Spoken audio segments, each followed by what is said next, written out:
Hello. Give me one moment. I gotta put my thumbnail on my video.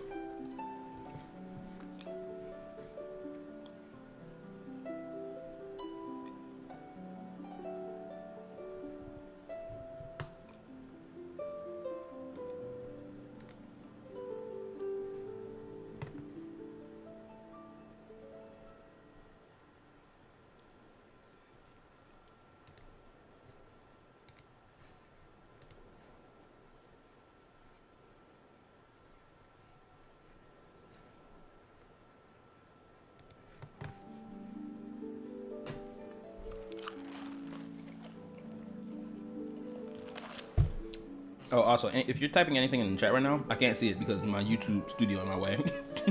So just give me one moment.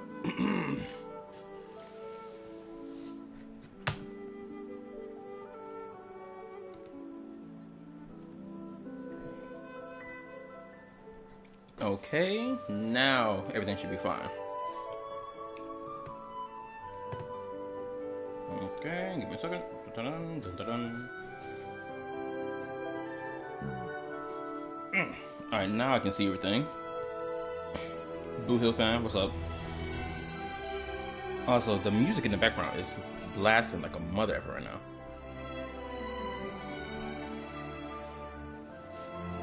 This thing later, I have to go to sleep because it's 11 p.m. for me and I have exam tomorrow.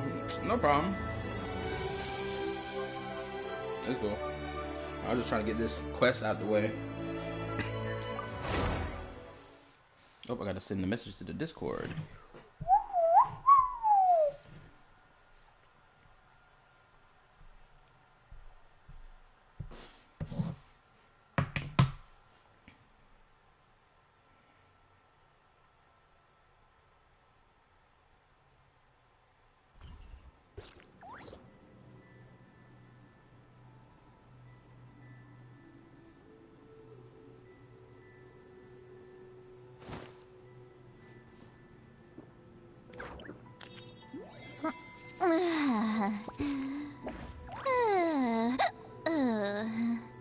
Message sent.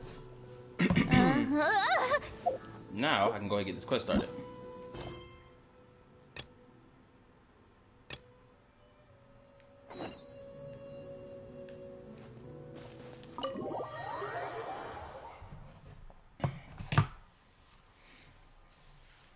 My foot.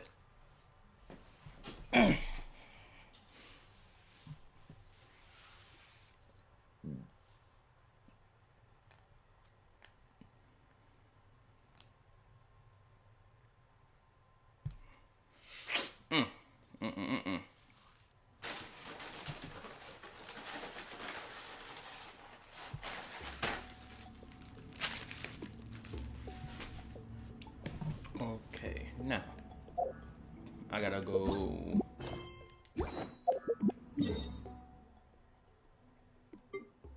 At least right here.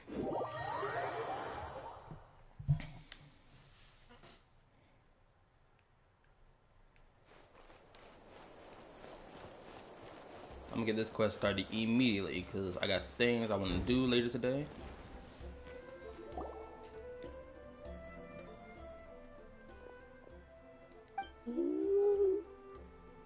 This damn thing massive. Okay. Probably doesn't understand what we're saying. Doesn't look like any cogs are turning in there. Now that was rude. Whoops! Sorry! No offense intended! You there! You dare disrespect our elder?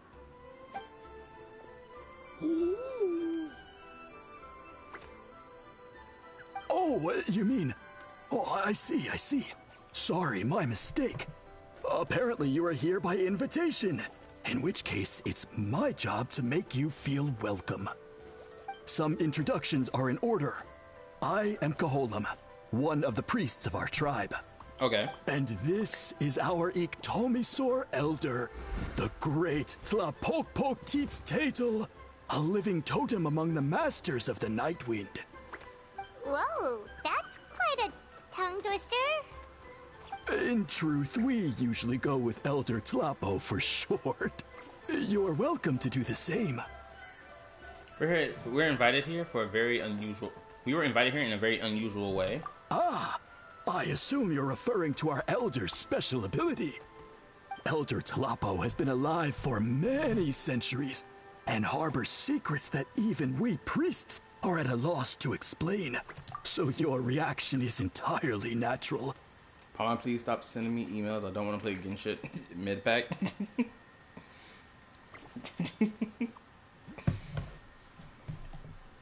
Honestly, this probably would be a controversial take to have, especially in the gacha climate today, but I don't even think Genshin is that bad of a game, honestly.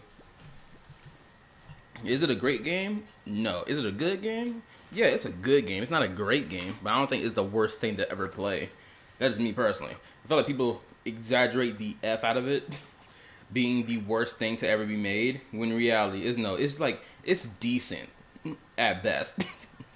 Like, niggas be ultra exaggerating. But one thing I can say for sure is that Elder Tlapo has appointed the two of you to an extremely important task. For this reason, I would like to ask you to undergo a test. What sort of task? And what kind of test? If it's all right with you, I'll take you to see our chief. He's in a much better position to answer your questions. Okay, sure. Very well. Then please follow me. You can use this scroll to go directly to the obsidian altar, where the chief is. Don't worry, it's just one of the many mystical abilities of our tribe. Ooh. Crazy enough, I already know what's down there, because I was just down there earlier. Oh, this is the main entrance. No, they got mechanical doors that open. I know this is gonna lead me right downstairs. I know it is. I don't know what's going on with my laptop. My laptop just acting like a chump right now.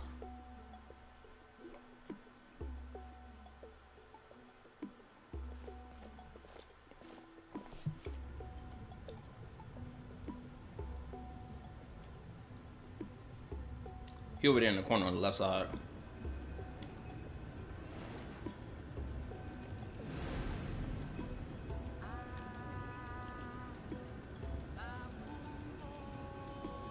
Oh, music playing in the background. Whoa, what was that just now? One of the routine duties of a priest.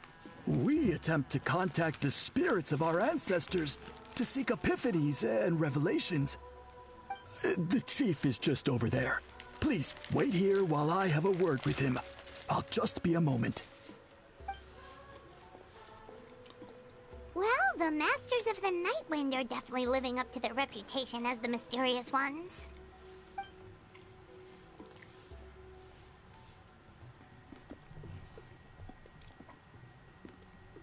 All right, I've told the chief why we're here, and now you may speak with him.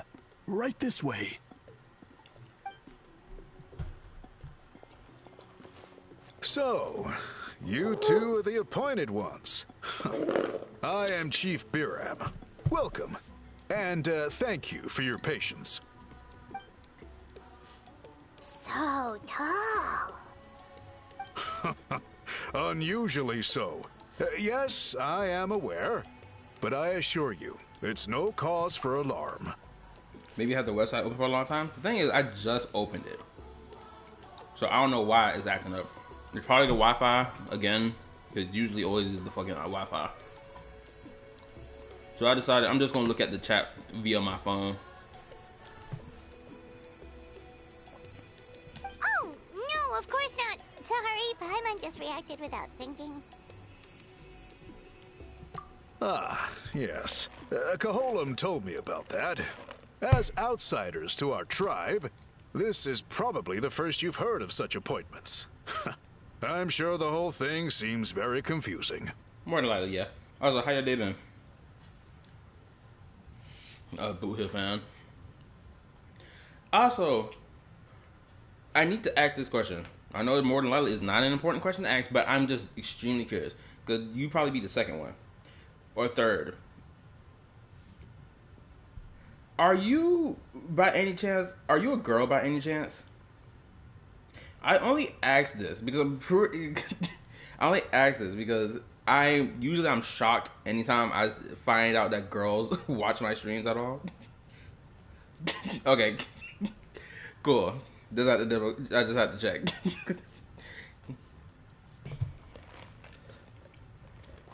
Oh, yo, what's up, Delight? How you been, bro?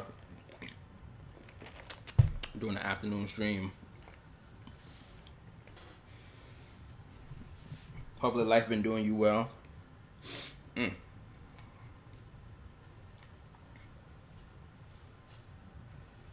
Hope your weekend is going well. My weekend, I can't talk, is doing fine. Not gonna lie, that was a weird question. My bad, because I thought you was a girl this entire time. I don't know. It's probably because I saw the word Boot Hill fan, and I was like, I know a girl in my server who watches my streams who also fiends over Boot Hill. So I guess my brain went into bias mode, thinking anyone who simps for Boot Hill is a chick.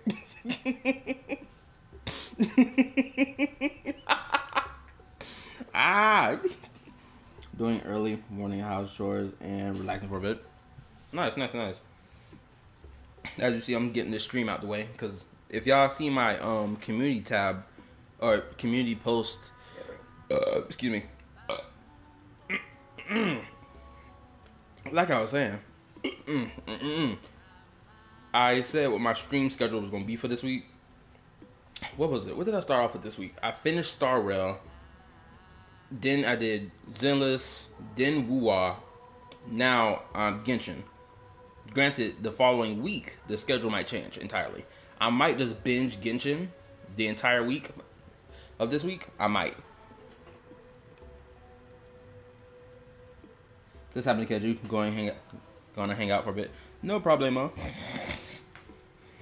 Oh, also, we had a VC call last night where we were just yapping from like 11:30 to about 2:30 in the morning.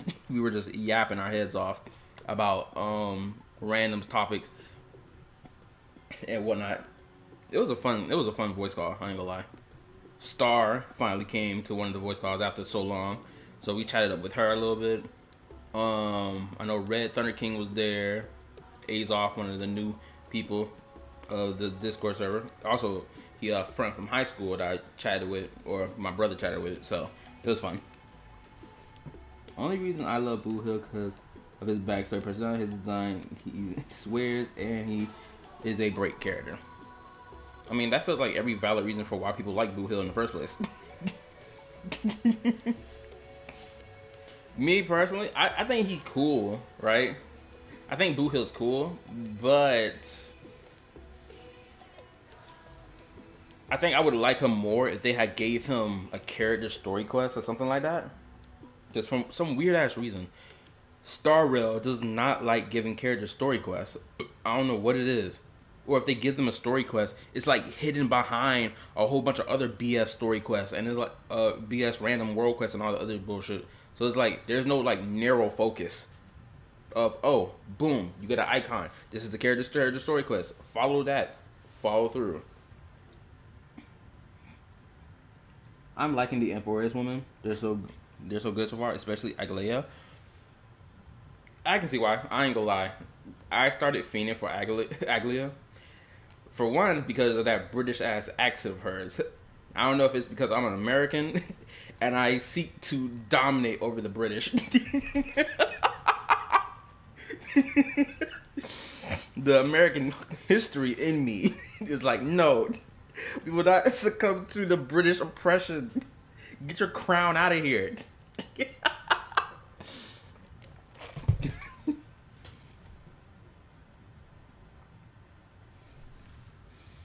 Hopefully Treeby will be good. She's a buffer. Oh yeah. She, at least from what I know, Red told me that's true. She's a buffer. Also, I'm pulling for Treeby when she comes. I got at least 70 pulls saved for her. So hopefully things go my way. Throughout our history, only members of the Masters of the Nightwind have been appointed to undertake these tasks. This is the first time an outsider has ever been chosen. Really? Allow me to explain. Our tribe has an old tradition of recording history in the form of woven scrolls. And not just our own history. We record the legends and heroic feats of all other tribes as well. It is a tradition we have observed for many centuries. We treat it as a solemn duty. However, when a major event occurs that affects all of Natlan, we record it on a different kind of scroll, used for this exact purpose. And these scrolls can only be woven by someone of the Ictomisaur Elder's choosing. When the Ictomisaur Elder senses a major change in the ley lines, it will issue a formal declaration to appoint a creator for this scroll. Let me read. I'm not gonna lie, I forgot you got a quest. You know, she shared the same VA for Gunifan. I do know that. Amazing range for that VA. I'm not sure if I try to get Mighty. I want to know more about Castro Kit before getting him. Or getting Mighty. Valid. I still have not watched that freaking live stream. And on top of that, I missed out on all them freaking primos or them jades. Because I didn't put them redemption codes in yesterday. So I'm kind of cooked. Whoa, so you mean...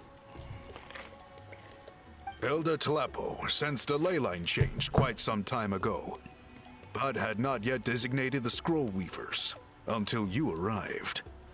Okay, but just so you're aware, we don't know the first thing about weaving scrolls. As a matter of fact, that does not surprise me at all. How come? In the 200 years that Elder Talapo has held this position, none of the appointed ones have ever been experienced scroll weavers. Does that mean 200 years of major historical events have gone unrecorded? No. They all submitted scrolls in time, yet each of them claimed it was not their own work, but a gift from the spirits.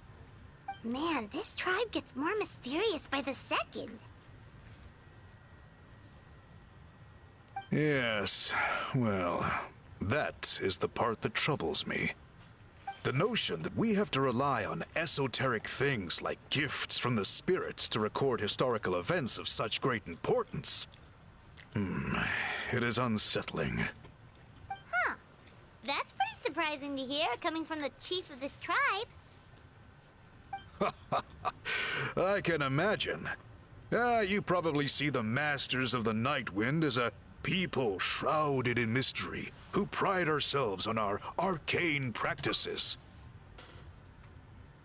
I missed out on the Jades too, but only the ones from 3.0 live stream. Okay. Then we can relate to that. One of the things worth talking about. I'll find something to talk about as we continue forward. Oh, I hope the 3.1 story is not 10 hours long. I really hope it's not. But I am something of an exception. I may be the chief, but when it comes to our traditions, I'm in fact a proponent of change and reform. I have dedicated my energies to deciphering the many mysteries of our tribe. In doing so, I hope to establish clearer rules that will help sustain our traditions in the future. Wow, that sounds great! So have you figured out the mystery of the gift from the spirits? Sadly not. It is something I've been investigating for a long time, but I have yet to uncover what this gift truly refers to. Only a small handful of events over the years have been recorded on these special scrolls, with decades between each one. And by the time the next scroll weaver is appointed, my time as chief will be long gone. I will not be in a position to investigate as thoroughly. So... While I haven't gotten to the bottom of the matter, I have made some progress. But the only way I can develop my theories further is with the cooperation of the Appointed Ones. In 17 hours, my source of information. Trust me, bro. I hope. Granted, I know you're joking, but like seriously, I hope that quest is not 10 hours long. Because honestly, I think the HSR devs are in this position where they're like, we want to do shit our way, and they're making it abundantly clear that they want to do shit their way.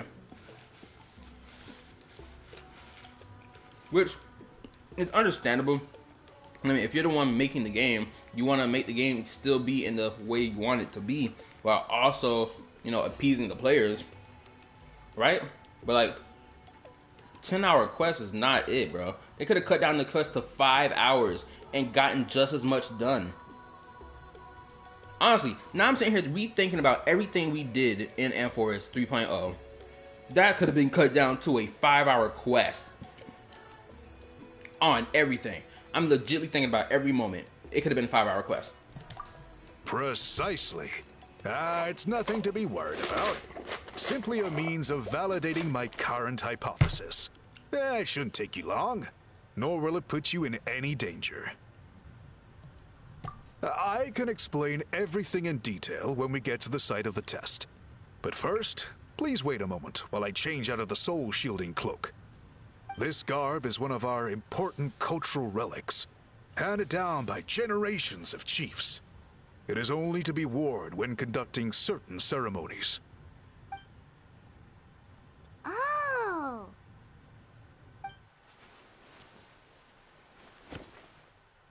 Please, follow me. That man is a giant. Do you see this scroll? If you touch it, you will enter a hidden space.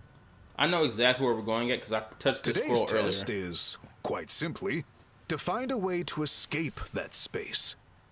That's it? I assure you, it's not as easy as it sounds. If you cannot find your own way out, I will of course intervene to bring you back here.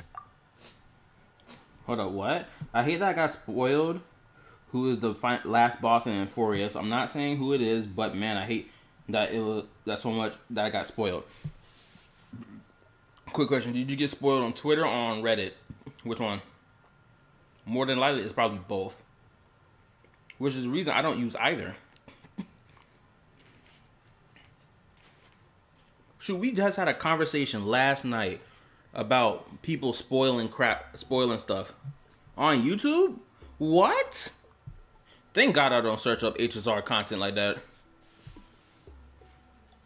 I mainly search up Genshin content. But even for Genshin content, it's like, it's not so bad. It's not so horrendous that like you get spoiled about, oh, who the final boss of something going to be. It's usually about characters and who's going to be released.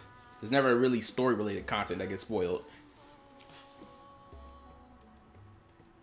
That's why whenever there's updates, I stay away from SNS. Wait, what? Stay from SNS. I don't know what SNS is. I need someone to break down that acronym for me. I was watching leaks about future characters and I got spoiled about the last boss and then Forest.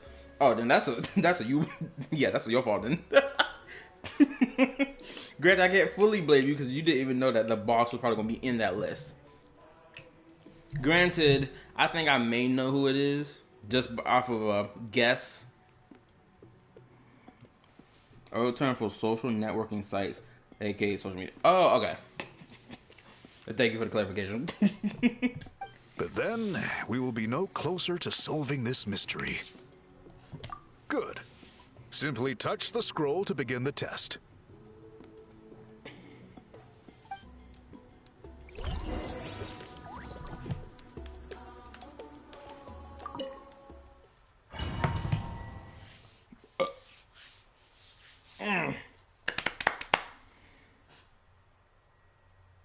Oh, if y'all want an update on my video that I'm working on, I finished the script. Like I said before, I finished the script. It's just I got to put the video together. I'm recording. Well, Well, after the stream, I'm probably gonna get a handful of like animated cutscenes in Genshin to use as my background stuff for my video, and then I'm probably just gonna voice over it. Did get teleported. I came into this space earlier without even realizing this was a part of it. It seems like this place is completely sealed off. Doesn't look like there's an exit anywhere. Let's take a look around and see what we can find. What's so crazy is Paimon's voice not even that irritating. I know that's a bold claim to make, but like her voice isn't even that high pitched. At least in certain moments, it's like her voice is like mad low.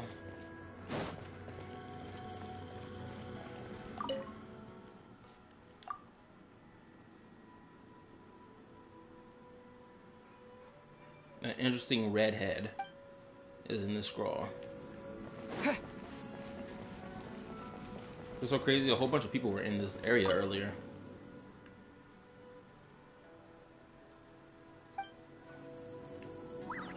Look at this, a device, a machine to weave. They're not even doing it by hand. They're doing it with a machine. More technology.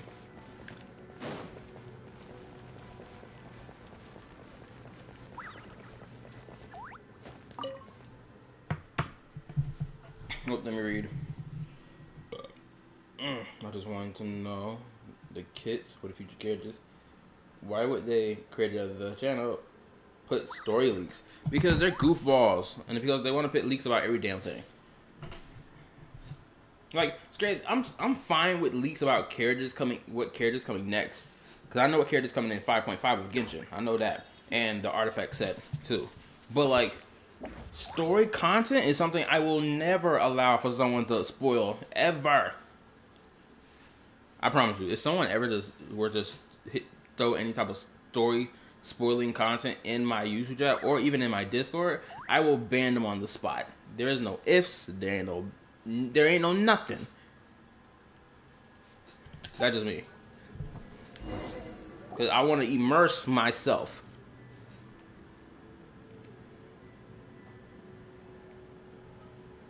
There are so many woven scrolls here. Paimon remembers seeing some of them before in other tribes. They seem to record historical events. This one really stands out from the rest. For starters, it's the biggest of them all. Wonder what story it tells. The colors are very distinctive too. Yeah, you're right. Over there, something just flashed. Traveler, did you catch that? Maybe that's how we get out. By seeing things we couldn't see before. Oh, right. Paimon's with you.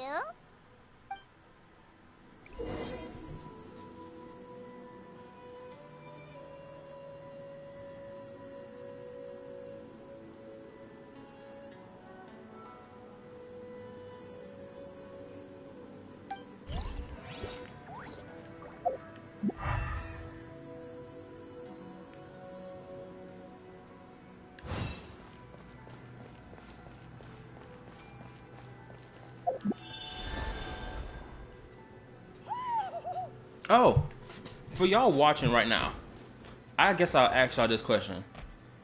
I know y'all don't play Genshin, but I'm pretty sure you've heard this be talked about a little while. Do y'all believe that Genshin's exploration is something you need to pay money for? Aha! There is something hiding here. Yep, this looks like our ticket out of this place.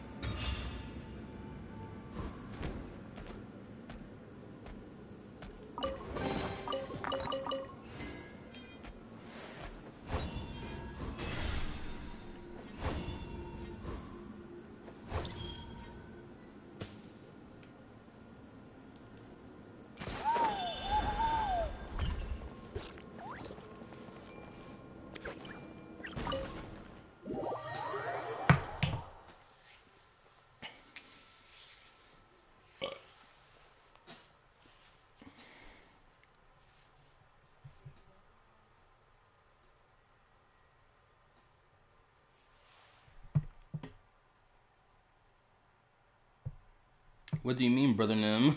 Pay? Pay? I thought it was a free. This was free to play game. The reason I'm saying this is because a lot of people, since the start of 5.3's update for Genshin, hold up, let me pause this. There we go. Since 5.3 of Genshin came out, people have been expressing greatly that Genshin's exploration is locked behind a paywall because there's Genshin characters. Actually, damn near every Genshin character has an exploration mechanic in their base kit to some degree. I'll show you later once we're out of this cutscene, because this is what my video is going to be about that I'm working on. It's going to be whether or not it is true that Genshin's exploration is something that you must pay money for. It is just as I thought. You are indeed capable of undertaking this mission.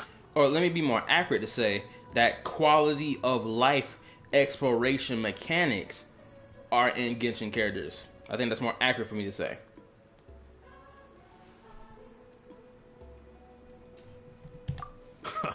Yes.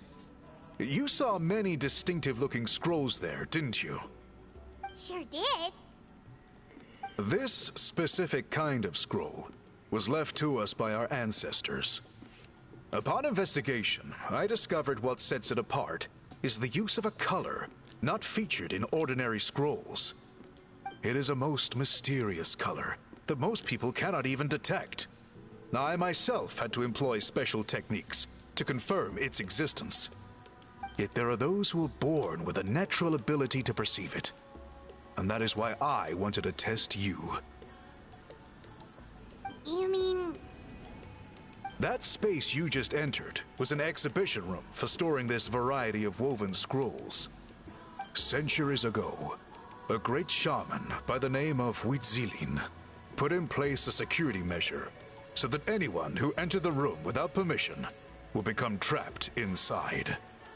It exists to this day, and although I have not managed to decipher how it works, I have at least found out how to turn it on and off.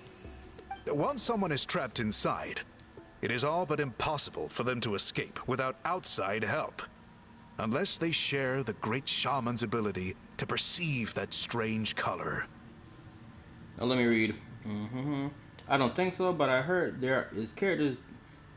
There's has C or skill make what C makes something about exploring things last longer. If you mean pay to get that character just for a specific exploration skill, then are we getting cheated on? Maybe pressured? Can we get a mount in Genshin? LMAO. The thing is, we have mounts. That's the thing. We have the exploration mechanic stuff people are complaining about or making criticism of, that I find the very criticism to be lackluster, is purely they're talking about the Nightwind characters and their skills to be able to traverse across Natlan. Seemingly, it feels indefinite when in reality it's not. And people are saying, "Oh, you must pay money if you want to explore Natlan," which is not true. Because if y'all saw what I just did earlier, I indwelled inside of that animal thing and used its ability to explore the puzzle. Which, peep this, I can use that mount, and I could use a playable character from this tribe that's here to get that puzzle done. I had Citlali on my account or in my team, so I could have just used her, but instead I used the animal thing instead. So it's like, it exists. In my opinion, honestly, because people have been calling it predatory business practice to do that by putting exploration mechanics in playable characters, I disagree with that take entirely, because if there's no in-game equivalent to what those characters can do themselves, whether if you put them on a team of characters or whatever, if there's no equivalent in the game that's completely free for you to use, then it is predatory. If there is an equivalence to what they have in the game, then it's not predatory at all. That's my opinion. Clearly, you must have this ability, which leads me to believe that our Ictomisor Elder can sense this ability in people, and that it appoints a scroll weaver on this basis. Another secret power? Traveler, you are full of mysteries. Still, having this ability doesn't change the fact that neither of us know where to start with weaving a scroll. Don't worry about that. The method for weaving this kind of scroll appears to be largely the same as for an ordinary scroll. The main difference is in the dye that gives it its unique color. If my suspicions are correct, this dye is the key to weaving the scroll, and your special ability is the key to obtaining it. The dyeing process is also a little different from the norm, but I don't anticipate any major issues there. As long as you two can source the dye itself, I can assist with the application. Cool! We'll follow your lead. Great! Then please use your abilities to source the necessary ingredients. And in the meantime, I will have someone prepare some fabric for test dyeing. We'll make a few sample pieces to test out my hypothesis. And if that goes well, we can begin the scroll in earnest. If you agree to help, you can expect to be handsomely rewarded once this is all over. So, what are your thoughts? I think with the ability to help comes with the responsibility to do so. Agreed, especially if there's a reward in it. What is the reward, by the way? Is it food? Paimon hopes it's food. Given the stakes involved for our tribe, I was thinking a substantial sum of mora would be appropriate. Surely that would be preferable to just a free meal. Mora works too. Anyway, how do we go about finding these ingredients? Are we supposed to just keep walking around Natland until we stumble across them? Thankfully not. I've already identified a location where I suspect they may be found. And I've arranged for someone to guide you there. Your guide is waiting just outside. You can set off at your leisure. Oh, awesome. I finished the first act. We're getting through it. We're getting through it. Alright, let me read. Well, if players feel that way, then they should play other games, or maybe take a break. I play very casually, so I can't complain or say much, and I don't spend too much time on this game, too. The thing is, the people that are saying that the exploration mechanics in Genshin are paid-walled, and you have to pay money for, they are people who don't even play Genshin like that anymore. Or they just stopped playing Genshin. I don't know if y'all ever watch gacha CC content creators, or gacha CCs, I can just say that. Like, the majority of them who says this about Genshin, they don't even play the game anymore. They've been stopped playing the game a year ago, 2 years ago, 3 years ago. Like, they've stopped playing the game, like, damn near all together. And it's like, I had to sit here and go back and look. Oh, actually, I can show y'all now, since I'm watching. I can show y'all this now, what I'm talking about. That's not a good example. For example, Zhao, one of the first characters that released in this game. If you look at his talents, beat this. He has a talent for climbing. Decreases climbing stamina consumption for your own party members by 20%.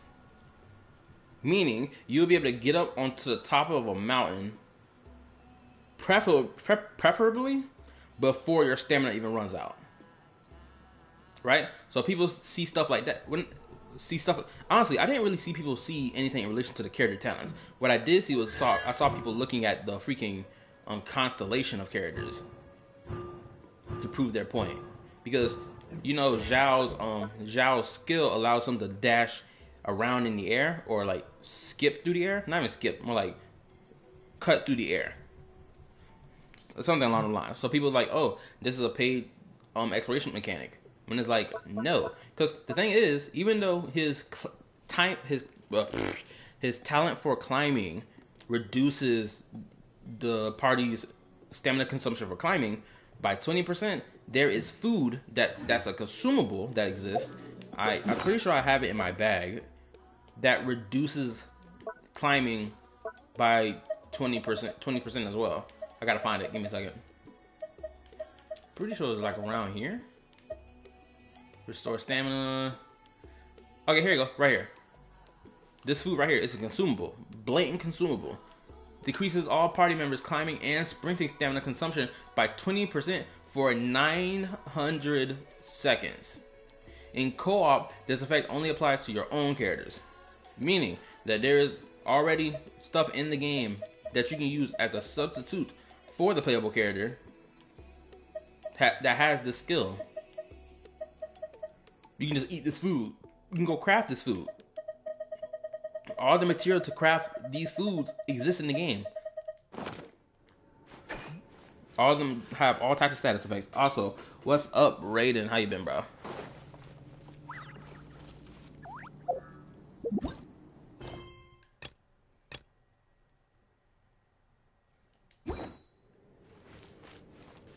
This must be part 2 of this quest.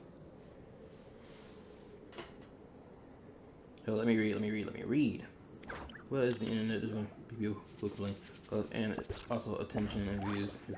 I realized I haven't used any of these food buffs. That's the thing. That's the thing. That's also true. What you just said is also true. A lot of people do not use the food buffs in the game at all. I can promise you this. I have never seen a video where someone like, oh, I use the food buffs to explore the game back in version 1 of the game. I've never seen anyone post a video like that, ever. It was always, character kit this, character kit that. Right?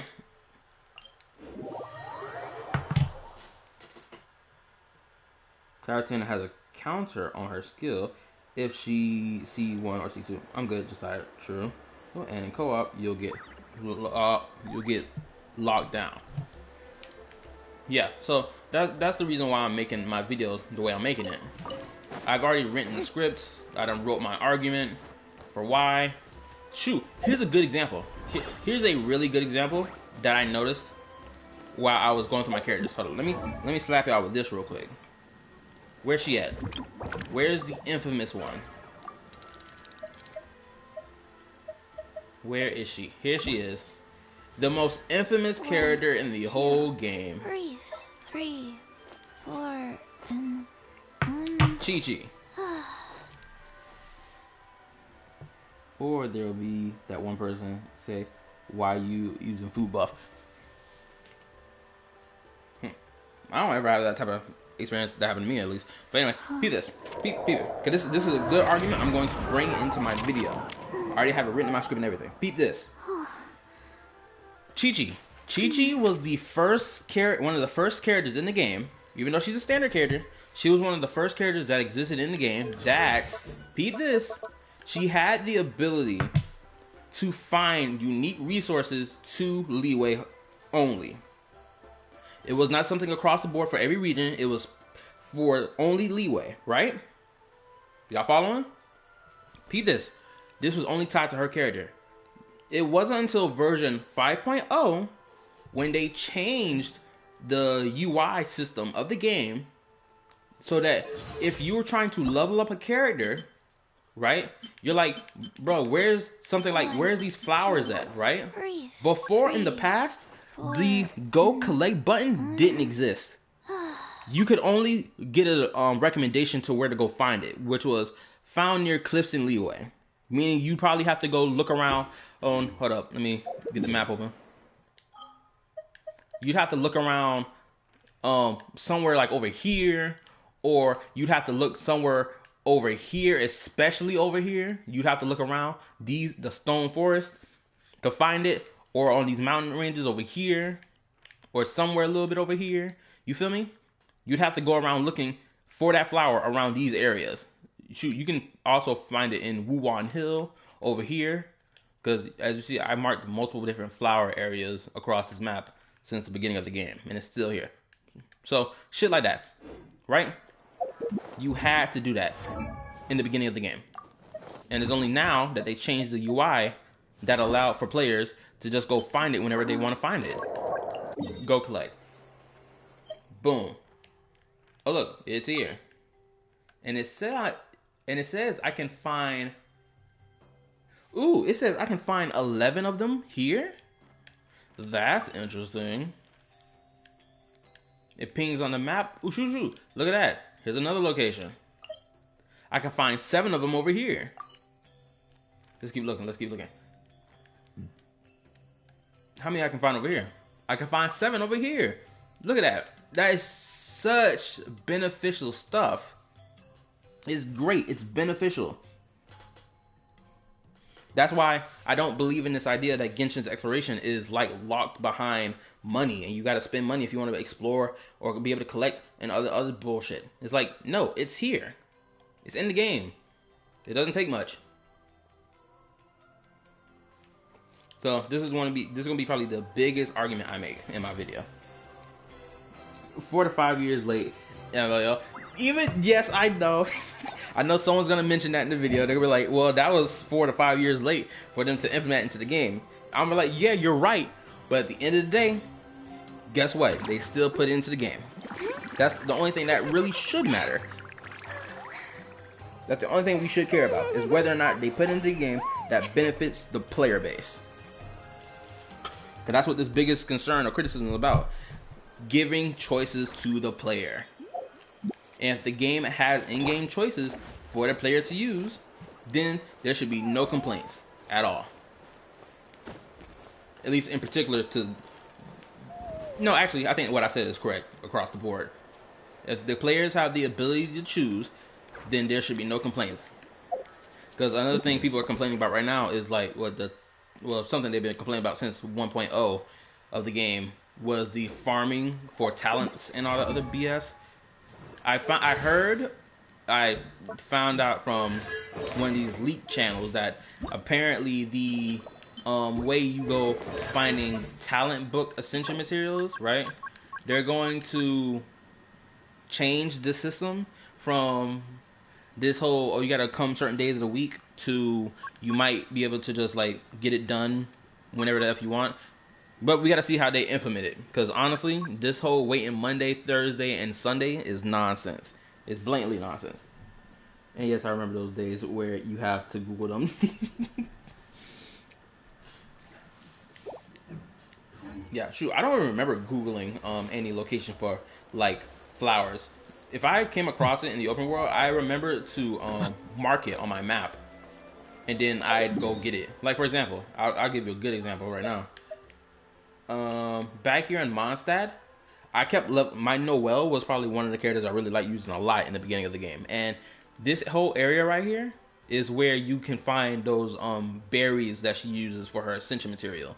Right? I marked it on my map. These are more than likely the same exact markers I've had on this account since Jump Street. And I haven't changed them for the most part, I think. I know I have removed some of them because I needed to put them in other locations. But other than that,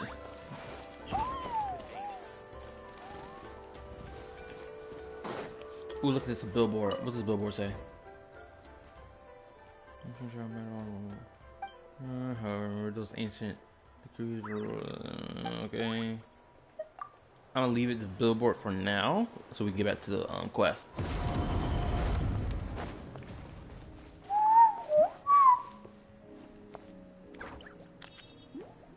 Oh, you know what? I'll give the other example for another thing for later. I'm not gonna do it right now.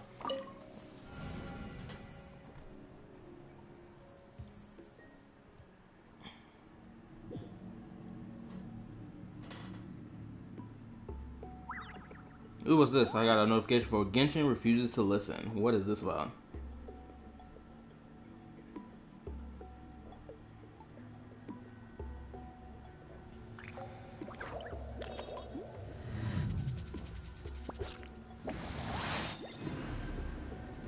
Ooh, that's interesting.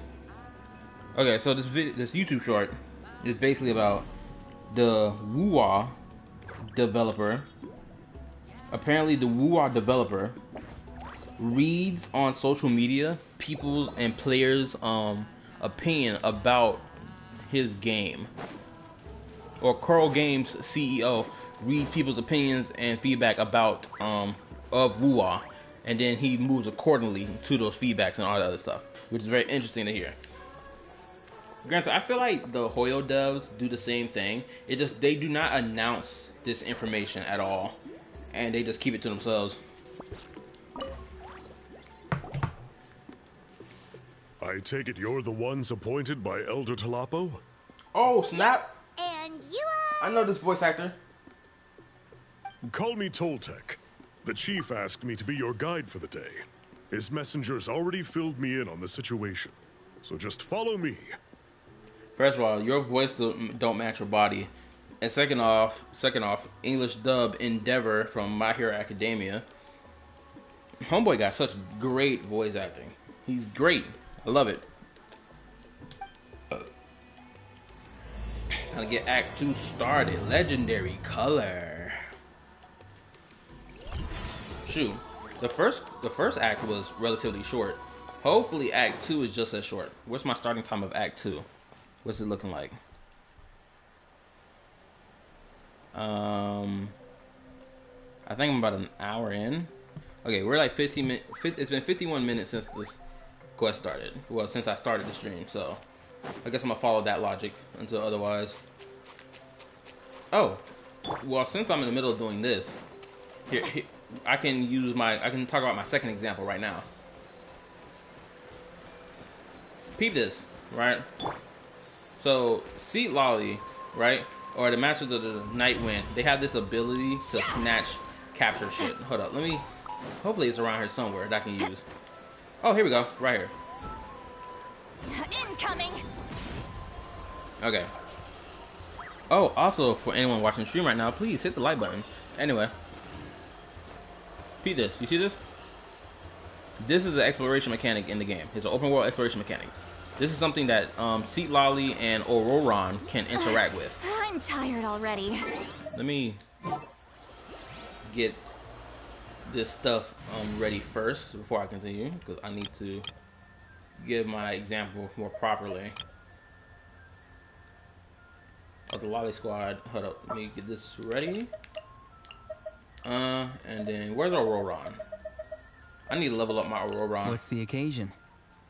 Alright, we're gonna use these two for examples. Feel this.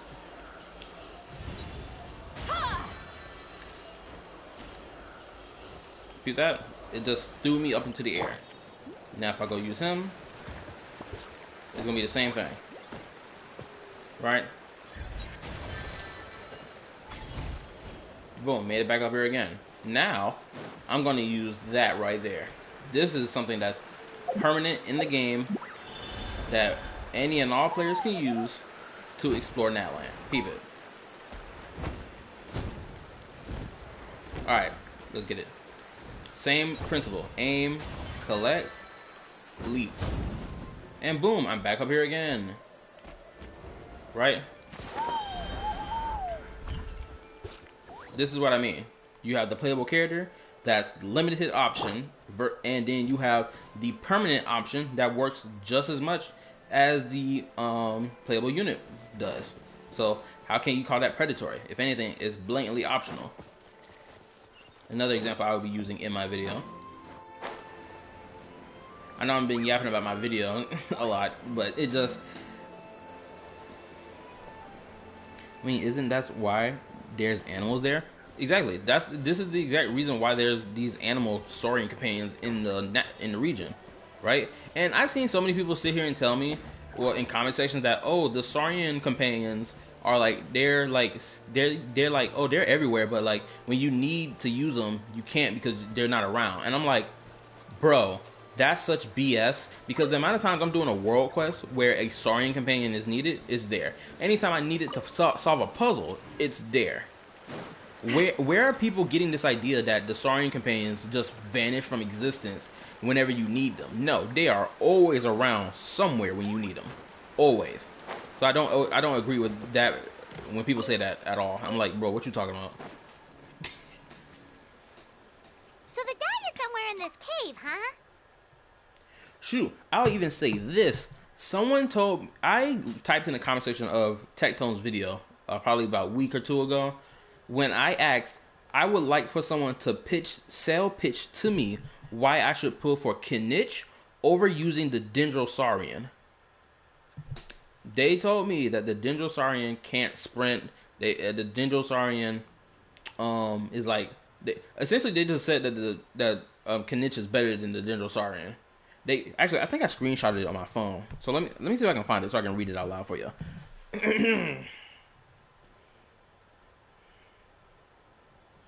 No, that's not it. Nope. Okay, here we go. This is what they said. They told me you can't run with Saurians and can't combine with other character skills for faster traversal, while Kinich can do the dynamic swap or whatever it's called and be used whenever you want. plus Saurians are only in specific spots. Yes, there's a lot of them, but every time you need a Saurian, you waste time finding it. That's what they said. The one thing that they were correct on, or the two things, was the fact that the Nightwind characters have the dynamic swap mechanic, and the fact that the Dendrosaurian cannot sprint.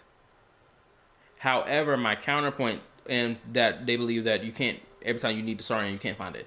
I disagreed with the last one and the second statement. The first statement about the swapping thing between characters, that is valid. That's the only power creeping of exploration that Nightwind characters can do over the Saurians. That's it. Nothing more, nothing less. And to me, it's not like the Dendrosaurian doesn't need to sprint when it has a slingshot that it, or not a slingshot, but a grapple mouth where it can just like grapple its way across the map at least 3 times before it enters into absolute cooldown mode, right? This is as far as I can take you. Only the appointed ones may proceed from here. Why's that? Kind of a long story. Apparently, there's a certain fruit that grows in this cave, the juice of which can be processed to make an excellent dye. Many years ago, our ancestors set out to make a series of ambitious works of graffiti art. They selected this cave to make them in, presumably due to the availability of the dye. However, they didn't want anyone to see their work before it was completed, and so they sealed off the entrance to control access. To bypass the seal, you have to have mastered the art of color perception, or something like that. Color perception. Oh, right. The strange thing is, our ancestors never removed the seal, even after they finished the graffiti art. Since it was sealed off, the only person who's been inside is the great shaman, Citlali, and that was 300 years ago. According to her, the artwork tells the story of a hero by the name of Kuntur. Oh, good night. Sleep well. But I digress. Sorry, I'm a big fan of graffiti artwork. Once I get talking, I can go on for hours. Oh yeah, I could tell. So you're sure you don't want to come with us? I'll pass. I tried to get in once, but the seal blocked my way. I tried getting my Iktomisaur to clear it with its powers, but even that didn't work. I guess it's supposed to be a test left there by our ancestors. If you don't pass the test, you're not worthy of viewing their works of art. Aww. Don't worry about me, though. I wouldn't be joining you this time even if I was able to get in. Unlike our chief, I don't have the guts to challenge our traditions. This task is specifically appointed to someone by the Iktomisaur Elder. Who knows what bad things might happen if I got involved? Yeah, you're right. Might get cooked. Fair enough. All right, we'll try not to take too long. I feel like, I'm not gonna lie, I have this opinion that the Traveler shouldn't even be the main character. Honestly, Paimon should be the main character of this tale. I'm starting to have that opinion due to the fact that, for one, the fact that Paimon has the most amount of facial expression between the two, and it's always noticeable every time she speaks, it's kind of crazy to me.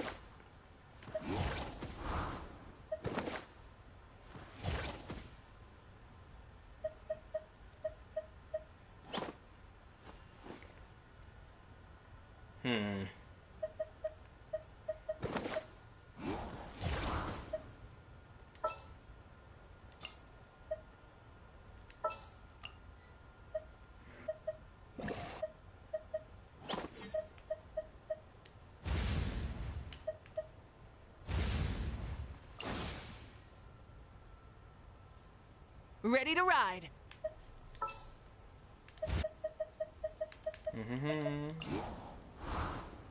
Whatever you need. I have high hopes for this journey.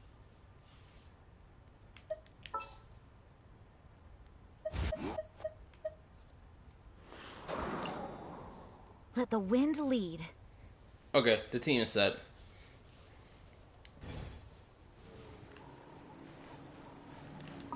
Also, I guess I can ask Pinkish. I can ask you this right now. Bro, how you feel about Mavwika's bike? Do you feel like it's doing too much? I don't think I ever asked you.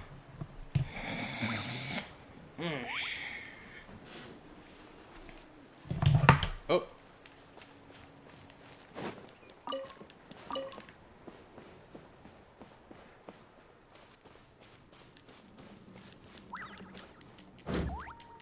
Yeah.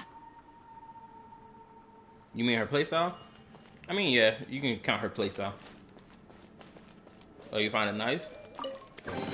Okay, interesting. Hey, not a bad haul. For me, I think her playstyle is fine. Right? I can see why a lot of people are like, oh, it doesn't feel like it fits because oh, she's wielding this bike machine. Right? And it's like, where did this bike come from? Despite the fact that her character or her talent description tells us about the bike, if anyone bothered to read it.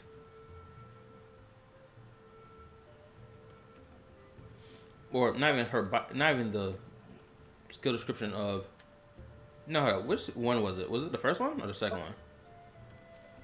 Yeah, it was the first one. Right, it's legitimately like the first sentence of her skill description. Oh, the Mavwika summons the all-fire armaments passed down through the line of human archons. Her design, it's alright. Doesn't really impress me, but it's refreshing.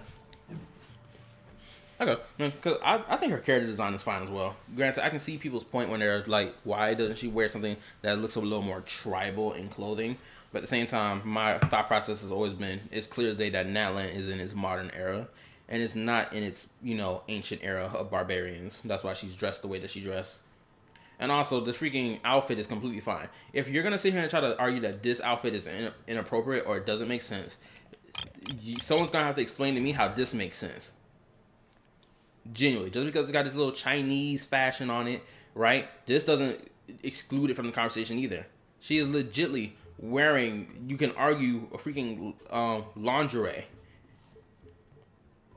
Legitly no different. In my eyes, at least. Ganyu, essentially the same thing. She's wearing like a one-piece leotard with pantyhose covering it. You guys got all this cute little fashion stuff on it, but still. I mean, it's fantasy. It's a game. Of course, it won't make sense for IRL logic. Yeah, no, and that's completely fine. It's like, I just find that some people's standard of what they deem as something that should be acceptable in the game is just kind of whack to me.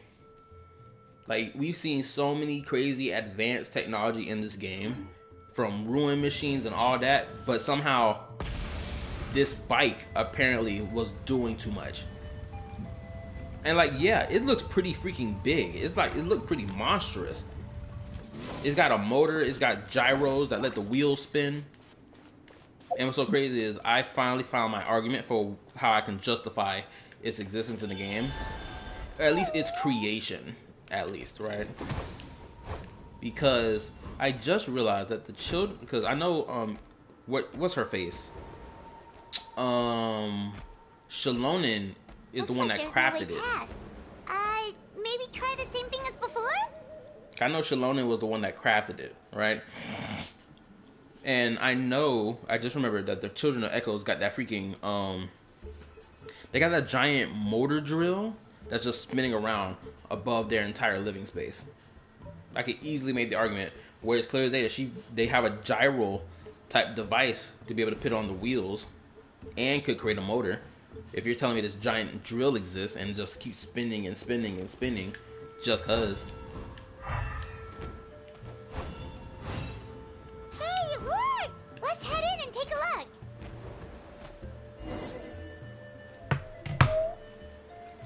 It's a game, don't think too much about it. This should be the place.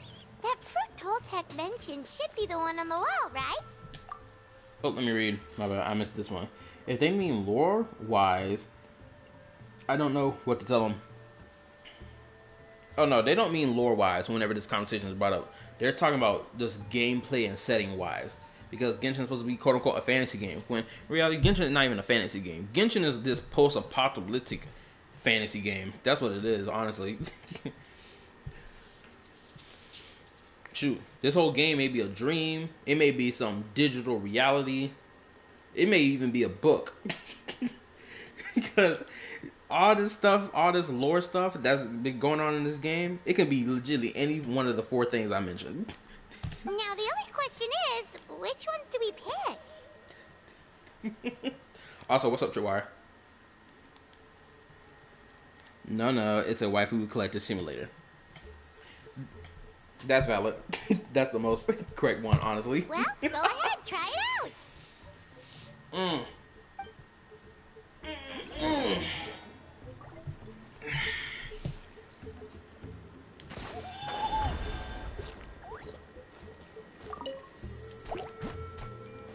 Light it up!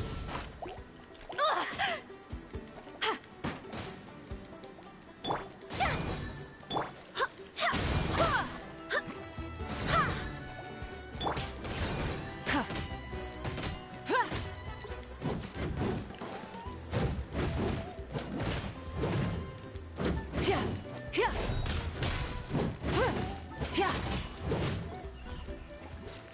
Oh, this is what I wanted to say.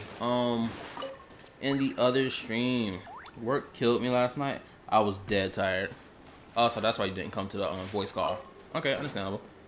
But this is what I wanted to say in the other stream. When we was talking about Mavuika, I forgot to mention something that someone had said to me, or that I came across in a video. Someone mentioned in the video talking about Wuwa versus Genshin's I guess region design, and they were comparing Natland, right? And I said, because I went to the conversation and I responded to someone talking about Mavuika's bike, and they mentioned how maybe people wouldn't be too jarred by Mavuika's bike if they showed Mavuika using that bike in the beginning instead of in the beginning of the story, rather than waiting until like Act 5 to show off her bike, right? And I was like, yeah, I agree. But then when I went back to rewatch that cutscene of her fighting the captain, I was like, hold up. She's using the bike in this fight. She's using it. Because every time she does Rise with the sun. Pops this sundial thing and her hair gets on fire, she's activated the all fire armament, which is the bike. She's activated in combat. So that means she was using it in her fight against the captain. It manifests as this ring thing first, and then you gotta hold down the skill for it to manifest the actual thing. So it's like she was using it. The issue is that they weren't showing both sides of it. They were only showing one side of it, which was its more, non-physical form. And I was like, damn, they were showing it, and it was like they didn't really show the whole thing. But I think I still agree with the idea that they should have showed off her bike more, so people wouldn't be too jarred by it. Rev the engines. You saw something, right? Whatever it was, grab it.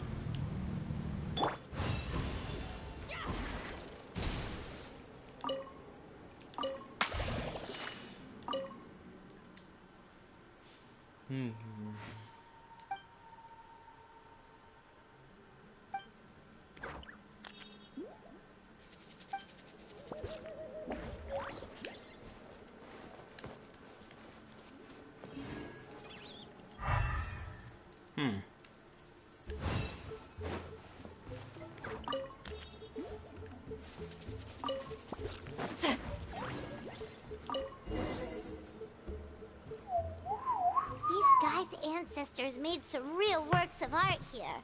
But based on what we've seen so far, it seems like there should be more to the story. Do you think maybe there's more artwork further inside? Seems kind of strange. You can go take a look if you want. Oh, no need. Paimon was just thinking aloud. Toltek's waiting for us, and we have a job to do. So maybe it's best if we head out now. Let's head back and meet up with Toltek.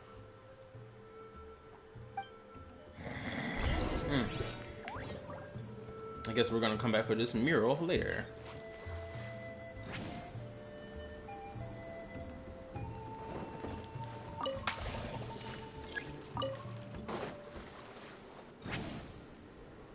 Oh, I don't think I said this in the other stream. Forgive me if I did.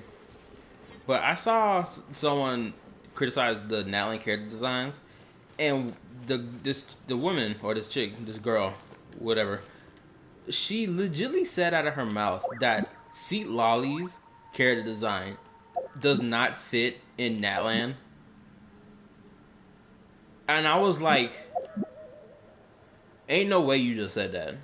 Out of all the characters that has the most tribal looking design, you're saying that Citlali doesn't fit the bill? How? Explain to me. How does she not fit the bill? Mavuika, I can see where you're coming from. Citlali? What? I was just like, bro.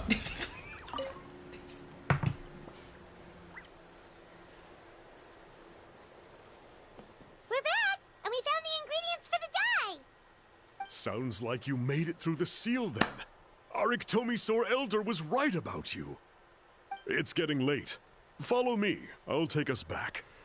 Oh, also, Tripwire. If you're still watching this, let me know. I'm pretty sure you probably don't play this quest already. But like, how long is this tribal quest? If you know the answer.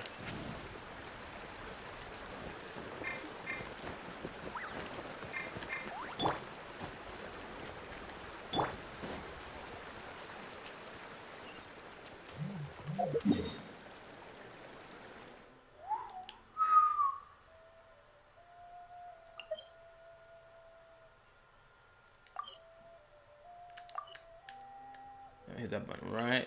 There we go.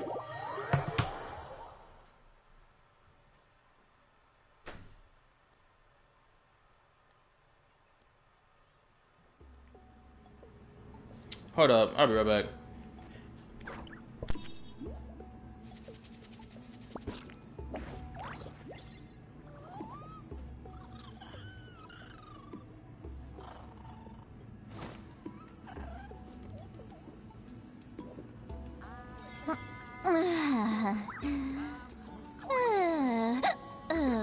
Fine. It'll all be fine.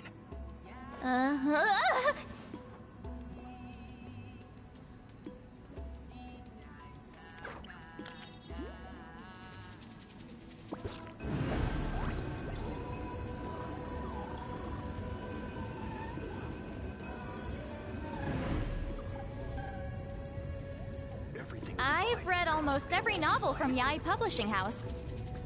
Pretty normal, right?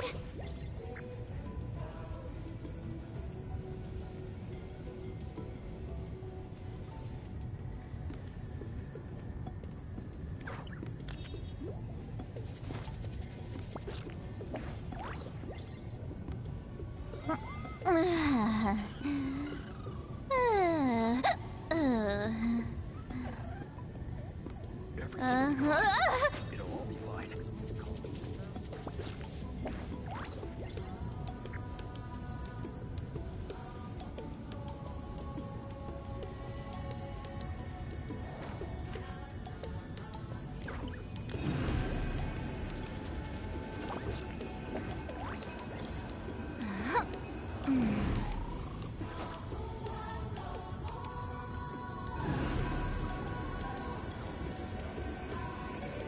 Everything will be fine. It'll all be fine. Okay, I'm back. Had to go tell that nigga to go walk Here's the to a dog. life where the drinks Acting like he keep don't know how to flowing listen. and the Mora keeps rolling. Oop, wrong button. My apologies. Meant to hit the pause button. Alright, let me read. I won't criticize my week for one thing. Just as Clorin brought us the visual delight of the strongest button, Mawika gave us the visual pleasure of the strongest zipper. The tribal quest is like the others. Short first 2 chapters, long AF third chapter. Okay. Then I'm gonna go ahead and speed run through this chapter so we can go ahead and get through it.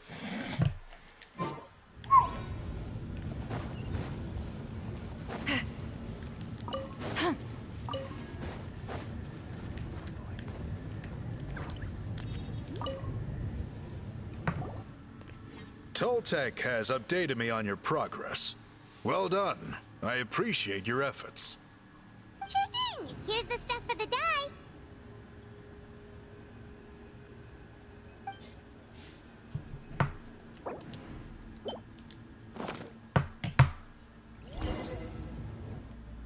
I see.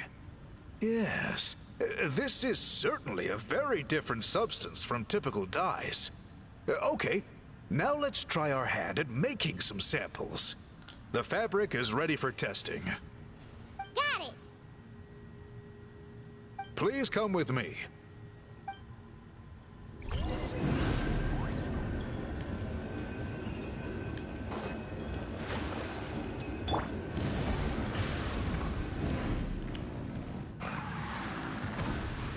Honestly, this bike be doing too much sometimes.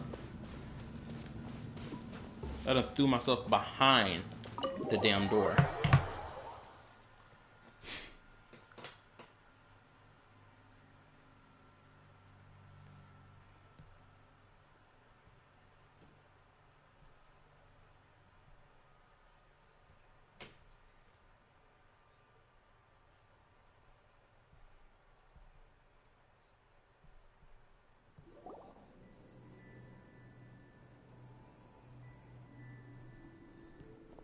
Take a look at this. It's a woven scroll made by one of our ancestors. Ah, this is the kind of thing we're trying to make. Ooh. The person depicted is the legendary shaman, Huitzilin. She lived 200 years ago and was once appointed by the Iktomisor Elder. I like that she's a redhead, yourselves. honestly. She was especially skilled in the art of color manipulation, and of course completed her task with flying colors. This scroll is a record of her deeds, and was most likely the work of her own hand. The quality is simply breathtaking, even compared to other scrolls of this variety. Sadly, since she passed away, all of our Iktomisor Elder's subsequent appointees have had to rely on the gift from the spirits to complete their work. But now you're trying to revive an older tradition. That's a good way of putting it. My only quibble with your phrasing would be, it's not just me, but us. Now Paimon's getting excited.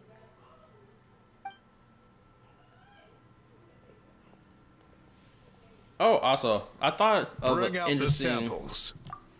Also, I thought of an interesting thing they could do with Malvika's character for her second character story quest. I thought of something extremely interesting that may result in some good character development, or expressing her perfectionist flaw and her just leaving things to chance nonsense. I thought of a perfect scenario that can completely destroy both of these things simultaneously. If you want to hear me explain it, I'll explain it.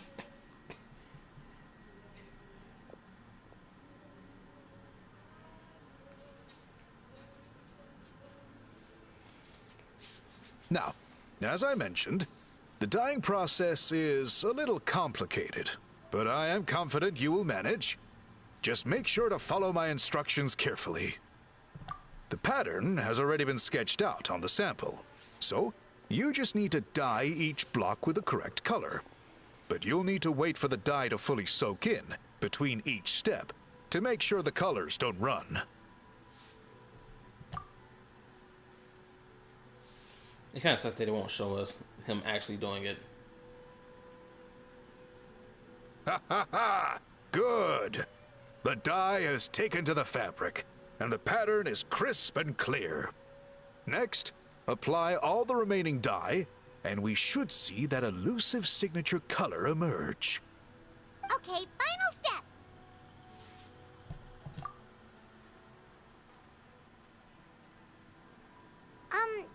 Did it work? Paimon doesn't see it. Oh, that color isn't showing up. Oh, the dyeing has failed. No, your technique was flawless. You did everything exactly as instructed. It would have made no difference if I'd done it myself. Then what went wrong? It could be the weaving technique. Or maybe the dye has to be applied in a different way. Oh, whatever the case. It looks like I have failed to get to the bottom of this mystery. Sorry, Paimon wishes we could do more to help. I am the one who should be apologizing. I made you do so much work, and it was for nothing. I will, of course, honor my commitment to compensate you for your trouble, but I do hope you won't give up on this task. I plan to keep investigating, and will be sure to keep you updated with any progress. Don't worry, we're not quitters. Paimon does have a question, though. This whole process of recording history on woven scrolls seems so complicated. Why don't you just write it down instead? You said yourself you're all about change and reform. Well, this seems like a pretty good place to start, don't you think? Writing things down would be easier for everyone, and your records would be more detailed. I think you've perhaps misunderstood my philosophy, but that's okay. I can answer your question, but there's somewhere I need to show you first. Oh, really? Hit me with it. Oh, sure.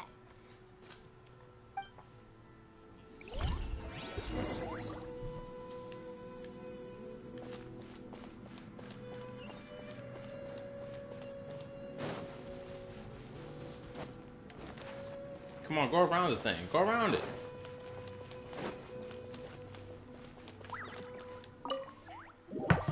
I ain't gonna lie. Ever since I saw Mawika in this leather, I'm not gonna lie. I'm obsessed with staring at her butt. Oh, for anyone still watching, there is a criticism to her character design that I will give that I find to be the most dumb thing of her character design. Genuinely, this is my only issue I have with Mawika's character design. I'm gonna show you once she pops back on screen. I'm gonna show you what I'm talking about. Cause it kind of irritates me, just a little bit. Peep it. It's not the zippers, it's what's on her back. Once she starts flexing it, you gonna see what I'm talking about. That right there. You see that? Is that shit she got on her back.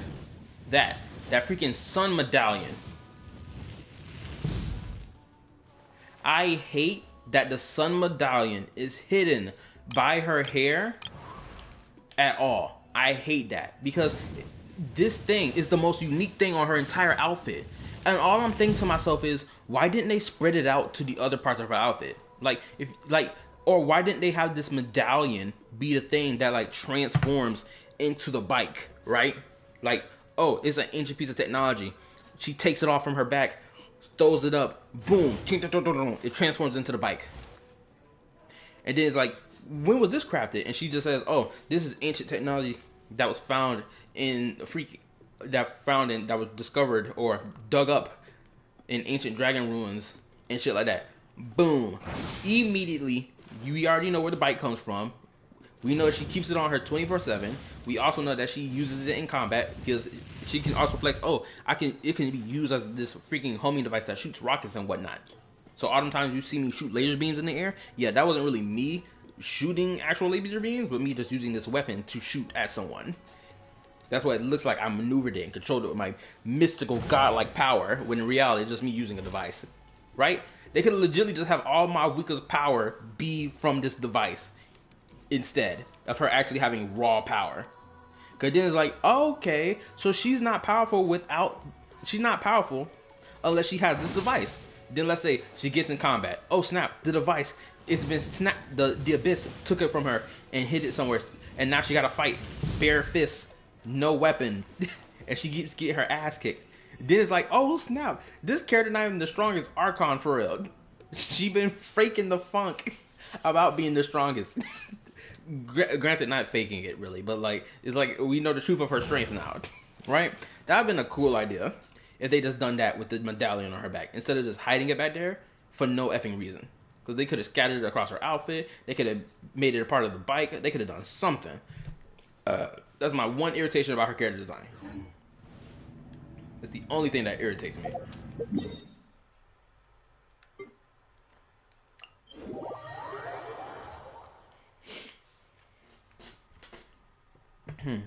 like I might break this up into two.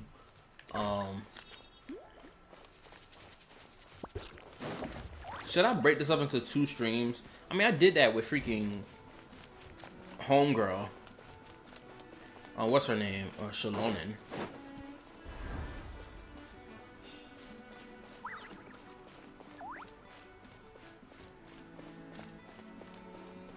I mean, there's no issue with even breaking it up into parts, honestly.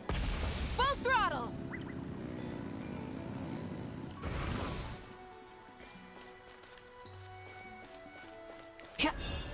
Wait, where am I supposed to be going at?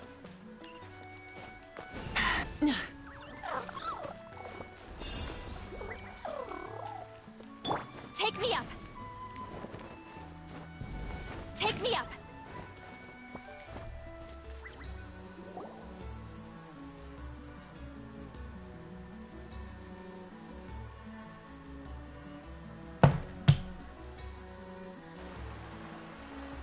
Cool. Look at this view. What do you think? It's gorgeous! Now, try looking a little further. Whoa, that graffiti! In all the years since the founding of our tribe, those colors have been with us every step of the way. It is true that I seek to bring new life to this ancient tribe through change and reform. But I also understand there are certain foundational things that we cannot afford to throw away. I respect this point of view, because I'm the same way. The core thing, some of these core things cannot just be thrown away for the sake of freaking, what's progressivism? I'm pretty sure that's not even a word. But you get the point I'm making. Like, no, this stuff doesn't or should not be thrown away, no matter what. I don't care how controversial it is. It shouldn't be thrown away. It's important stuff. The foremost of these is the way we record our history. Oh, that makes sense. Since the very beginnings, our tribe has always sought to bring color to history. And I have a deep sense that this is one part of our heritage that we should not give up. So, whatever it takes, I must find a way for us to continue producing our traditional woven scrolls. You're completely right. Paimon's sorry for what she said earlier. It was out of line. It's quite all right. I'm just grateful you're able to understand where I'm coming from. Then let us hope that when we next meet, we succeed in reviving this tradition. Damn, Act 1 and 2 got completed relatively fast. And it's so crazy. I want to end the stream here. I really do. How long have I been streaming for? An hour? I've only been streaming for an hour. Now I'm conflicted. It's either I end the stream now and go chill and work on my video, or I keep playing until I finish this entire thing. Man, I am in a bind. Let's ride!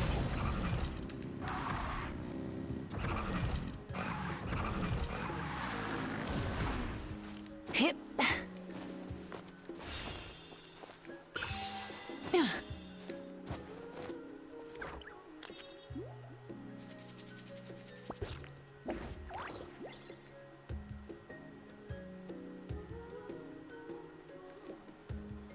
Bro, I'm so tired. Bro, they just need to make this mountain available. I'm tired of waiting for this mountain, I swear. This mountain too cool. Like, look how it's looking. It's like there's some climbing area to climb up the mountain. Watch there be some hidden device, some dragon technology thing hidden above the freaking mountain. And I swear, if Bennett doesn't come to Natlan at some point throughout the rest of this year, I'm gonna be upset. Genuinely. If they don't bring Bennett to Natlan, it's gonna be some of the most idiotic thing they ever do in this game. I would chalk it up as one of the Genshin's greatest sins it ever committed.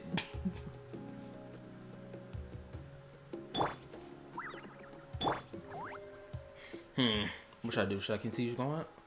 I'm already an hour in. What time is it right now?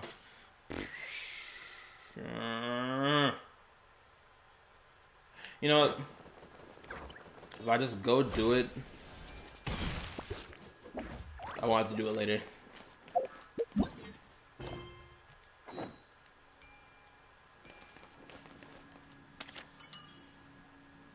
No, not this. Henshikaku? Why does she want me to stare? Oh, Paimon has a bad feeling about this.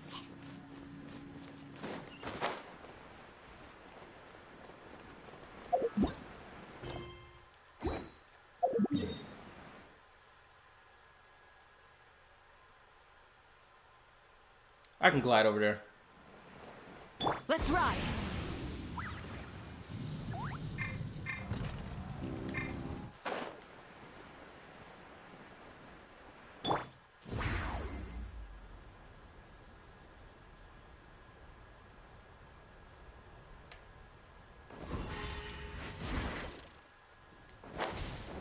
Watch out!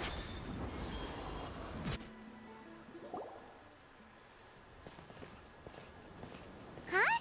What are the Fatui doing here? That's a little concerning. Let's go over there and see what they're up to. Also, how did they get this close to a tribal settlement? But considering what the captain did for Natland, Huh. All the Fatui left in Natland are probably the captain's subordinates.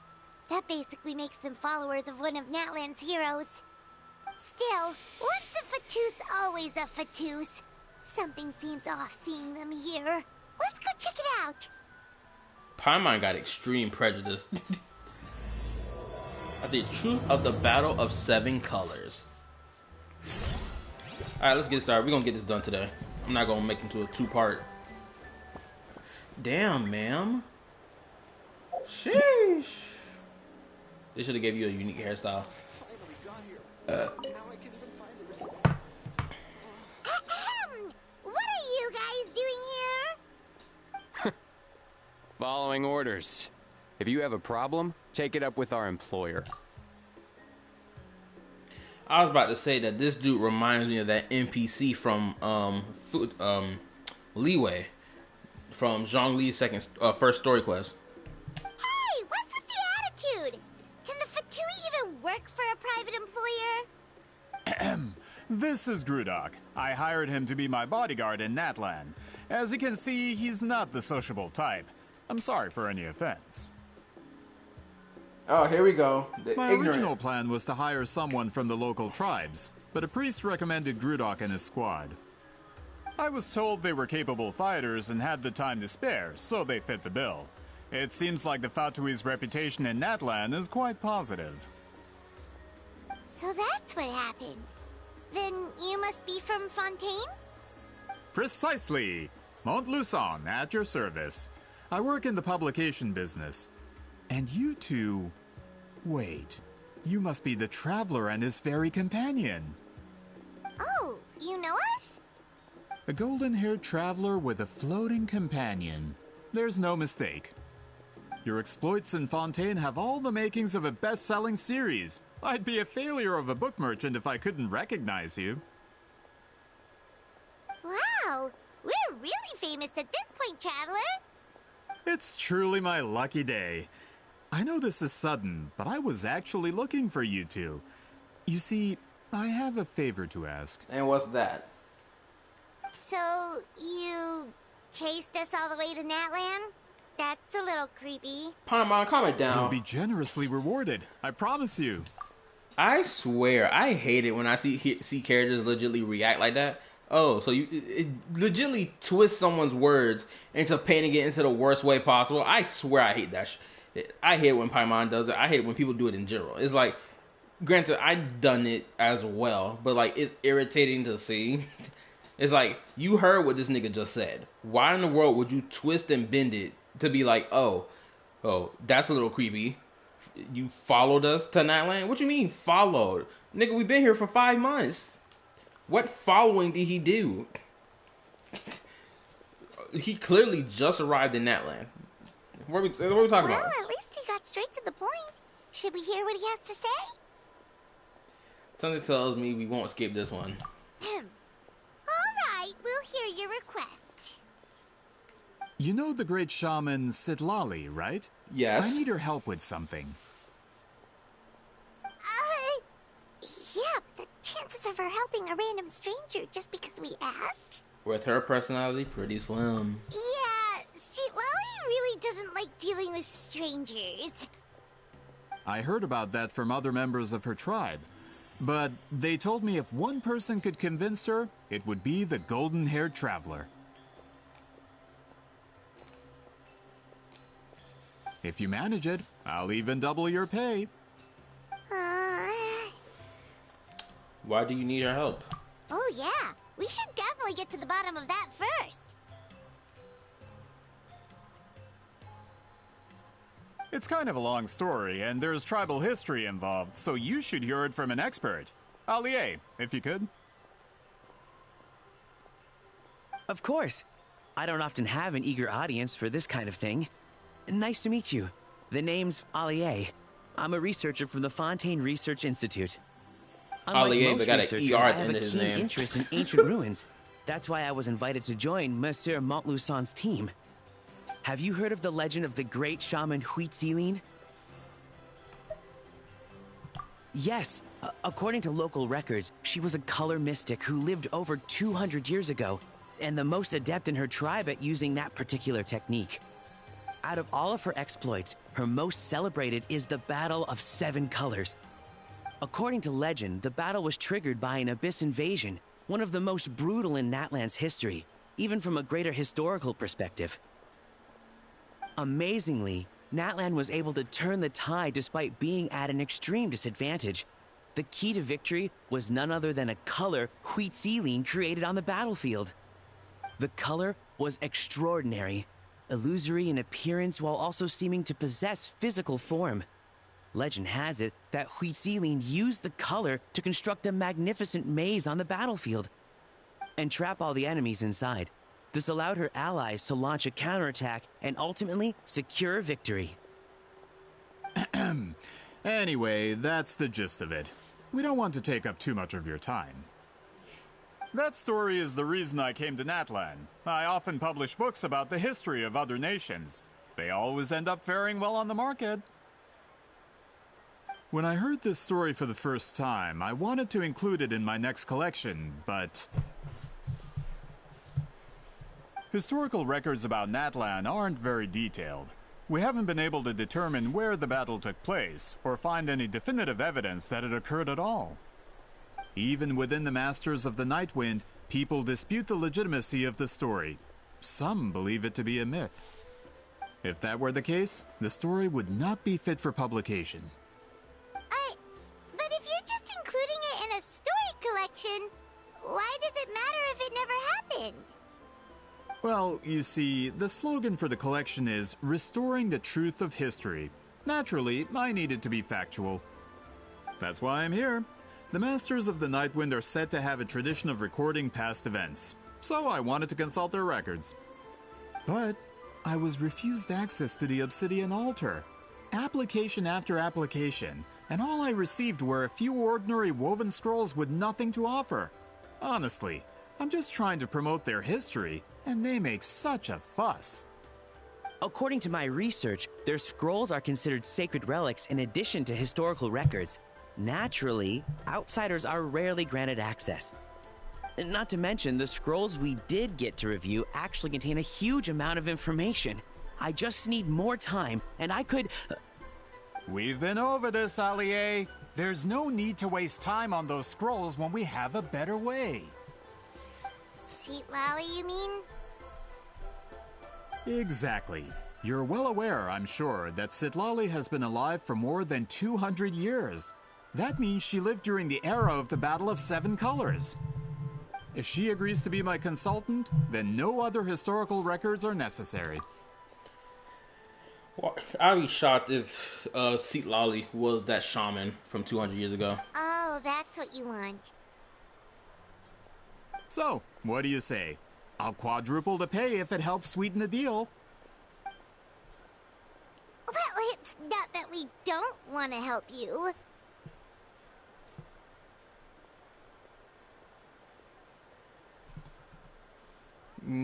actually should go ask her Paimon.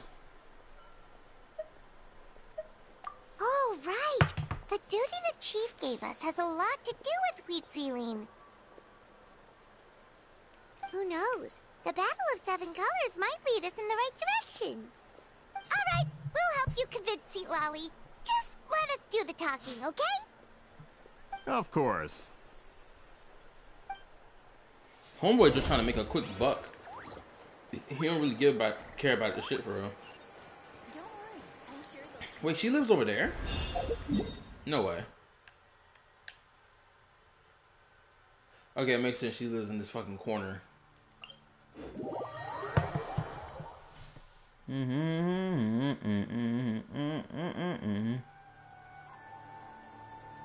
Ooh, an interesting video. The Truth About the Power Creep in Genshin by Jello Impact. Let me peep this video.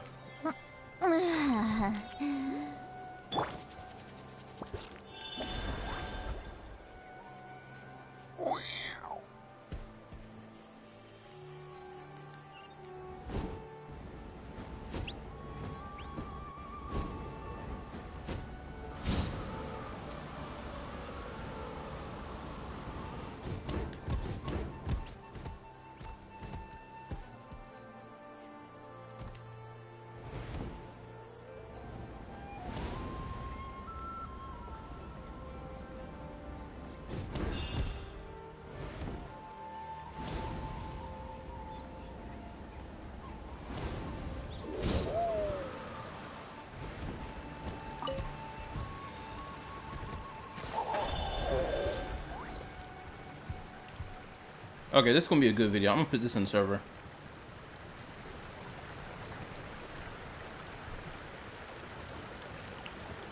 Give me 1 second. Many insects have a compulsion to follow the light, and humans are the same. Except we call that light hope.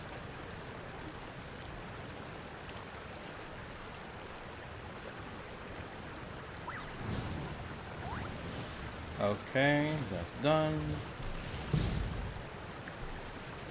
Now I gotta head back to the stream.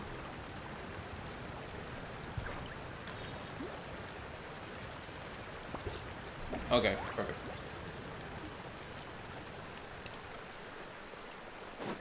I didn't even know she lived over here.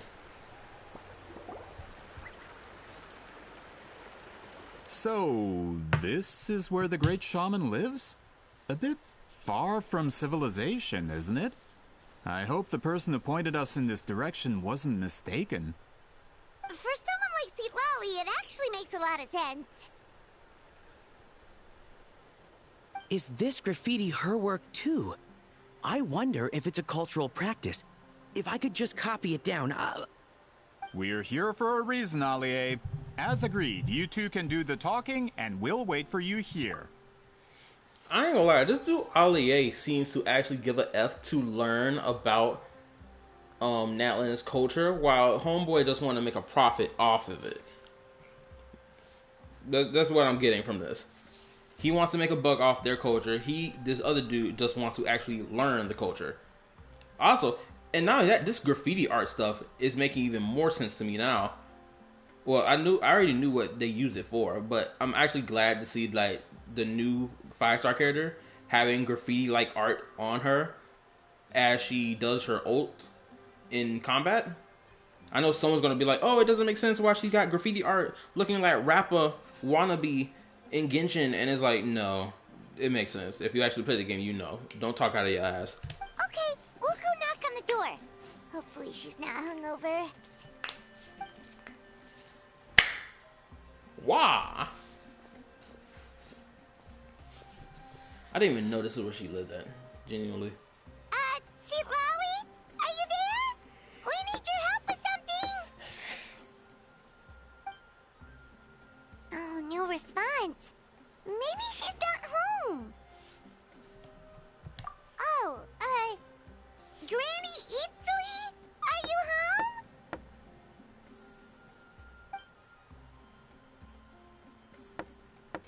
home? Hey, kid! If you're here to challenge me, book an appointment first. So she responded to that. Look at her. She look like a mess. What is this? Get that screenshot. Okay. Now, let's continue.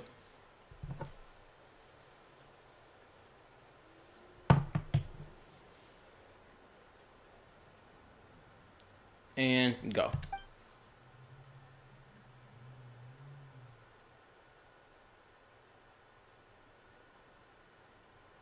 Traveler! Another cute pig. Hold up. Let me get this one too. Screenshot. Now I gotta wait. Just so the screen can load up and all the other good shit.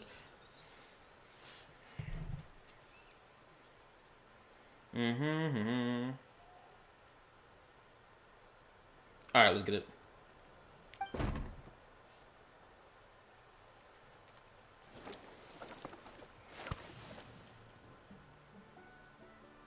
Looks like we came at a bad time. Are you still there? Just come in. We can talk inside. Well, at least we didn't get turned away.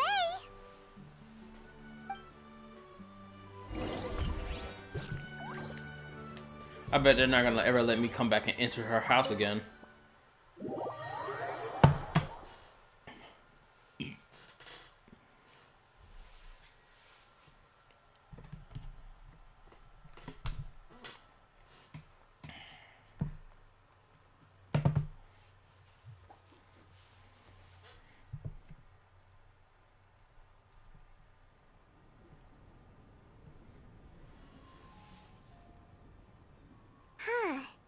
So this is where Citlali lives.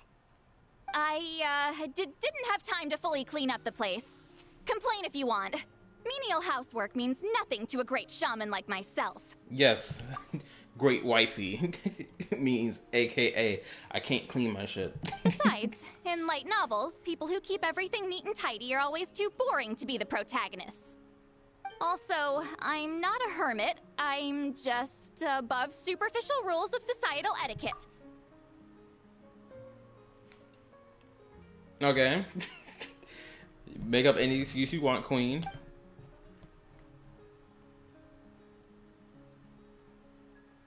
She over here observing every freaking thing in her room. She sure does care a lot about what we think of her. Also, the music kind of jamming right now. And that spell I used to transfer my senses to you, you're not still, experiencing the side effects, are you? No, of course not. It's my duty as a great shaman to check that kind of thing.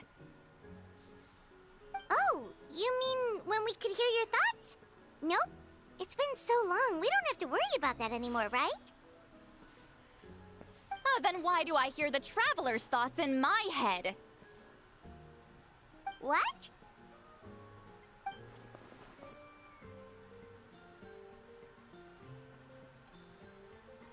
That nigga doing that shit on purpose now.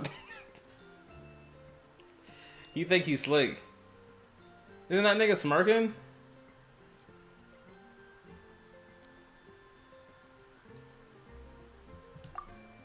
I can still hear you, you know.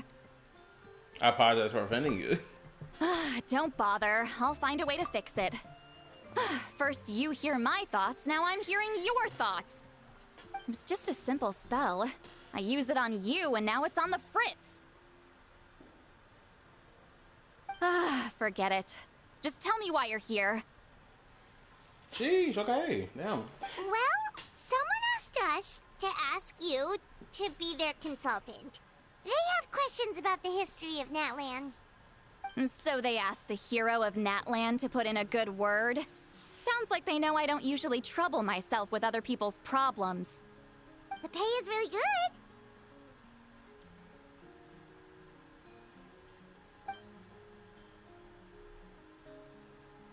Doesn't matter. I'm busy. She sure doesn't look busy. Paimon knew this wouldn't get us anywhere. What if the request comes from me? From you? Uh-huh. Yeah, we were given a sacred duty to help your tribe weave a special scroll. Ain't that the truth? Huh? So, you're the appointed ones this time? We were surprised too. After all, we have no idea how to weave a scroll like that. But with Chef Biram's help, we were able to make some progress. We still haven't succeeded, but we learned that the key to weaving the scroll is a special kind of color. The historical event those men want to ask about also involves color. If you help them, you might end up helping us too. Mm-hmm.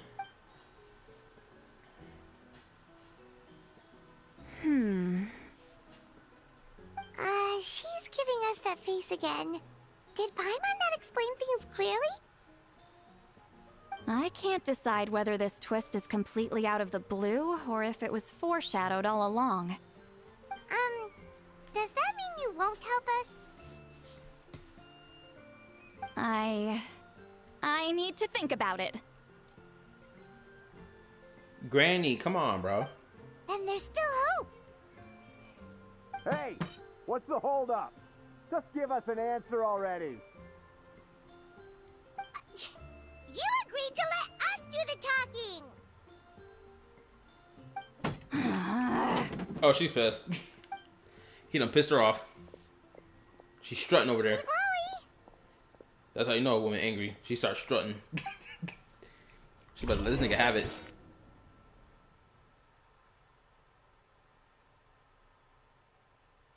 She about to kick this nigga to the floor. He's cooked. It's over for him. He's donezo's. Might as well go ahead and pray for this man. His soul about to leave his body. Also, for anybody watching, welcome, welcome. And if you're still watching from earlier, type something.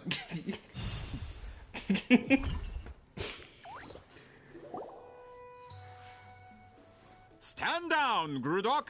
As your employer, if I tell you to wait, then you wait. Understood.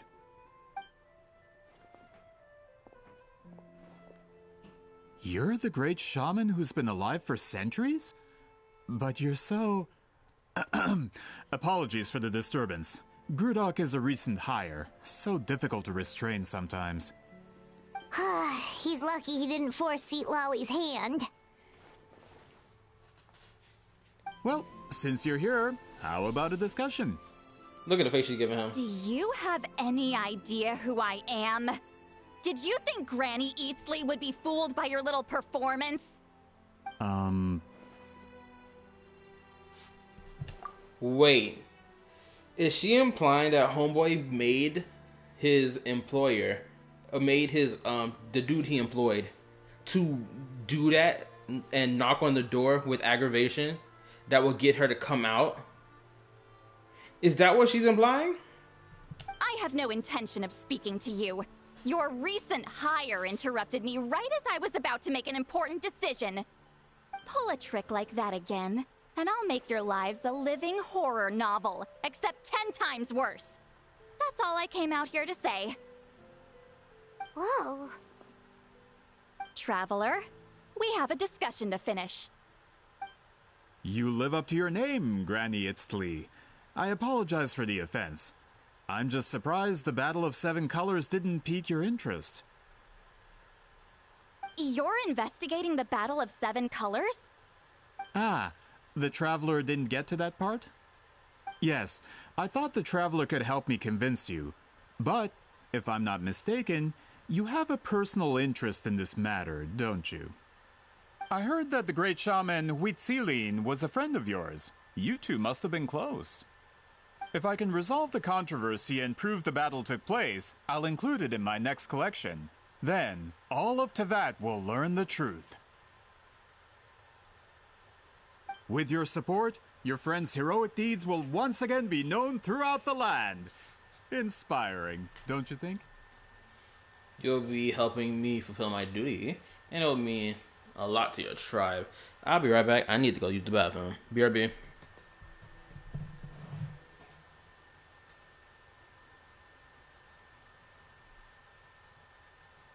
Bro, what is up with my phone right now?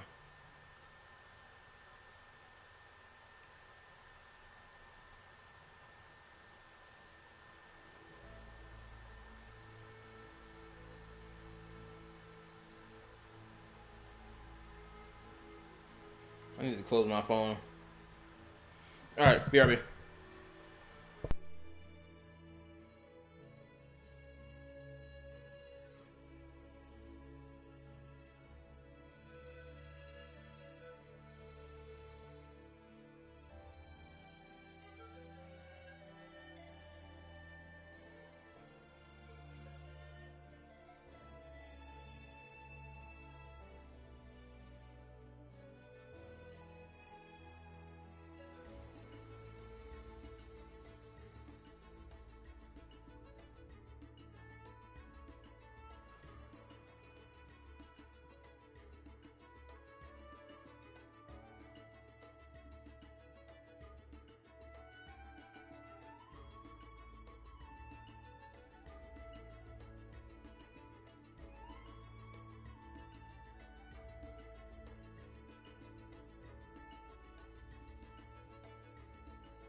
Okay, I'm back.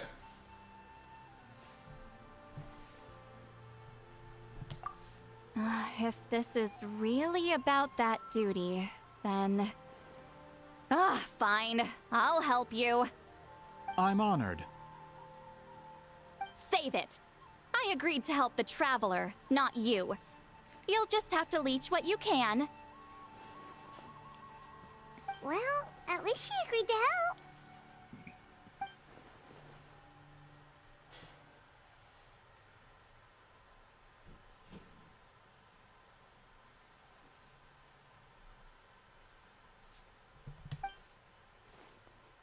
Who are you calling heartless? Not a problem. I always planned to work with the Traveler. So, did you directly experience any events of the battle? Do you have any idea where it took place? Can you think of any relics we could use to prove it? Talk at me, why don't you? Fine. No, no, and no.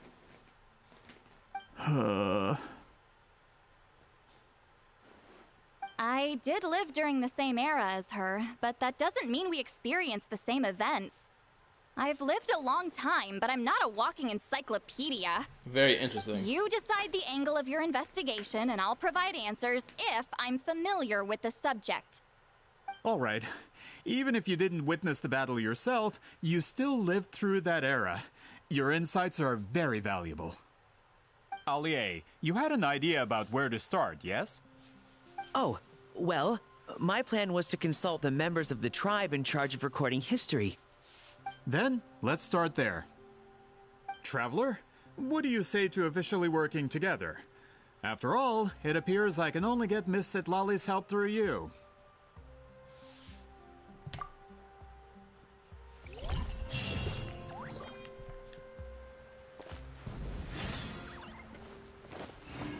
I love this graffiti.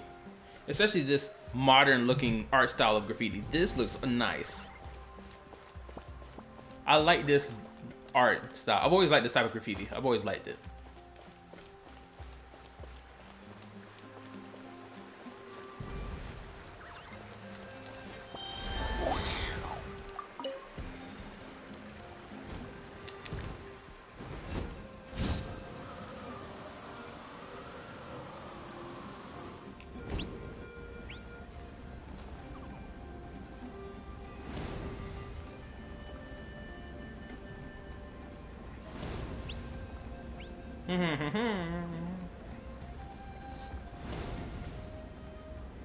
There we go. I was waiting for that.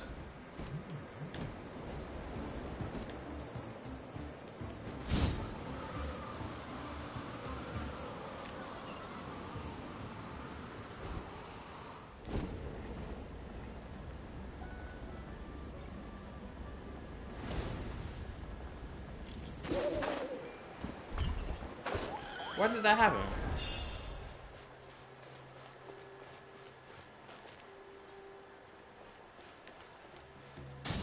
Light it up!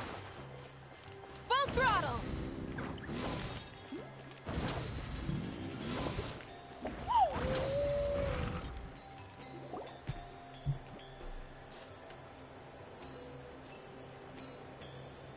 You don't seem super invested in this whole thing, Citlali.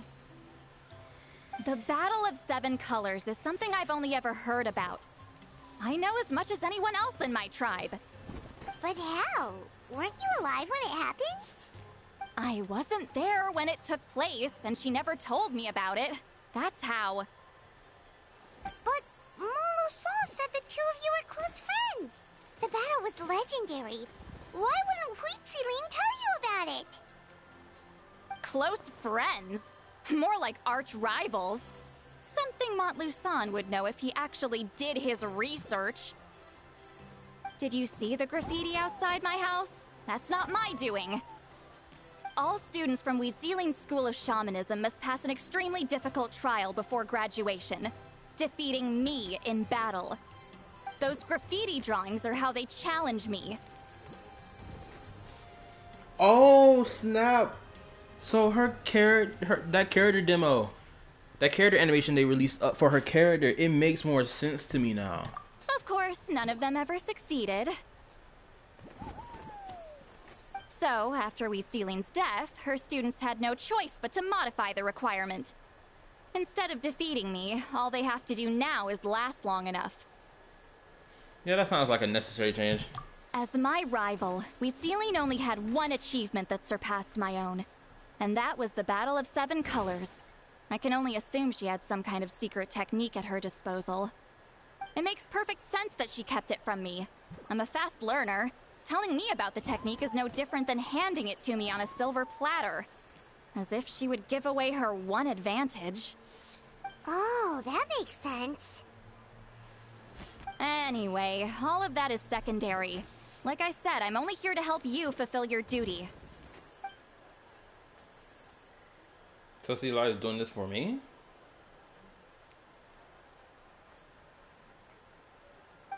Don't misunderstand. This duty is important for my tribe, too. A great shaman should do her part to see it done. I see you blushing over there.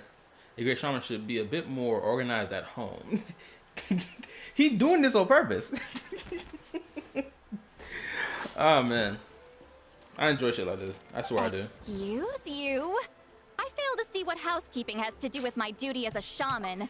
If you can't keep your house clean, how can I expect you to do a good job as a shaman? That's what he's talking about, girl. Why is it that you're the one whose thoughts are exposed, but I'm still the one suffering? I need to get to the bottom of this. Excuse me, great shaman, but that we was have cute. A I like situation that. over here. We could really use your help. Okay. I love Citlali's design. I swear.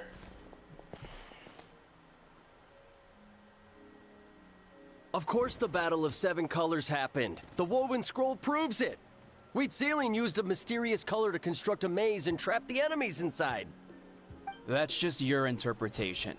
There's more than one way to understand that scroll. Besides, constructing a maze out of color is ridiculous. Wheat Ceiling was one of the most powerful shamans of her time. She definitely could have pulled it off. That's the biggest problem. She had students. Why not pass it down? A technique that powerful, and no shaman since has ever used it? Her students are keeping it a secret, of course. If you knew a technique like that, you'd be a fool to show it to just anyone.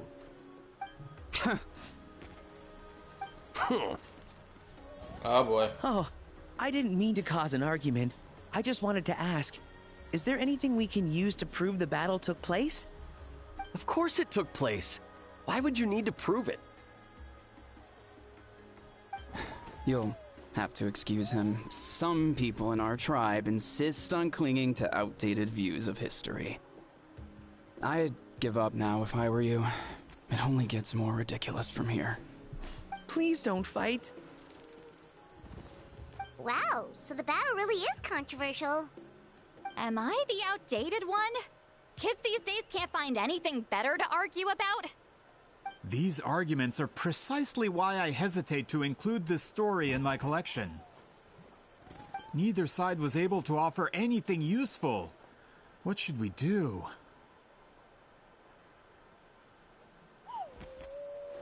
Wheat Ceiling was a passionate teacher.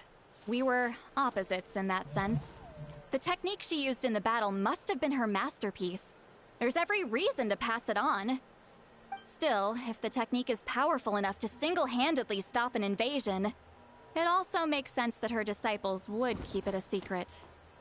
We should check with the students from her school. If we can confirm the technique exists, we can deduce certain things about the battle. But as far as I know, most of the shamans from her school occupy high positions in the tribe. Not the type of people outsiders like us can speak to on a whim. Right. The obsidian altar is off limits to you. But, if I go... Is there a problem? Most of Wheat Ceiling students are respected priests in the tribe. But that means they had to go through me. Or try, at least. I, of course, humiliated them from a young age. Those who hold the position now are the ones who lasted long enough before I wiped the floor with them. If I show up without warning, they'll run for dear life. That's not gonna get us any answers. I don't know if this counts as traumatizing. I don't know if this counts as traumatizing a child, generational trauma. Cause like, yeah, you kicked their ass when they were kids. This wasn't some, oh, you assaulted them out of the blue for no reason. No, they came to challenge you. They knew what they were getting into. This trauma that they have, quote unquote, is not even her fault. It's their own fault because they knew what they were getting into. I don't think it's fair to even put that trauma on her. The reason I'm saying this is because I saw Sam in my Discord tell me that she traumatized them, but it's like she didn't traumatize them though. That's not her fault. You can't call the one who kicks your ass in a fight that you are the one that prompted the person who caused your trauma. You caused your own trauma. Yeah, Paimon can see it now. You don't go run the fade with someone, then get your ass whooped, then blame the person for kicking your ass.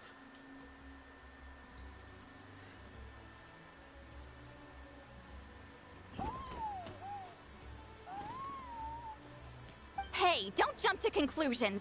That was just a metaphor. I'll make sure they don't run away. Who better defend off a tyrant than a hero in that land? Only you have the guts to joke like that with me, Traveler. Fine, I said I'd help, so I'll help. But don't blame me if it goes wrong. I ain't gonna lie, she must be cursed with immortality. The rest of you can wait for us here. We appreciate the help.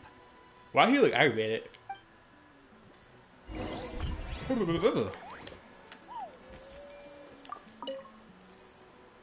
Natland's history is full of intriguing mysteries. It's too bad I can't talk to those priests myself.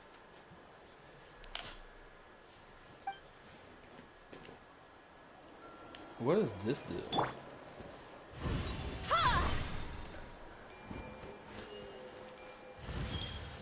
Just like that. Oh, it's a wind current. And this thing is taking me mad high. Oh my goodness, I got crazy high in the air. Let's ride. Now that was awesome. If only that gadget they made, that playable gadget they made was like that.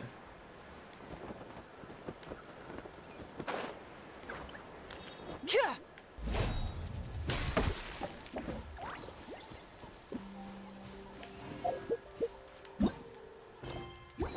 I can just teleport down there.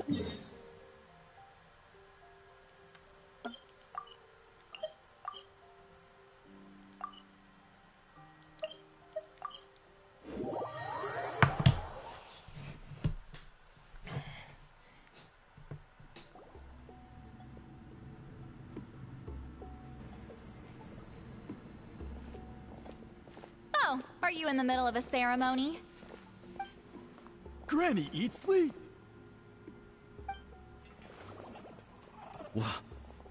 What is she doing here? Did some coward not show up after challenging her to a fight? Or is she here to officially take over the tribe? Whoa. It's like they really do see her as some kind of tyrant. Honestly, that's their own fault. That's not even her fault on everything. That's not Citlali's fault that they view her as a tyrant. Y'all wanted to run the ones with her when you were children. You got your ass whooped. And now, as these grown adults in your 40s to 50s, y'all sitting here shaking in your boots anytime she walk around you. Stop it. You look ridiculous. No matter what, we'll defend our dignity as priests to the end. Not only that, she can kick your ass and prove whether or not if you're worthy to be a shaman or a priest at all. So... there's that as well. You talk a big game for someone who lost to me the most out of the entire priesthood. What? All I want is to ask some questions. LOL, I went MIA, had to do something. No problem. I was about to end the stream about an hour ago, but then I was like, you know what? Nope. We're gonna keep pushing. We're gonna get this done. Was good catching you live? Oh, I gotta ask this question. Now I'm saying, think about it. Yo, do you have the notification bell turned on by any chance? Because I keep forgetting to say this to people anytime they subscribe to the channel, to turn on the notification bell. I don't know if anybody even bothers doing that. Because I feel like that's probably one of the reasons why no one gets notified about my streams. Hopefully I can swing by next time. No problem. You're almost there, I'm thinking. You're almost there, I think. What do you mean by that? Like, I'm almost near the end of the quest? So, you're here to interrogate us? Someone didn't sit pretty for their beating? Is that it? You want their name, don't you? We should just run! Oh my god, they acting like she's terrorizing them. Calm it down. Maybe my bell is okay. Okay. Cool. Yeah, with the hero of Natland here, Granny Citlali will be on her best behavior. Sure, whatever you say. I love Granny Citlali. Oh, it's the Traveler and his companion. That does make me feel better. How can we help you? We wanted to ask about the technique you inherited from Huitziling. Huh. So you can eradicate our school once and for all? Disciples of our school have challenged her year after year. Gotta go, man. Just as our master no instructed. problem, bro. I'll see you next Sounds time. like she's finally had enough. Well, you're not Have a good rest wrong. of the evening. If we want to I protect appreciate our it. legacy, You too. one of us needs to run. Not this again. Just how much did you traumatize them, Citlali?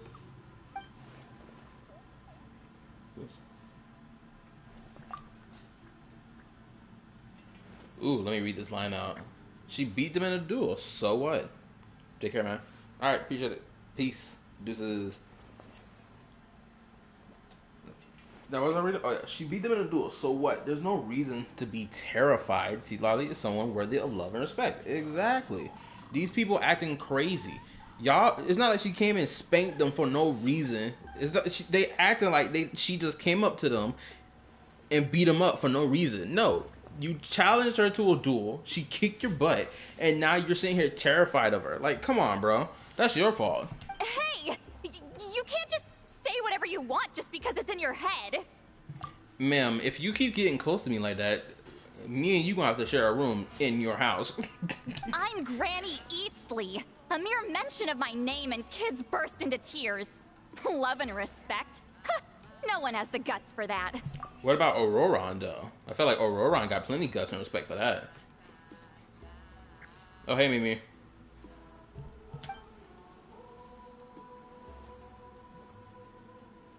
What? You know what? Forget about your duty. We really need to fix this mind-reading situation.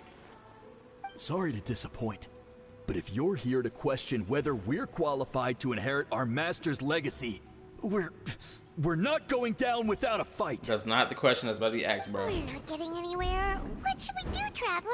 Bro, just get to the point of the issue. You bunch of idiots.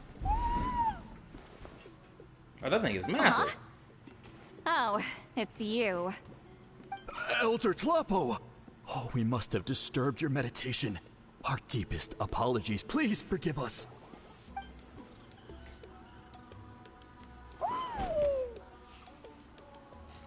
Did Elder Tlapo just issue a declaration? From what I can tell, in a single word, the message was...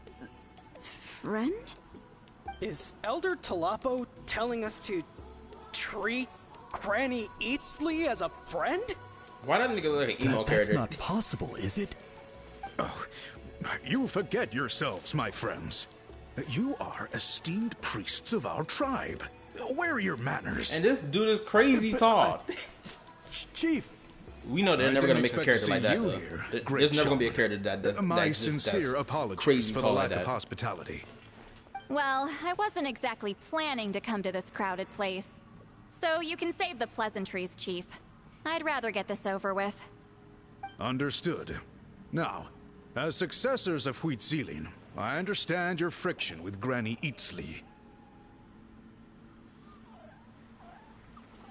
This dude is However, W Elder character. Tlapo's declarations have always showed us the correct path. You would do well to respect his counsel. So, mind your manners and allow Granny Eatsley to ask her questions. Good thing Elder Tlapo and Chief Biram are on our side.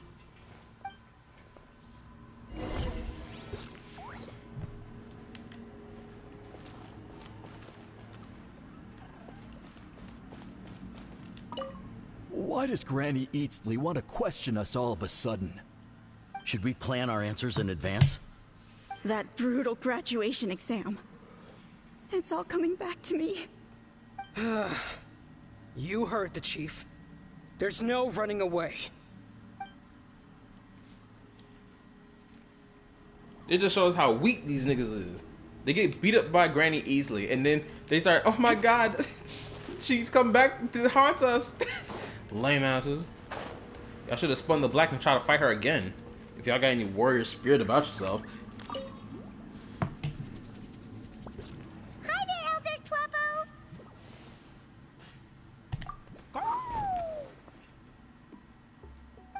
Hey, he seems pretty happy to see us. He's the one who put you in charge of the scroll, right? Yeah, Elder Tlapo appointed us to the task. Elder Tlapo, huh? He's still Claw to me.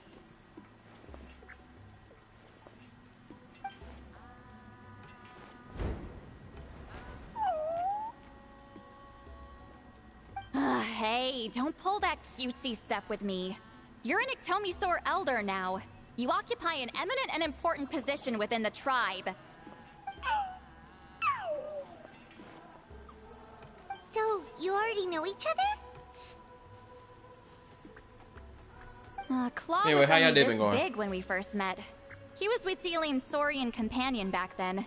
She kept dragging him to my place, so over time, we got to know each other. Sounds like you two are pretty close. But she only came to my place to fight me. But at the same time, she always claimed to be my friend. She was the only one who dared to try, at least. Well, you've lived a long time.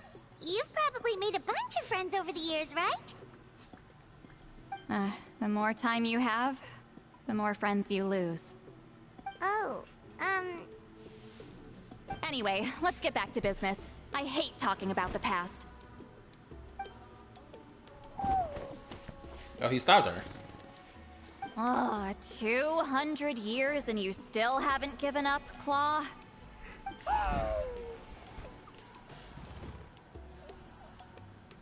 I still haven't made up my mind, so you should head back. Traveler, Paimon, let's go.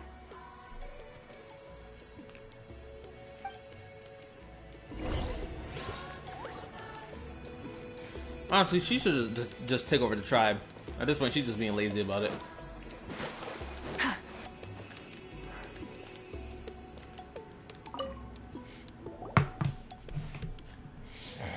Hey there, Chief Biram.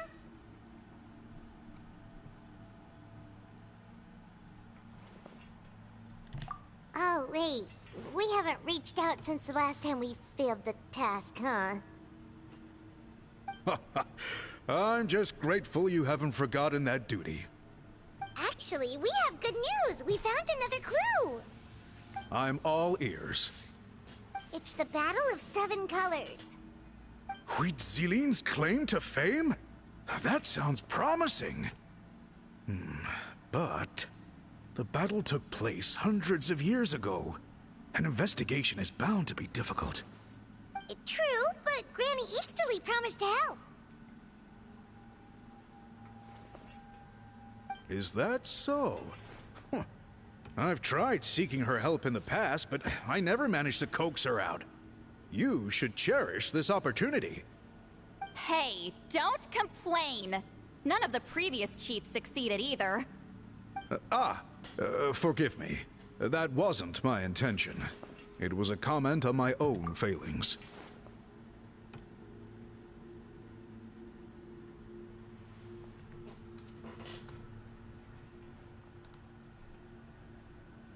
Hold up.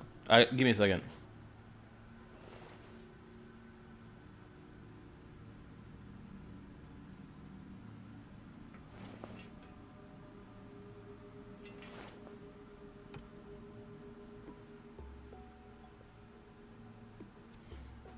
Okay, so I see why she got upset. Paimon said you've been trying to figure out how to weave the special scroll. It is my duty, great shaman. Why bother? The scrolls always end up completed on time. So what's the point of figuring it out for yourself? If I may, this task concerns the history of Natlan as a whole. And in many ways, history is the memory of a people. Memory is sacred to our tribe. I'm sure a great shaman understands that better than a humble junior like myself. Something this important cannot be left to baseless rumors. I know you don't concern yourself with the daily affairs of the tribe, Granny Citlali. Even so, as a priestess, I trust you wouldn't leave something like that to chance. I get your point. Of course, the one time I wish you could read my mind, it doesn't work.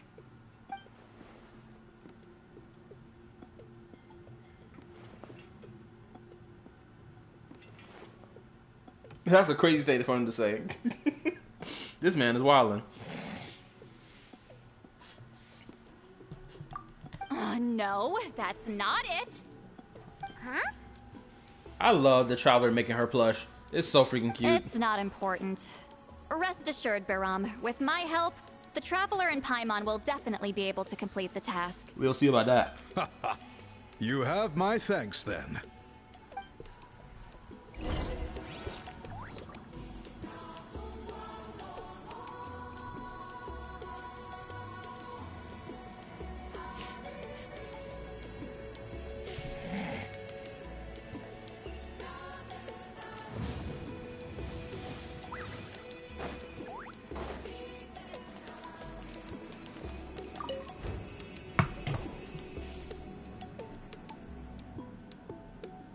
Huh.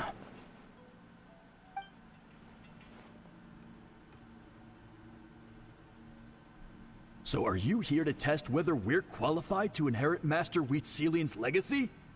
You've already been tested, haven't you? Well, frankly speaking, I don't think any of you are qualified.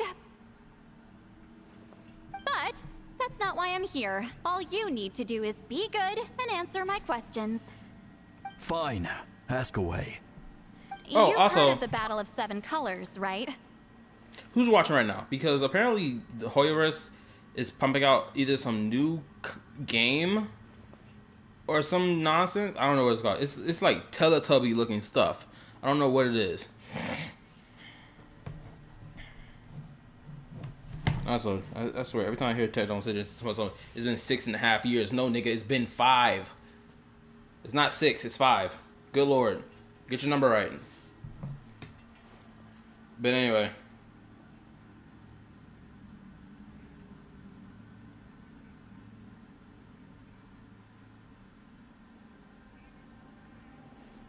Of course. It's our master's claim to fame. An immortal legend inscribed in the very history of our tribe. Then I'm sure you know there are those who question whether it actually occurred. Okay, never mind. I thought this had something to do with Genshin Impact. This shit has nothing to do with Genshin Impact. This Teletubby stuff has something to do with Tears of Femis, a gacha game made by Hoyoverse that I don't even play. I don't even know how to even play that game. If it's not one of their recent big 3, I don't care about it like that. Especially if it's not Honkai related. I did hear people arguing about that the other day. It's disgraceful. How can they question something like that? It doesn't surprise me. Natlan has had more tourism lately. A lot of people have started getting strange ideas after interacting with Outlanders. After all, everyone who took part in the battle has returned to the ley lines. Without witnesses, it's hard to refute detractors. Well, it just so happens the questions I want to ask are directly related to the legitimacy of this battle. Listen, we know you were rivals, but do you really have to question her legacy? You think she's like you? Someone who can't survive a little scrutiny? No, of course not. Then let me finish. During the battle, Wheatselian most likely used a technique powerful enough to turn the tides of war. I'm sure she was very proud of it. Proud enough to pass it on to her disciples. So, which one of you inherited that technique?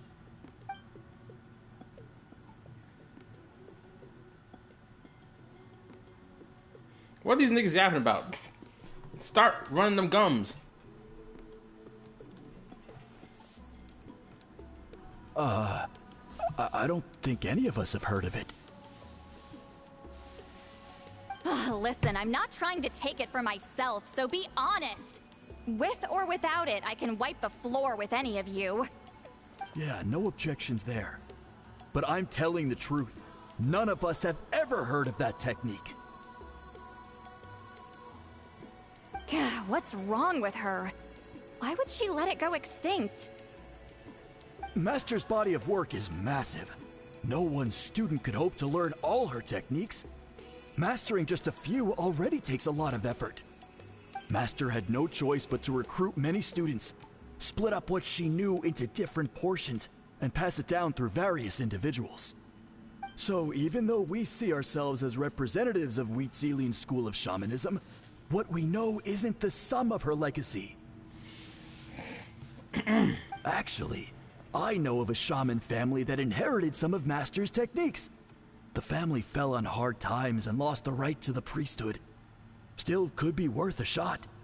But if they inherited Wheat Zealin's secret technique, shouldn't the family be thriving? Well, it's the only thing I can think of. All right, give me their address.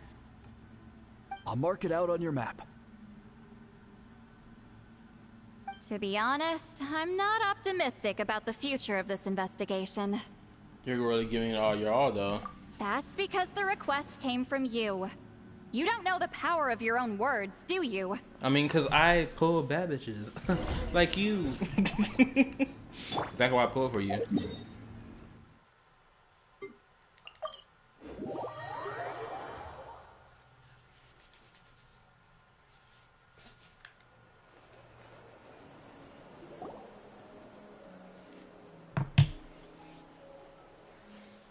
Proving the legitimacy of this battle seems more hopeless by the second. Nothing we can do about that. Well, even if our investigation ultimately proves the legend to be false, that's still a worthwhile result. Let me read. Xavier BYT, hello?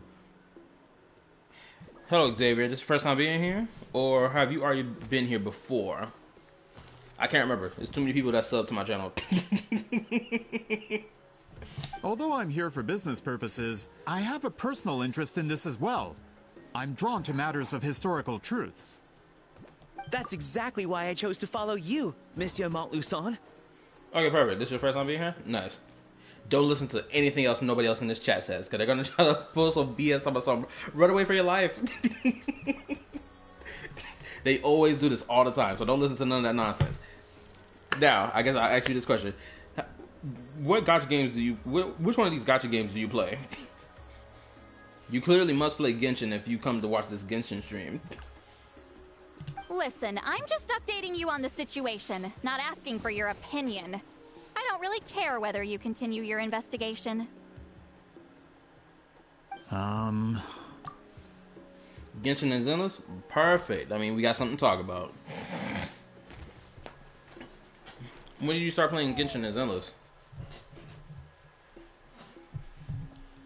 Traveler, you came to me for help with your scroll weaving duty, right? You thought looking into the Battle of Seven Colors could give you answers. That's understandable.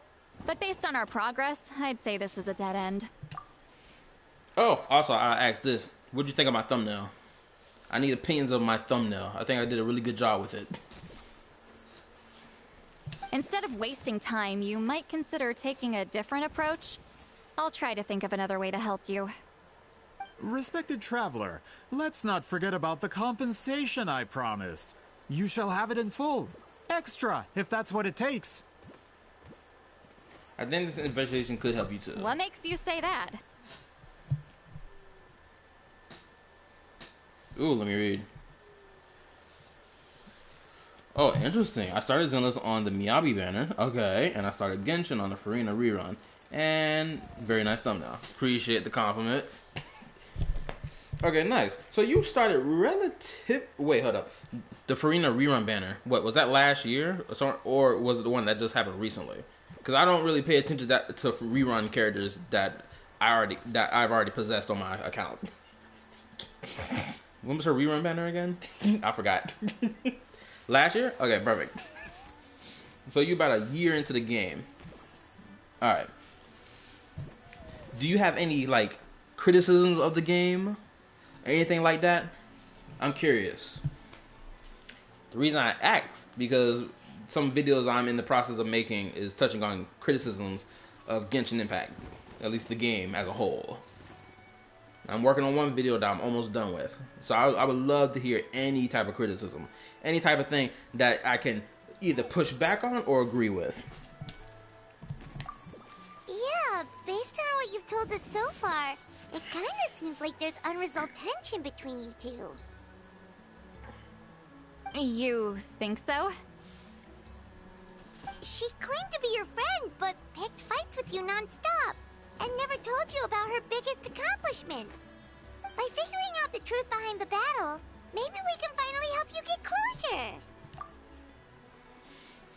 No criticism at the moment. No problems or anything. Really? Interesting. I just played a game. Okay, cool. So you don't really stay in tune with this stuff people be with this whole internet stuff of gotcha CCs or YouTube content creators and all that shit in relation to criticisms towards the game or whatever. Right? You just play the game. If so, if that's your mentality, I respect it. Because honestly, that's how I was moving personally. This entire time I was playing the game. It's only until recently that I started engaging myself with the criticism people have of the game. Closure? I'd say we're 200 years too late. But fine, if you want to keep investigating, be my guest. Ah, that's wonderful news. Alright, let's go visit the Shaman family.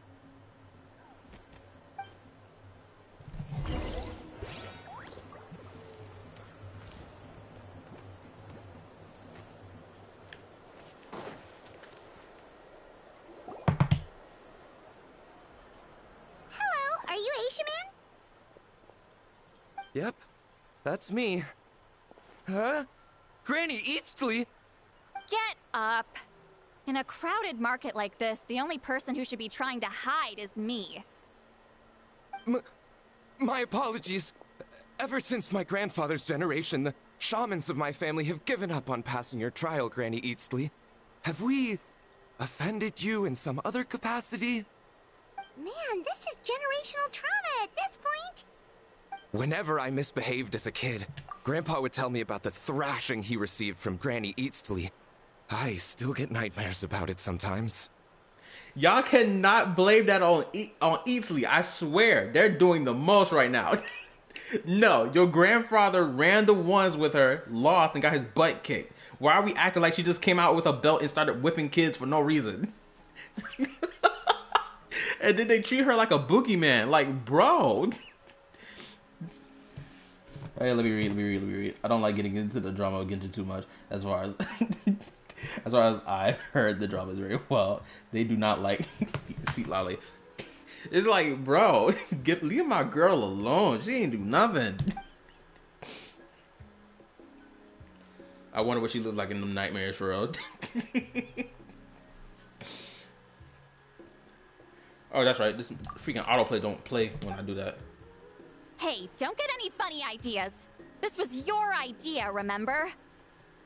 Keep asking your questions. I'm going to find somewhere quiet to wait. You know what's so crazy? I feel like Citlali is probably the most valid character to ship with the Traveler in comparison to like any other female character in this game, like deadass.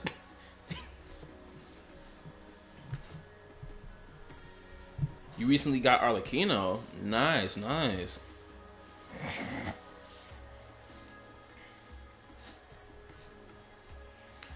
Oh, I guess I should have said this disclaimer to you. I'm an adult, and I talk about these characters any way I want to talk about them. So, if you aren't an adult, and you get offended by anything I say, do know I am an adult.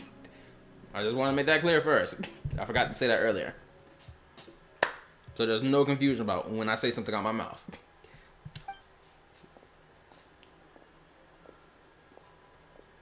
Okay, so your family studied under Citlali, right?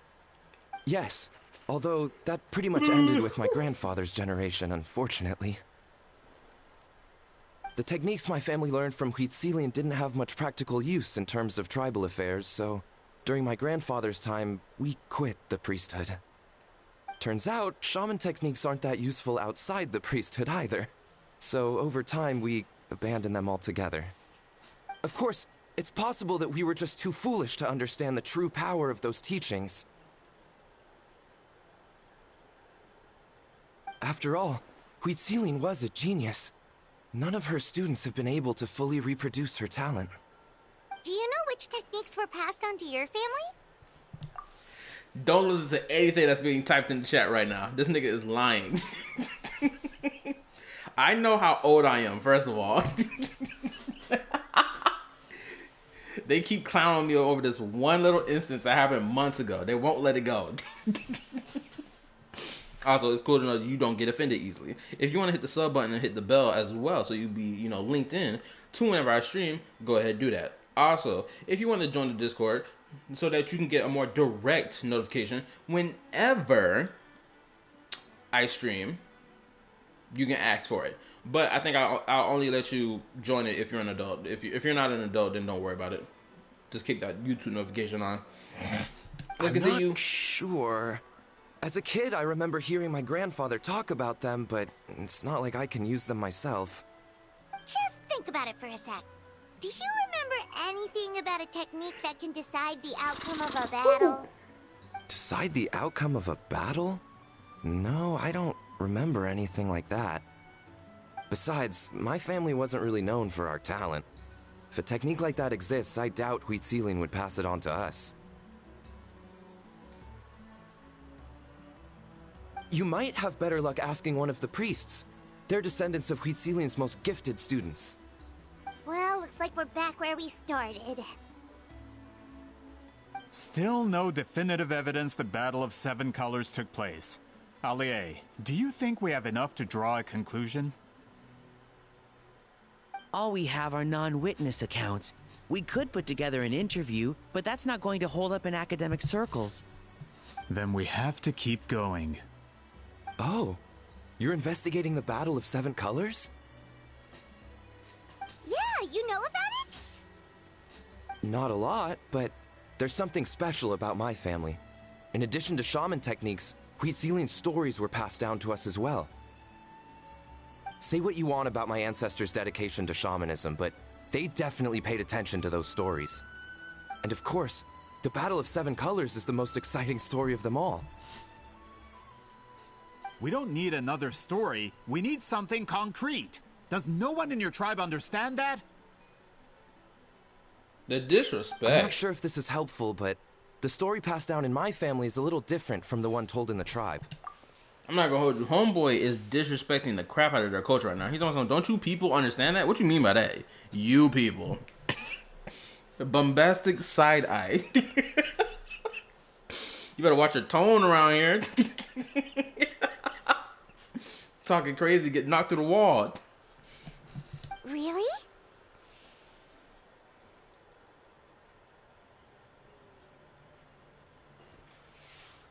Oh, wrong button. Well, it's Citlali's personal account of the event, so it's a lot more detailed. For example, in the version I heard, the battle took place in a location known as Chico Mostuk Cave. Oh, you saw that? That means you can tell us where to find it. Have you ever been to this place? Unfortunately not. I studied maps of Natland before we left, Monsieur Montluçon. I don't remember ever seeing such a name.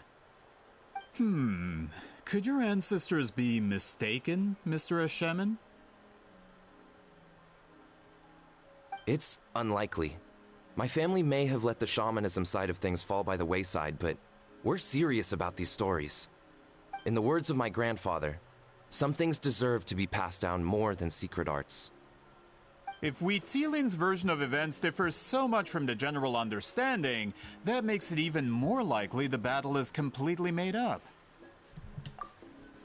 I don't know if I agree with that point of view. If anything, it swaps the other way around. If the general understanding is this one thing, but this family who was given the information about the individual in particular, more detailed information about them, they would know more and a better understanding than the general populace. I don't know if this dude's line of thinking going correct. Yeah, that's disappointing. Don't agree with him, Paimon. Oh, hold on. You mentioned the Chico Mostek cave? Oh, yes? Can I clear something up for you? It's been more than 200 years. Huh. I never thought I'd hear that name again. What does she mean?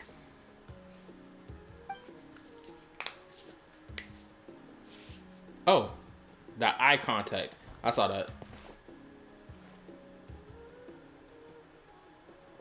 That location is now known as the Valley of Fog. The Chico Mostek cave is what it was called 200 years ago. Precisely when Wheatsealing was alive.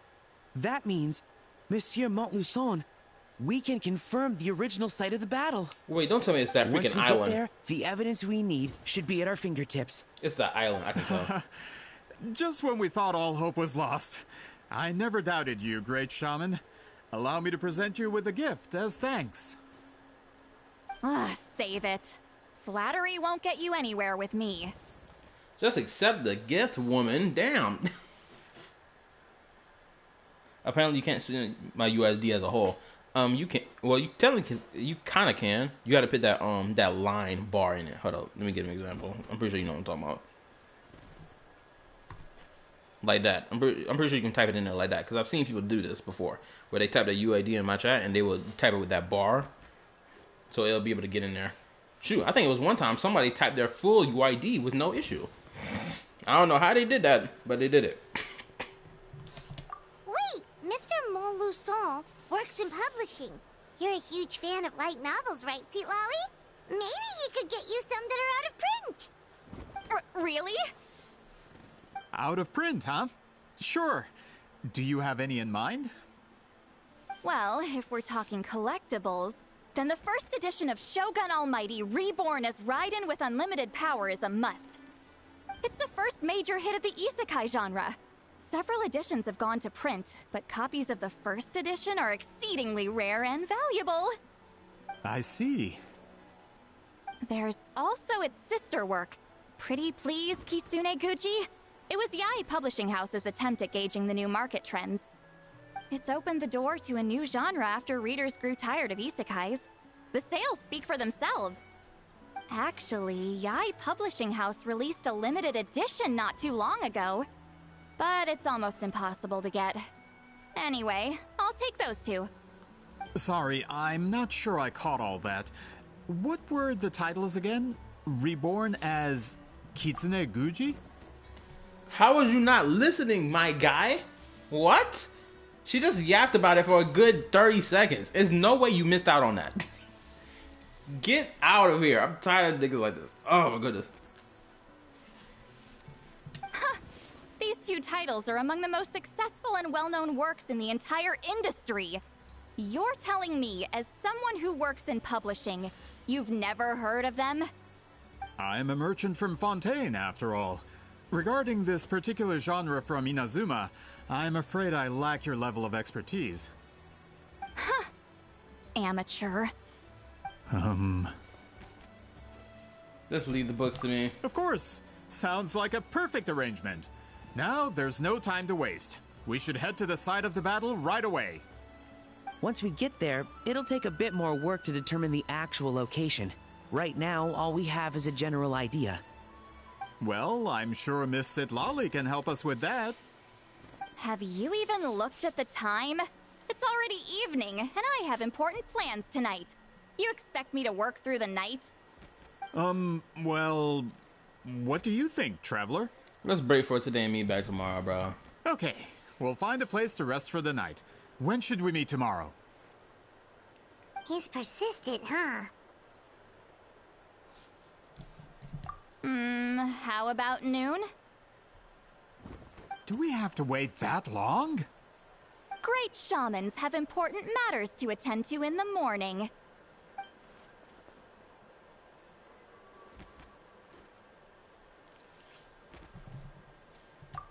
Hold up. Let me read. Dang. What, dog? I finished the Fountain of Lucine before finishing the Archon quest? What, the Archon quest of Fontaine? Or Nalin? Which one? Because it's so impressive. I'd ask how long that take you. If it took you a week to do, you got too much time on your hands. Because even I haven't finished that. That's only because I have important tasks to complete at night.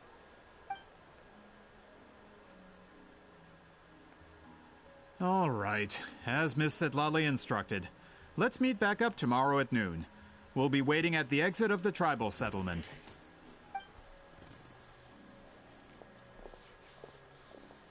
After I haven't finished the Archon quest?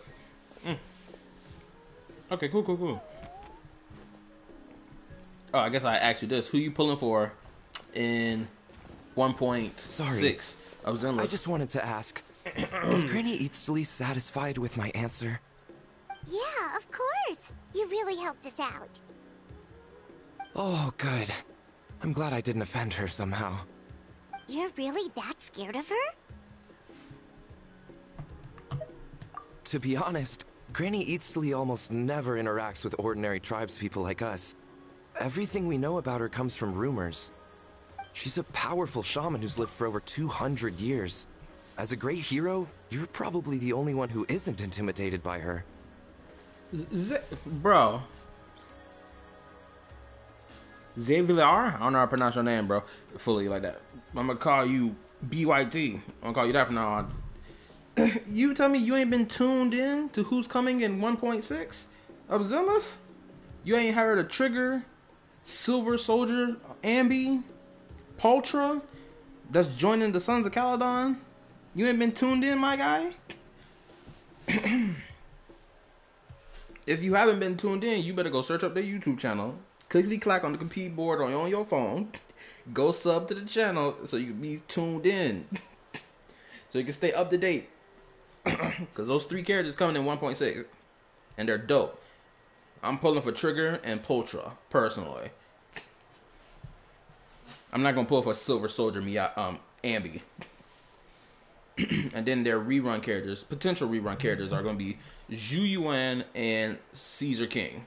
Which, I have Caesar King on my account already. Caliber Incident Dummy.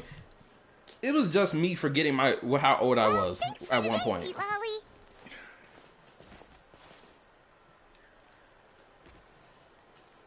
I managed to stay up to date on Genshin, but not Zenless. Then it's time to double that effort. That's quite considerate of you. All right, let's grab a few drinks. Just like last time. Oh, the autoplay not on. Wait, didn't you say you had important plans tonight? What did you think I meant? Does that mean you've gone drinking every night for the past 200 years? Now Paimon's worried about your health. Same place. Her and Venti are going to get along great. They both drank themselves throughout their depression. No, I've had enough socializing for one day. I know somewhere quiet. We can just buy some drinks and head over.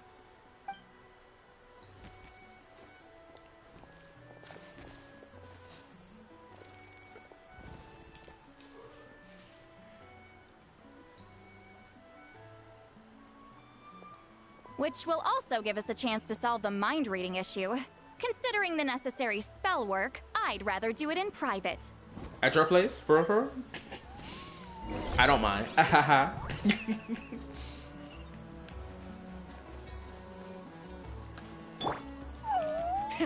Rev the engines!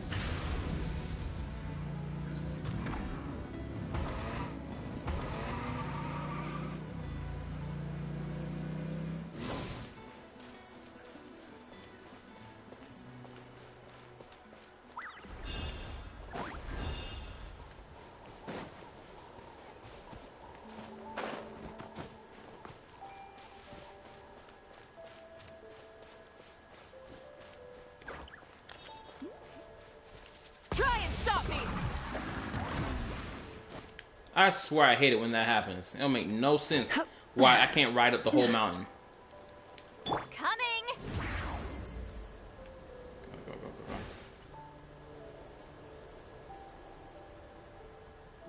Let's ride! Hip! Rev the engines! Is this the place? No, further up. Further up?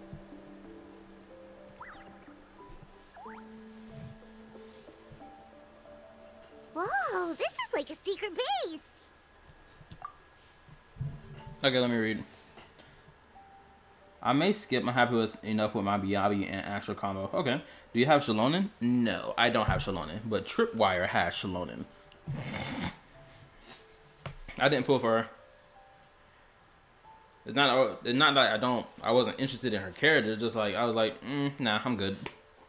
I'm saving my stuff for the Pyro Archon and Citlali and Ian-san, which she is coming in version 5.5.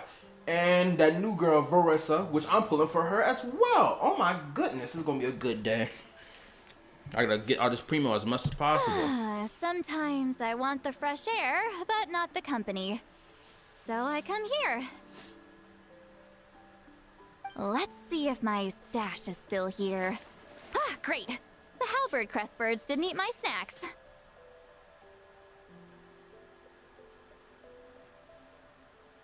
I did one temple on Jelona and got her? Oh, that's crazy. Did you build pity, or was that like a, oh, you won the 50-50?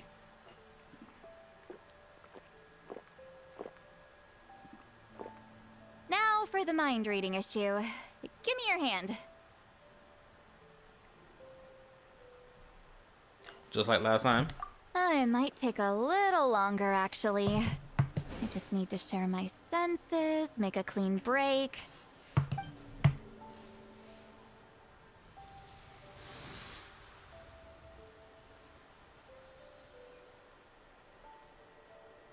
And that should do it, right?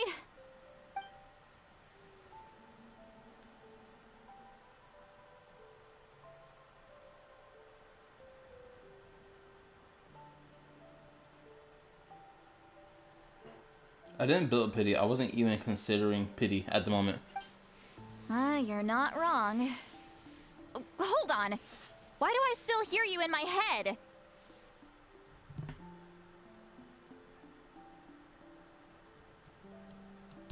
Oh, did I not separate our senses completely?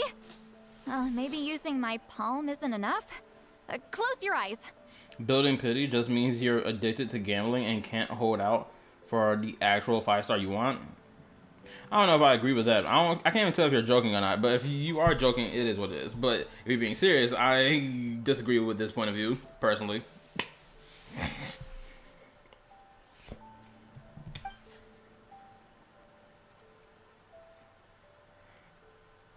Oh, please work, please work. A great shaman should be able to handle this. The amount of time I've built pity, especially in Zenless, recently, especially with Zenless, I built up pity probably like 1 or 2 times, and it's come back and saved my life for the characters I've actually wanted. Sometimes I was like, bro, I was praying that within the next 20 or 30 pulls I put on this banner just to build pity for later, that 5-star character does not come. Because I was like, I'm not trying to get this one, I'm getting the next one. Don't arrive, don't pop up, I don't want you.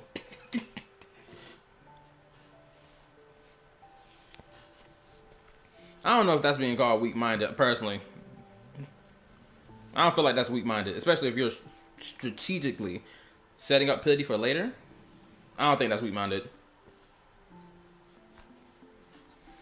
Now, I will find it weak-minded if you're spending $20,000 to $30,000 something dollars just to get to C6 a character, then that's extremely weak-minded in my opinion.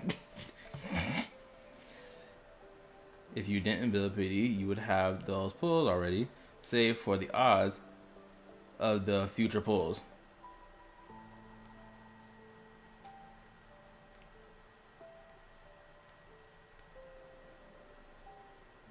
But even still, with that point of view, it's still not a bad thing to do. It doesn't even come off as weak-minded. It's still strategic. It's still a smart thing to do. If you want to build your pity up, for the next 5-star, so you can guarantee it when it comes, then that's a smart move to do. I don't see how that's stupid. And even with the path that you mentioned, oh, you could have saved it so you have your guarantee. Or not guarantee, for the possibility, technically, if you're going to win the 50-50. Because it's always a possibility. Shit. How many times have I lost the 50-50 in Genshin? I mean, I've skipped a lot of character banners. So I can't even really say how many times I've lost the 50-50. But I do remember certain moments, like Kaching arriving, and sometimes it was Chi-Chi, which is one of the fucking reasons why I built Pity in the first place. It's fucking, I was like, bro, I'm so tired of these characters I don't want appearing. It's a smarter move. Either build Pity, or shoot, actually I did the second option, technically, when I was freaking building my freaking amount of primos for Citlali and Mavuika. Since version 4.6, I'm pretty sure it was either 4.6 or 4.7 I was saving pulls. No, it was 4.7. Because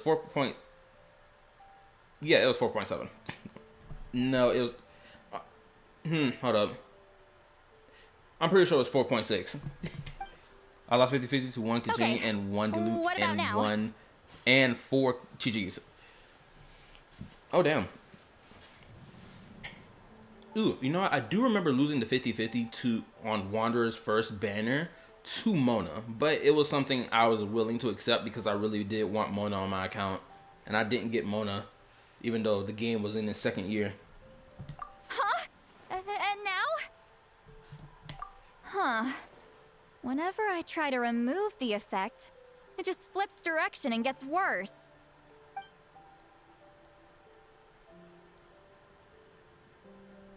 The Traveler keeps teasing this chick all the time. This is the most flirty he's ever been. I need me a drink. That was just to help with the spell. Ah, shoot. I still hear you. Man, I need me a drink. I'm dying over here.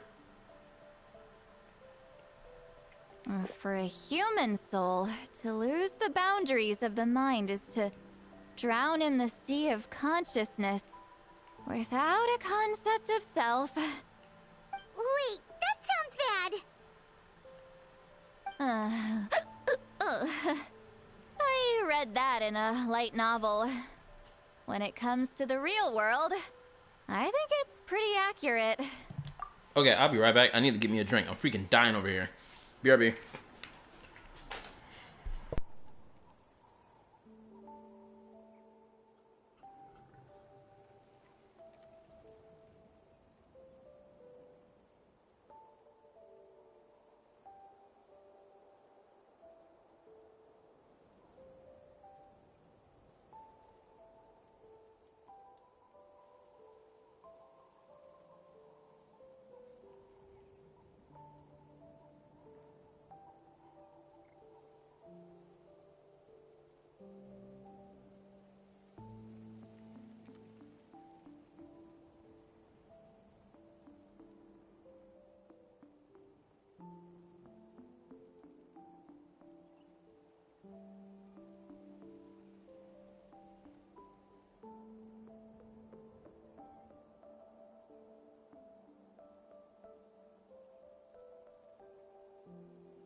Okay, back.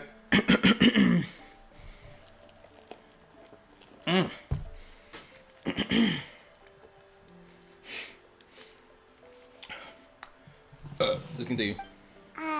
Is Citlali drunk? She's not making much sense. Anyway, we'll just have to leave it for now. Hearing the traveler's thoughts isn't that bad, right? You should just tease him. That's what Paimon would do.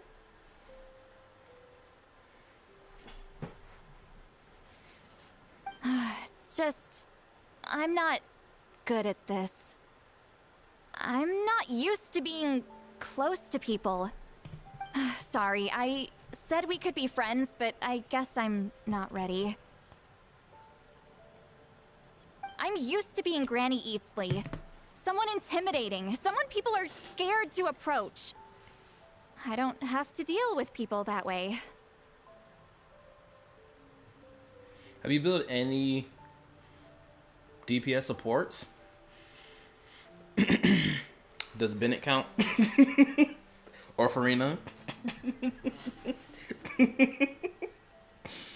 I know Tripwire gonna kill my ass for this. Yeah, Paimon's been wondering, why do you insist on living so far away? You could easily become a leader of your tribe, someone everyone loves and respects. When you live as long as me, a person is like a flower. The color draws you in. You water it to see it bloom. It rewards you with its fragrance. But it doesn't last. With the passing of the seasons, everything withers away. You can try to water it, but it will never bloom again. Then yeah, the answer is yes. Even if the same plot of soil is covered in flowers the following year, the one you remember won't be there. That's just how it is. Most of the people in my life will be gone one day, just like a flower. It's so interesting that she's talking like this, and it's like, bro, we've met so many other characters who are long-lived, who have long lives, whether it be a curse or that's just how they are genetically or whatever it is. It's like, my girl, you need to go talk to them and become friends with them type of niggas. Damn, good lord. Getting close means losing friend after friend for hundreds of years, until the weight of their memories crushes my soul. If people don't care about me, then I don't have to care about them. It's better if the people in my memories are nothing more than fleeting strangers. That's a horrible way to look at shit. That's horrible. My approach is different. I choose to remember every single one. You won't live as long as me, so you don't have to worry about that. Actually, I might have a long lifespan. I have some truly. Really? Then you should understand. Nearly everyone you know will be gone one day. There's more reason to remember them. Traveler?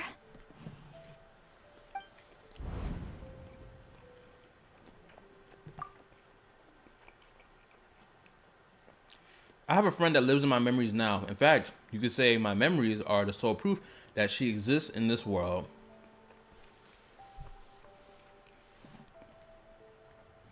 Wait, who he referring to? I have a friend who lives in my memories now. In fact, you could say you can say my memories are the sole proof that she exists in this world. Who is this nigga referring to? So sometimes I tell myself, as long as I remember every single friend, they will never truly die. Sister? I don't know. If it was his sister, I'm pretty sure he would have been more blatant to say it's his sister in his mind. I feel like he'd have been more blatant or to say that rather than a friend. Because we know she exists in this world. We know the sister is legitly exists in this world. We know that. So it feels like he's talking about another individual. I was thinking maybe Paimon, but that doesn't make sense for him to say.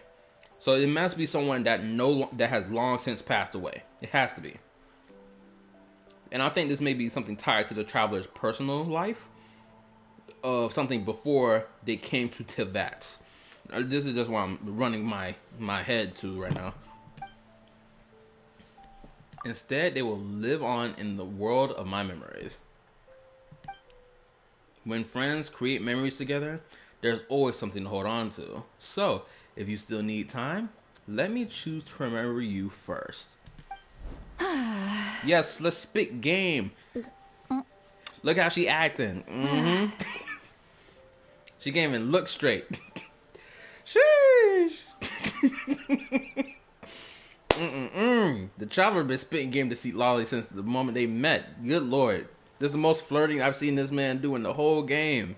He ain't never spit game this hard to any female character except for Citlali. Is Citlali alright?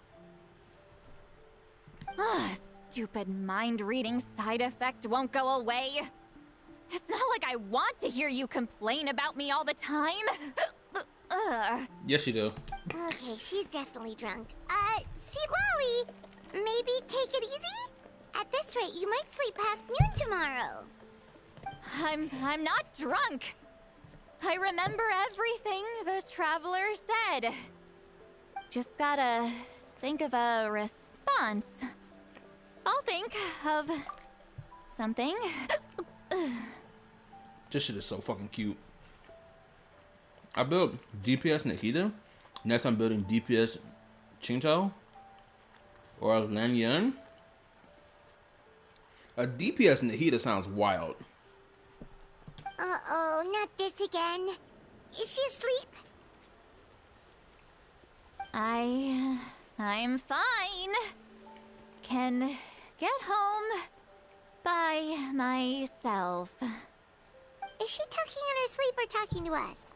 She seems kind of out of it. Bye. Gonna walk back alone. Need some time to think. That chick is going in the wrong direction. She doesn't need to worry about her. She's always been like this. Alright.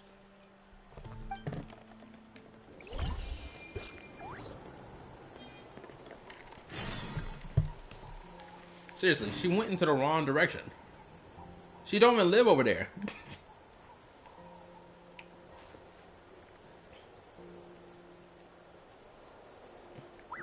Yeah, she went this way, didn't she?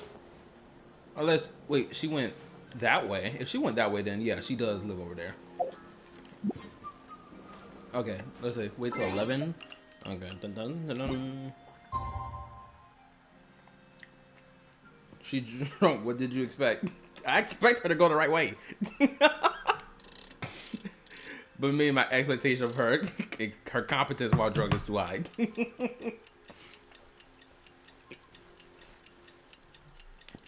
Ooh, I guess I'll ask you this. BYT, are you like real invested or deep into Genshin's lore by any chance?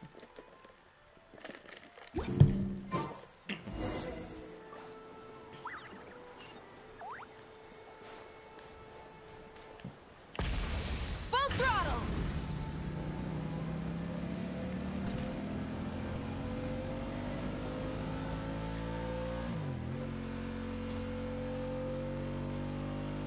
Hell yeah? Perfect. So we're gonna have plenty to yap about. Oh, I guess one thing. Hold on. Rise with the sun!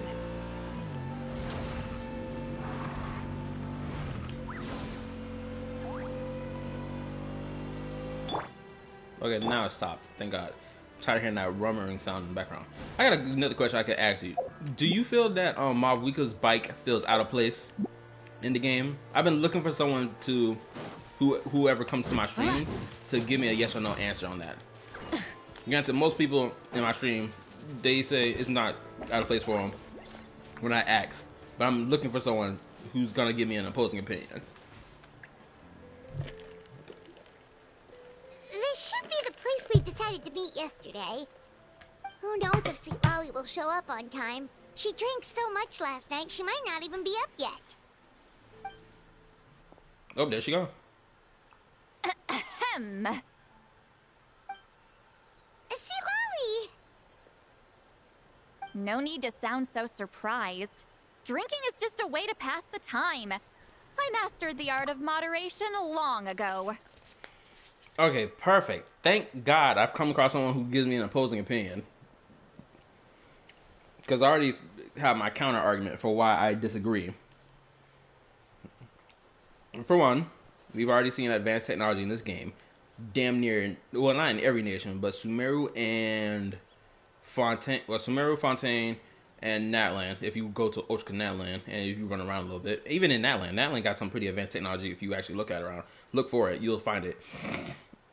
For one, the reason why I don't think the bike is out of place, one, because they've already it's described in her character description to have been something that Power Archons have used before her own existence. So, meaning that this bike has been around. Well, bike, I'm calling it. It's an armament, not even a bike. It's a freaking weapon by all definitions.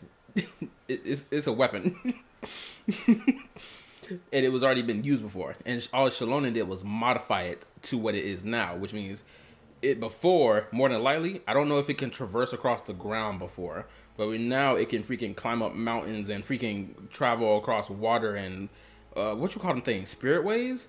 And what was the third thing it could do? Glide for a little bit of time.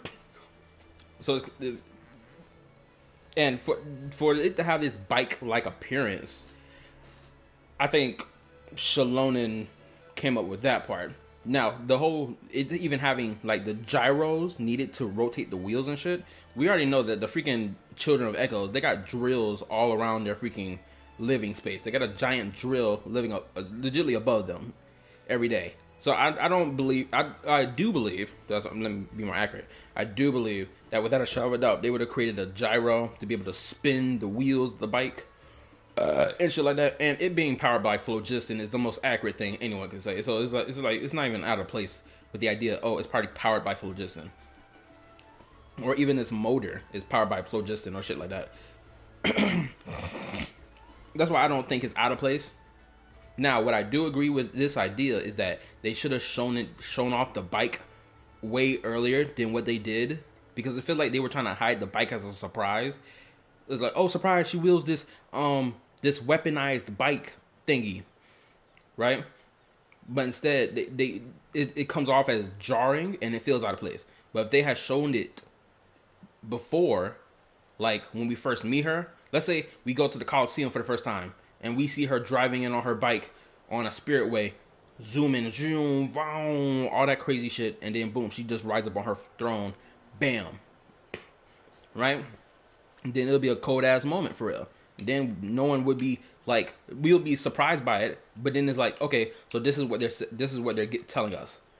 Natlan has advanced technology in it, because the first character that we got, right, Kachina, she legitly rides around on a spinning Beyblade. It's legitimately a motor vehicle by all sense of the word. It be climbing up mountains and shit. It drills through rock.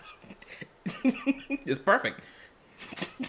Honestly, I think Kachina's freaking drill is probably my favorite motor-looking vehicle in this whole game among the Natlan characters, personally. I think it's my favorite. I like it more than the bike. But, yeah. I feel like that's what they should have done. If they had just done that, people wouldn't be too surprised by it. What was another thing? Oh, I guess I'll ask your opinion about her outfit. How you feel about it.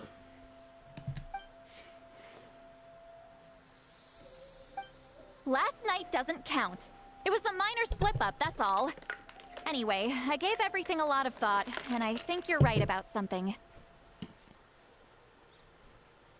The Battle of Seven Colors holds the key to a lot of the answers I've been searching for. So that's why you're here so early. Traveler, great shaman. Sorry to keep you waiting. Shall we head out? Where them other two niggas come from? Why they here? Just follow me. I'll confirm the location myself. Of course. I swear these Fatui niggas be moving crazy. I swear they do. I don't really have any thoughts on the outfit. Okay, because since you wasn't here earlier and you just arrived to the stream, there's only one criticism I have of her outfit. It's the fact that the sun medallion is hidden on the back of it.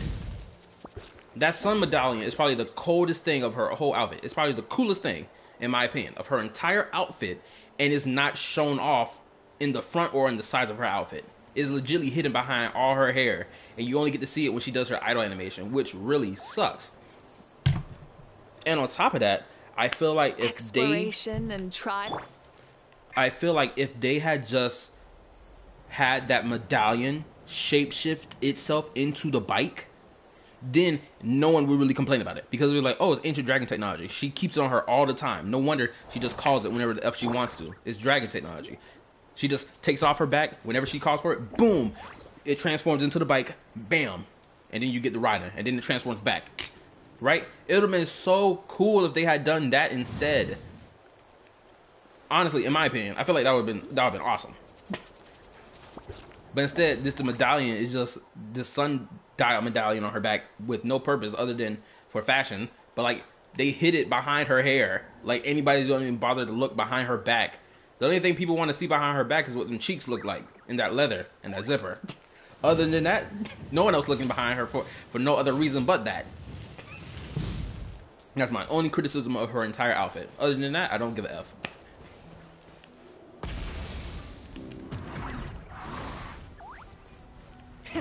Rev the engines.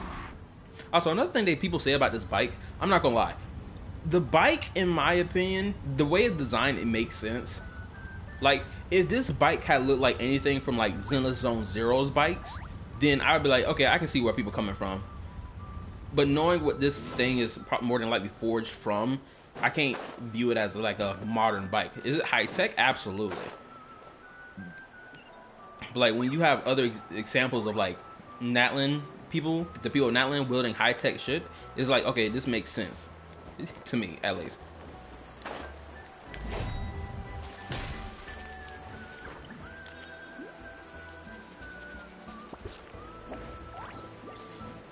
I don't have Mavuika since I lost my 50-50, so I don't really have any criticism about her. Okay, valid. Oh, have you done the Natlan Archon quest yet, by any chance? This should be it. Oh, I think I'm reaching the end of this quest. But anyway, have you played the Nightwind Archon quest by any chance? I have the entire thing? Or have you done like up to chapter 3 or act 3 or whatever?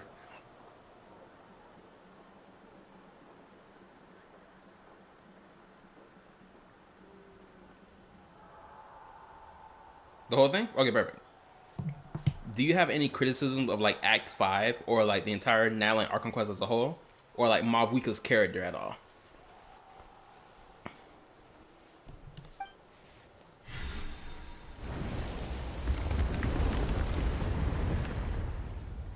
So the battlefield is inside this place. That could explain a lot of our academic questions. Don't lose focus. Once we get to the actual site of the battle, all the evidence needed for publication will be at our fingertips. Everyone ready? Let's do it. Now, what team I'm gonna roll with? I feel like I'm just gonna roll with this team because I get more damage for my because of these two supporting Mavuika. And then my freaking Jean supporting my Farina. This whole team worked well, actually. I'm sitting here thinking about it. Ah, come on. Oh, never mind. I got Ice and Wind. Shoot, I was about to have a fit. I was like, Ice and Wind. I was like, oh, hold up. I got it. It was perfect in my opinion, aside from the fact that Kanish VA wasn't in the quest. Okay. Cool. I too enjoyed it. Especially for what it was. I enjoyed it. Like, I love the solidarity, hopefully that's the right word I'm using, between all the Natlan characters, and like, nah, we're all fighting together to fight against the Abyss.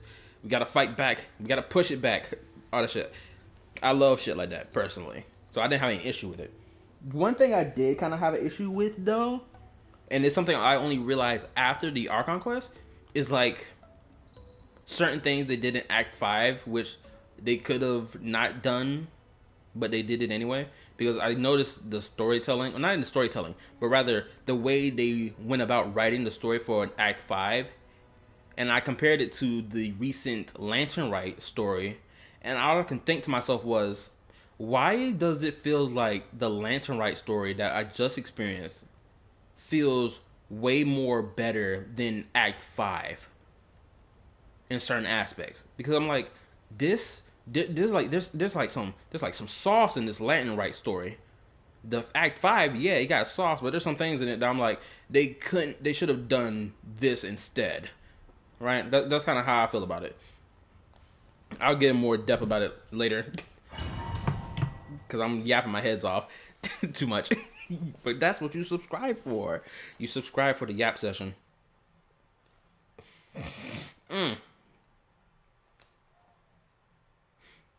But yeah, other than my criticisms I have of Natlan's fifth act, I enjoyed the whole thing all the way through, honestly. Even if I do have criticisms. So the Abyss invaded through a cave like this? Honestly, I do agree with the idea that the captain shouldn't have been killed off. Because it's like, I understand what they went with, but at the same time, they should have not killed him off at all, honestly.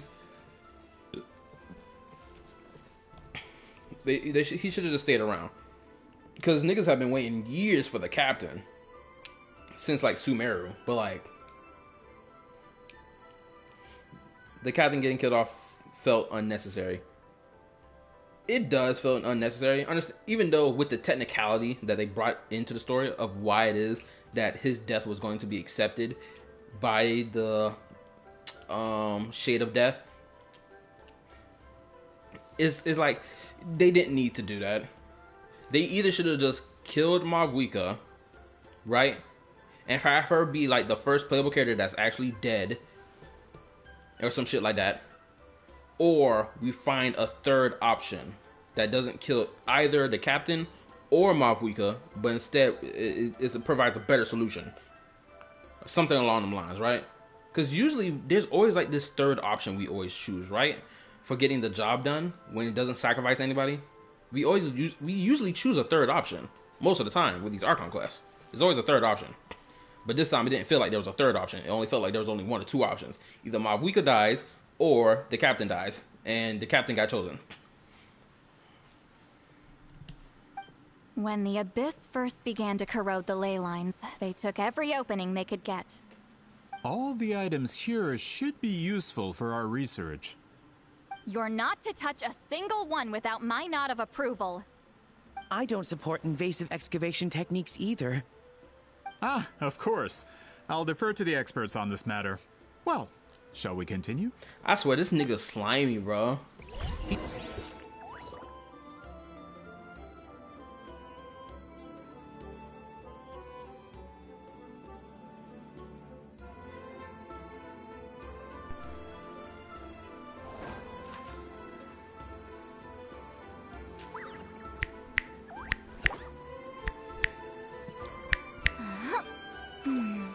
Can you hear me? Can y'all hear me? Hello? If you can hear me, say something. If you can't, I'm still working on this damn mic. If you can't hear me, my apologies. My mic unplugged again. My mic always keeps unplugging. It's the most irritating shit ever.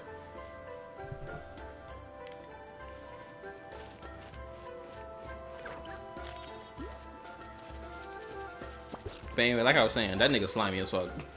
You think he's slick. There are weapons here from every tribe in Natlan. The battle must have encompassed the entire nation. Sounds like we're getting closer to what the legend describes. Honestly, I was told this quest was gonna be long. This does not feel long. All we can really say is that a battle took place here. There's still no evidence of any colors or some elaborate maze. I think we're already in the maze, though. Wow, you're really invested in the Battle of Seven Colors. Well, it's the reason I came to Natlan in the first place. Grudok, send some of your men to search the area. We might miss something all grouped together like this. I'd like to cover all our bases. He think he's slick. This slimy ass mustache wearing motherfucker. Ooh. All the bases. You got it. The Fatui is no exempt from this either. These niggas, honestly, the Fatui drip is kind of crazy. Choose a boss for me to solo and a character. My characters are Nuvolette, Farina, Jelona, Nahida, Arla, Navia, Mulani, and Emily. A boss for you solo and one character. Okay, do this. Go fight the new Natlan boss with Emily. Let's see if you can get that done.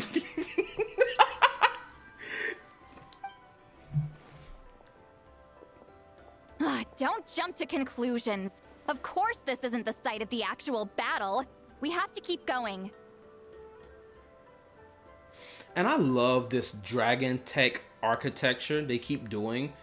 Or this Ochka Natlan looking architecture when it comes down to like ancient ruins in Natlan. It just looks so good. I swear, when they revealed that Natlan's ancient dragons ruled Natlan for the first time for me, I was like, bro, what? I was about to lose my marbles. Stuttering a little bit. This wall is in our way! I might have an idea. Traveler, try removing that sphere.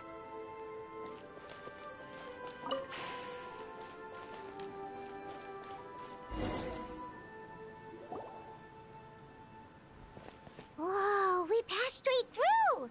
What was that? Some kind of color magic? Ooh, I will say this. I will say this though.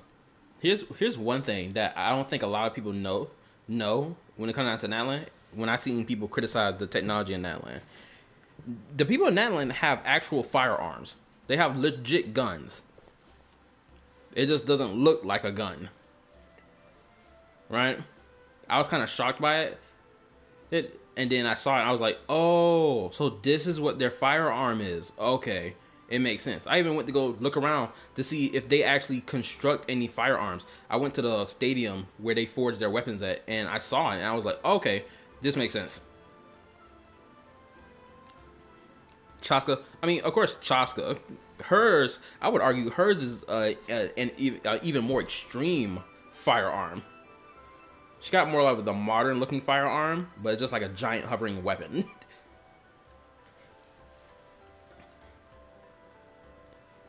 The firearm in question, hopefully I'll be able to show y'all before I end the stream. You'll see what I'm talking about. It's very close to the technique Citlali might have used.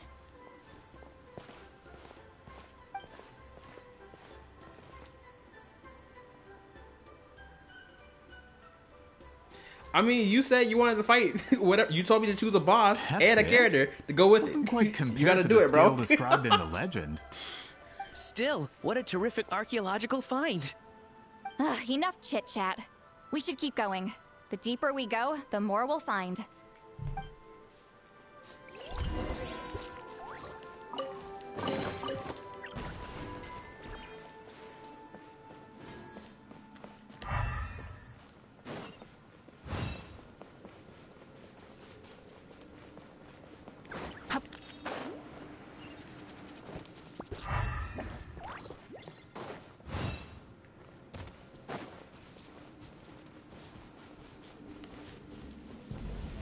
Hold on. If we step here, we might fall through. You mean there are traps in here? Remember how we were able to pass through the wall just now? It must have been because, on our person, we were carrying the same color as the wall. Let's put the sphere down and see what happens.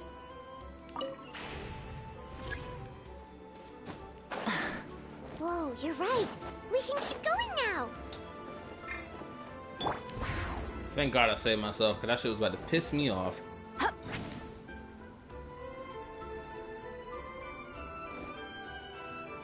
Take me up.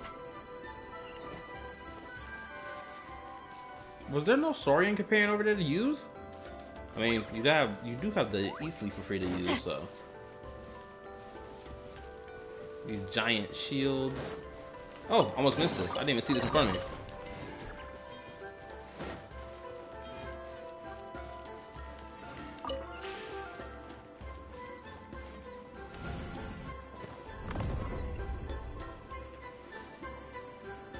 I think I'm reaching the end of this. Ooh, what's that?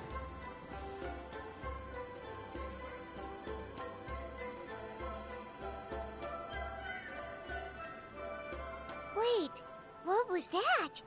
What is this place? Look! A maze made of colors. It's real. I can't believe it. Hold on. The quality of this space. This isn't reality. It's a realm of memory. Huh?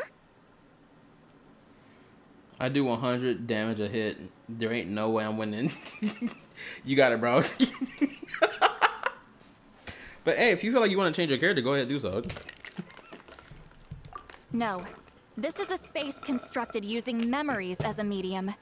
The principle is similar, but the two are not the same. Correct? Who's speaking?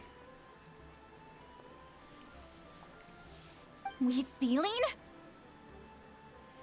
What?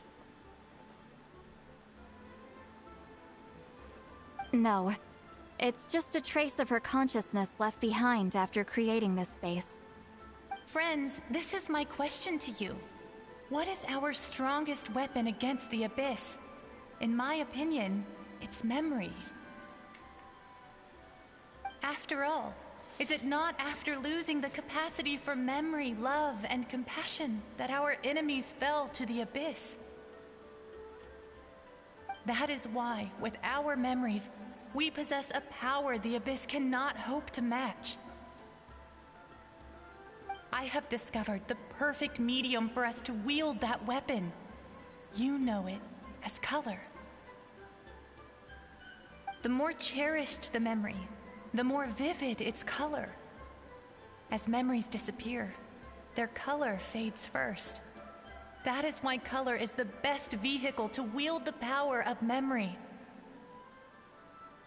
Guided by vibrant colors, your capacity for memory is what will allow you to navigate this maze. Without that capacity, enemies will fail to cross the barrier in front of them and be trapped here for eternity. So, be brave, my friends, and march forward. Yo, what's up, Julian? Any ideas, Citlali? Sounds like she left a tutorial. Not surprising. She always did have to handhold her talentless students. Follow me.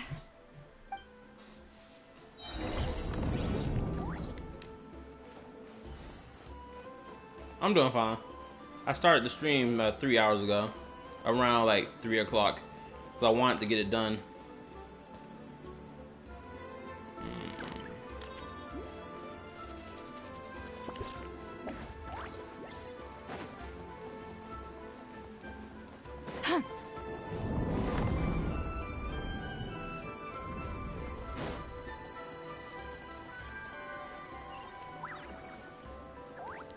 Return to the skies!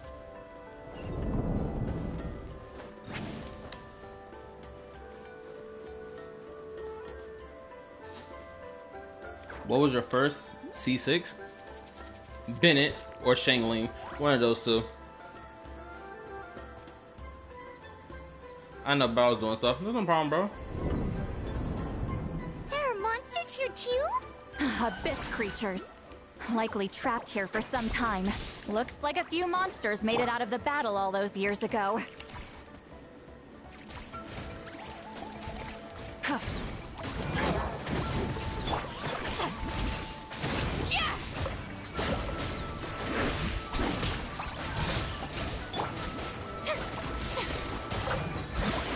Shower me with praise!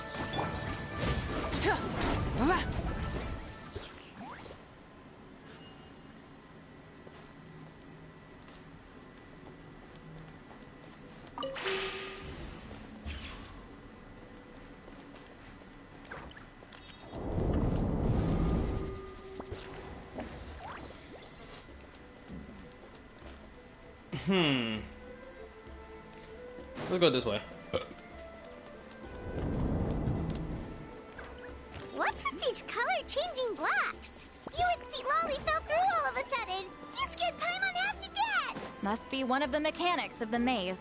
I'm guessing the purpose is to help allies navigate this place.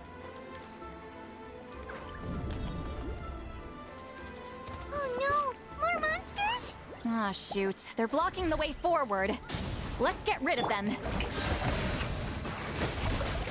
Propel our path.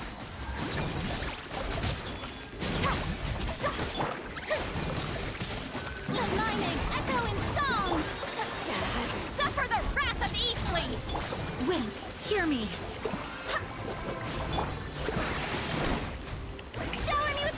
Rise with the sun. Wrath from the sky. Incinerate.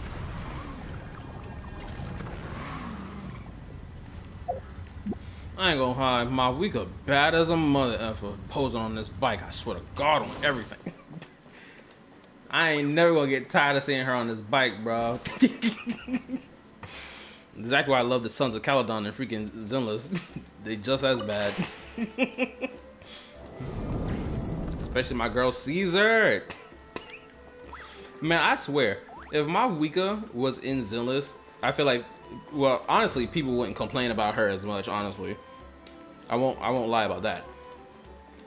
But bruh, if the Sons of Caledon came to Genshin, they be riding with freaking Mavuika all across Natland. Dead ass. They be like, oh bro, you doing what today? If not for those monsters, Paimon would have never guessed this was a battlefield. The showmanship. Oh snap! Bad. I fell to the floor. I'm cooked. I fell for the fucking door. I wasn't paying attention at all. Now I'm cooked. I might as well just drop to my doom anyway. Is this a bridge made of colors? Don't sound so surprised. We just need to cross and we should reach the end. No, it forced me across it. I want to do it by myself. Man, I hate that. People complain about every character in Genshin. I know it.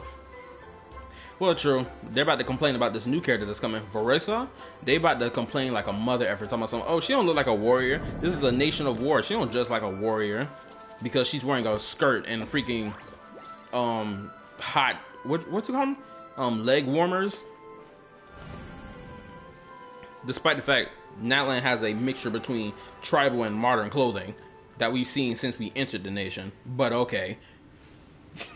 I know people. I swear people be saying some of the dumbest shit sometimes. Looks like I ain't we gonna made lie. it through the maze.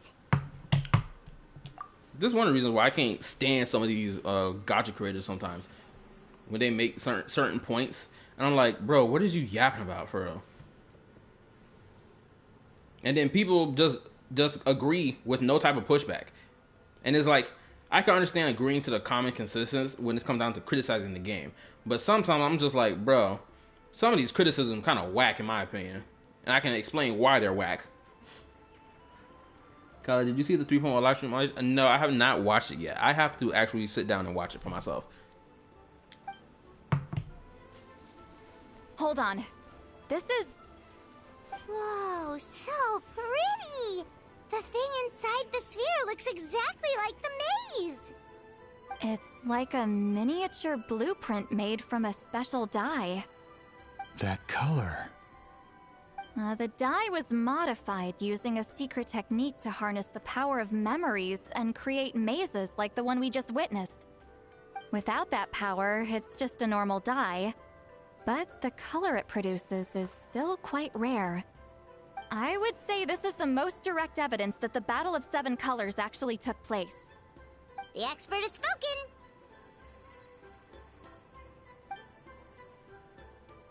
What they doing? Perhaps I could take a closer look? It's an important piece of physical evidence, after all.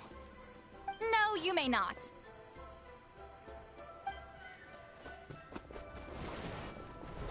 Yeah, Traveler, get in there. Uh-huh. Yeah. Stand back, nigga. What are you doing? You noticed my signal. Not bad, Traveler. We make a good team. Huh. So, you've been watching me. A self-proclaimed book merchant who's never heard of Shogun Almighty reborn as Raiden with unlimited power? Please, that work was a commercial success across Teyvat. I knew you were fishy, but I didn't expect you to pull something like this. Monsieur Montluçon, we just need a few pictures for our research, not the artifact itself. What if it gets damaged or destroyed? Shut it. I couldn't care less about preserving this piece of trash. I would destroy it right now if I could. But then there would be no evidence to prove the battle took place. What if that was my goal all along? What? Excuse you, nigga? What? Huh. Pretending to be a book merchant, pretending to promote the history of Natlan and its heroes was the only way to get information out of the people in this tribe. But make no mistake, I'm no lowly merchant. I am the future owner of the largest printing company in all of Teyvat. But the dye in that sphere ruined all my plans before they could even get off the ground. We've received a report that your advertisement in the paper makes false claims. Fontaine Law demands it be taken down immediately. Oh, snap. False claims? The dye I advertised is an unprecedented innovation. It produces colors of unmatched radiance. I just downloaded HSR. What should I expect? Turn-based, power creep. Granted, they said they're gonna fix the power creep issue in the game, so be a little comfortable about it. A little, be skeptical. I'd say. Take your time. Do not speed rush it.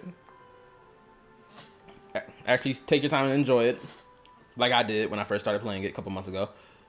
Technically, last year at this point. And then you'll be fine. When you get to Penacony, I should say this. There are going to be a lot of moments where you can't get past enemies because you either don't have a character that can help you get past them, or because the game, you just haven't leveled your characters up enough to destroy the enemy to get past them, to continue the story, because you're going to be hung up on certain spots. You'll be able to have the energy needed to level up characters whenever the hell you want to, without any type of, oh, you gotta wait on certain days of the week. You can just go ahead and do it. There's certain characters you can get for free by playing some of the permanent content in the game, which it has lots of permanent content and ways for you to get at least 2 or 3 or 4 playable characters for free. That's 4 stars. There's a 5-star selector, which I don't know if that's something that new players will get, but you can try and see. We don't care about power creep though. I only pull for waifus. Yeah, we around here in this community, we don't give a crap about power creep. Now the HSR community themselves, they do give a F because they're always complaining about it. Unfortunately, its qualities are neither unprecedented nor unmatched. According to the lady who made the report, she saw a woven scroll in Natlan made with a similar dye. Even more miraculous, that substance dates back hundreds of years.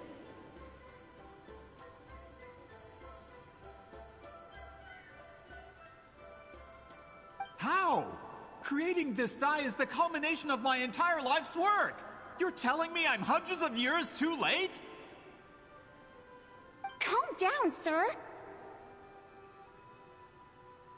Sorry, it's just, I know this product will be a hit. The economic boost to Fontaine will be huge. We just need to advertise it as written. Fontaine's publishing industry is one of the best in the world. All we need to do is publish something in the paper, and all of Teyvat will think it was our invention first. We don't need to worry about more reports. Fontaine is far more advanced than Natlan. No one will believe such an innovative product could come from a place like that. The disrespect. Yo, Joshua told me that this nigga was talking crazy about Natlan. But brother, to actually see it go down is wild. There's no such thing as power creep when I exist. Okay, valid. But still, bro, this is one of the things that just really shows that the people criticizing Natlan for certain things it has, it's like, bro, actually calm down and actually look in the game. Go look for the information that's in the game to actually show whether or not if your position on it is actually true or not, or if it's valid. When this comes down to, oh, why is it that the Natlan, like I've seen people say, why hasn't Natlan built a wall to keep the Abyss out? Deadass. I've seen people say that in comment sections. Why hasn't the Abyss built a wall? Why haven't the Abyss built helicopters? Not the Abyss, my bad, let me correct myself. Why hasn't Natlan built walls against the Abyss? Why haven't they built helicopters or jets or planes against the Abyss? And it's like, I'm sitting here thinking to myself, bro, you do know that the Abyss can make portals whenever and wherever they want, right?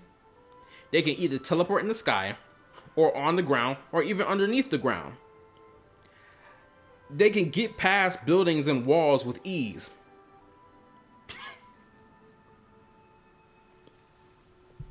I don't think buildings and walls would work. Exactly my point. So when I saw stuff like that, I was like, bro, what?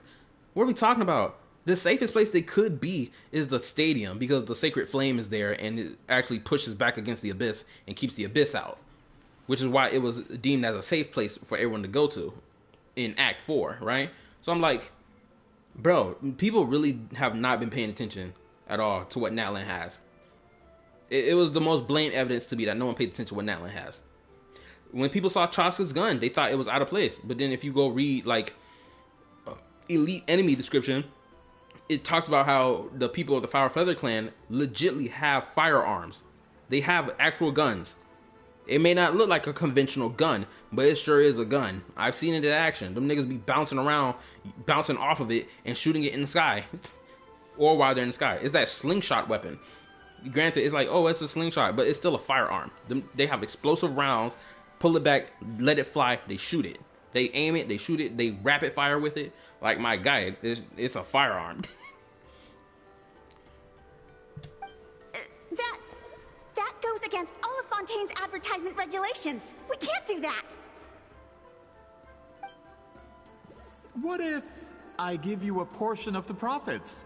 All you have to do is let the advertisement stay. This man is trying to go around the law so that he can show how, oh, Fontaine innovated first because it's the most quote-unquote advanced nation in the world. No one's gonna care about Natlan in that dirt location of a freaking world. No one cares about Natlan. Natlan is the home of the barbarians. They're lower people. Bro, that's basically what he's saying. This dude is a clown, bro.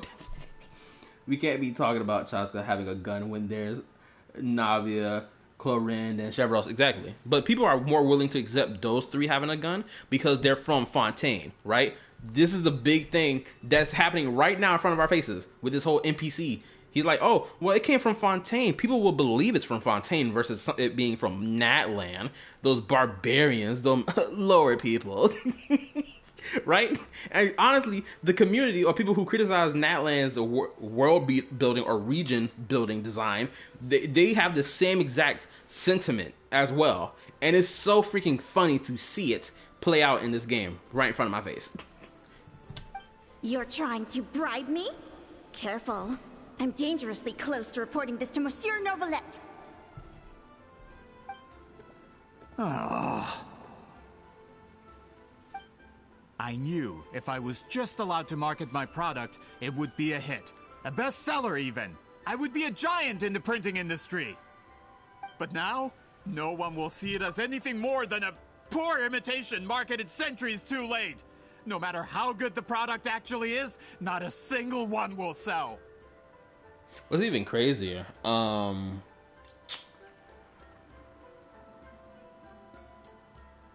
Fontaine just went through his whole deal of, you know, having their sins be cleansed and shit like that, right?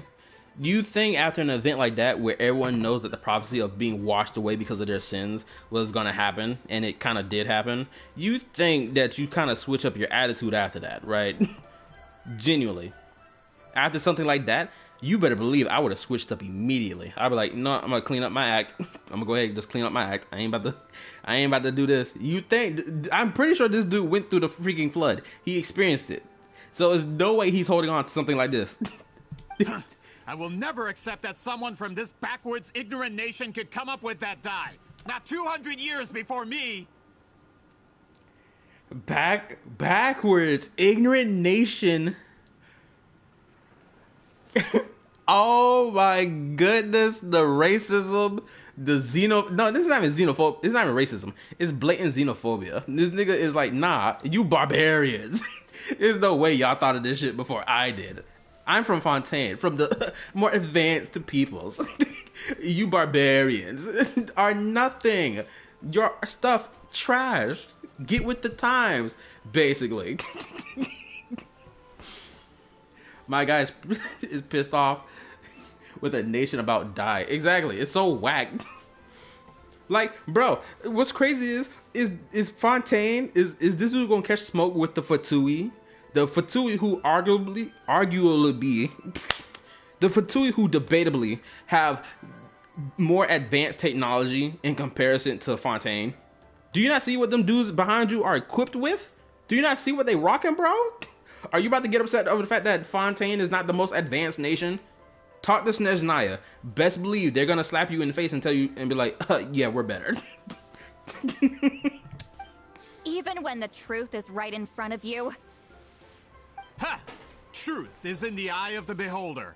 I'm already in the printing industry. I can go into publishing, no problem. All I have to do is destroy this sphere, write a detailed report about my findings, and publish it around the world. Then, the so-called truth becomes your word against mine.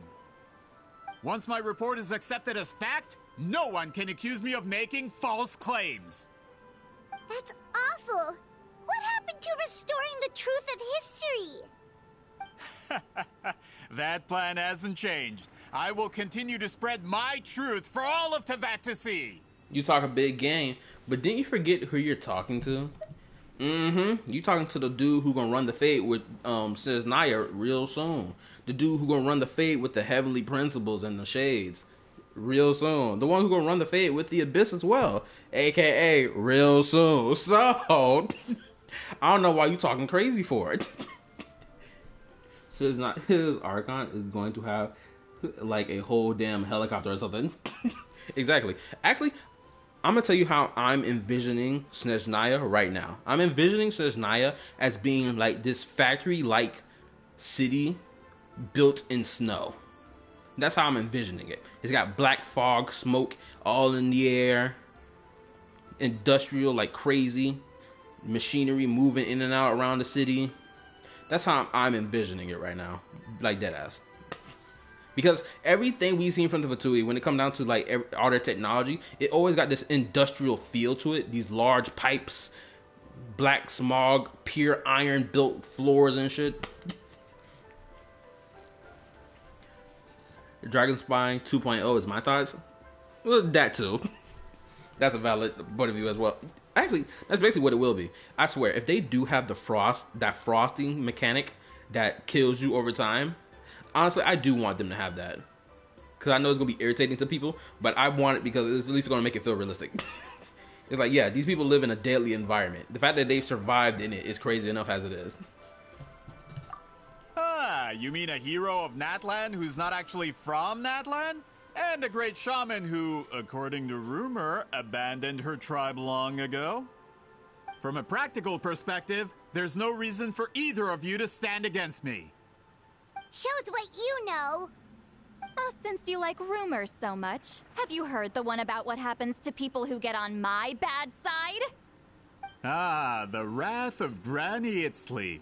Like I said, our interests aren't at odds. I knew from the beginning that you would accept my invitation, considering Huitziline was your rival. You've lived longer than her, you're far stronger than her, and yet, she has always been more revered than you. Now, that can change. The gaslight is getting immaculate right now. Bro, this is some Attack on Titan level gaslight.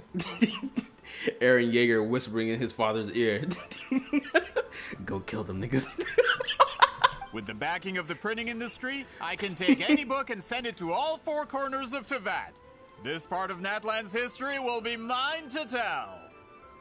And in my version, I can erase the Battle of Seven Colors. You can be the one to have all the glory. You know what's crazy? If I have to think about this situation that's happening right now on this story quest to a real life perspective, like I can totally see Europeans coming to Africa, coming across something that belongs to Africa's history and culture and being like, oh, no, actually, it belongs to us, actually. It don't really belong to these people. Or they will destroy it because it existed before theirs. Right? I can totally see some shit like that.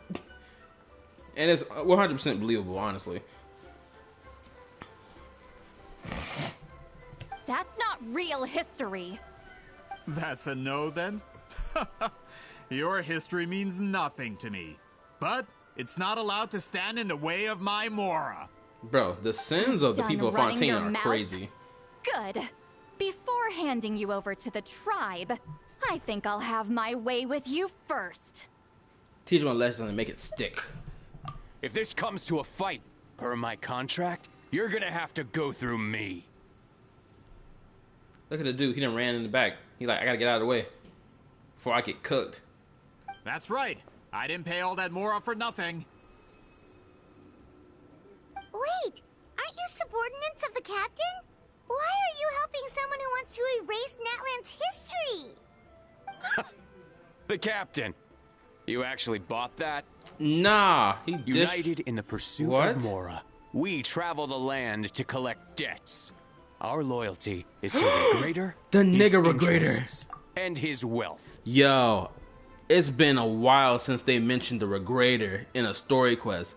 The last time he was mentioned was in Yelan's character story quest, where she was hunting him down, but he managed to get away last second before she could arrive. And now we're messing with his subordinates.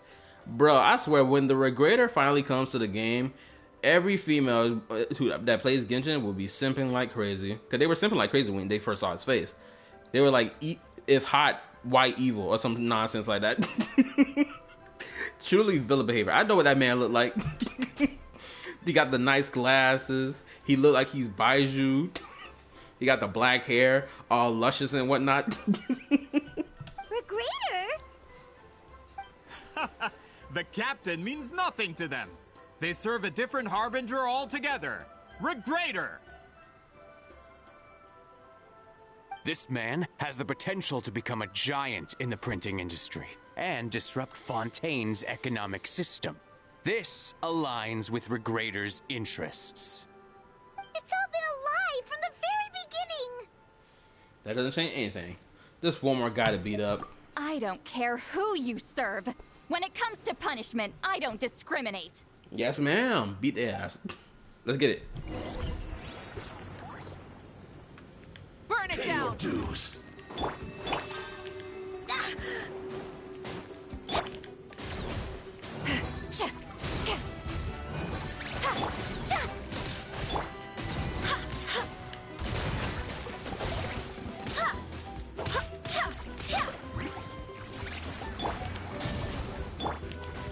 Strike a pose. Show no mercy.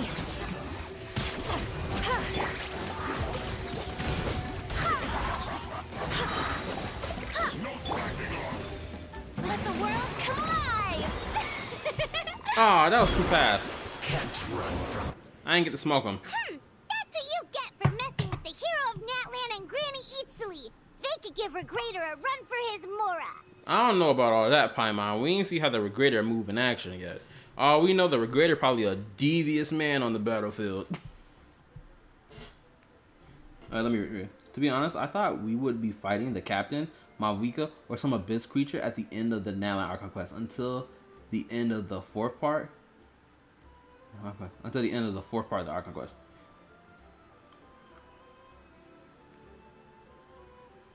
Are you saying that you thought that we were going to fight some abyss creature, captain, or Malvika at the end of Act 4? Is that what you're saying? Because Act 4 was ramping up really hard. Because Abyss was everywhere. It was doing its thing. It was kicking ass, taking names, taking booty cheeks even. So I can see why you probably thought that. Honestly, I was really hoping for shit. Granted, things did crank up the way I wanted it to, but I would have preferred it if Natland's Archon Quest ended in Act 4. So that Act 5 would be like closure. Honestly, as I'm thinking about it, because Act 4 was like really peak. It was really good. I ain't gonna lie. It felt like, bro, the story could have ended here. It's like, oh, we gotta fight the abyss. The even like the visuals of like the abyss being in the sky and in the air and whatnot, they should have just kept that shit around until Act 5, where it's still dealing with the abyss outside and inside the Night Kingdom. Because then it'll be like even crazier, because you'll feel the stakes because the atmosphere. You feel me? When did this person get so strong? Looks like the men following the captain failed to update us on the latest intelligence. Not good. This is becoming more trouble than it's worth. You're on your own. Hey, what about our contract? Your boss signed it himself. Our boss never signs a contract without loopholes. Even a veteran businessman like yourself fell into his trap. That's what makes him the best. Oh my goodness, Go the home and Regrator read the shit. fine print. All I did was trigger the exculpatory clause. You!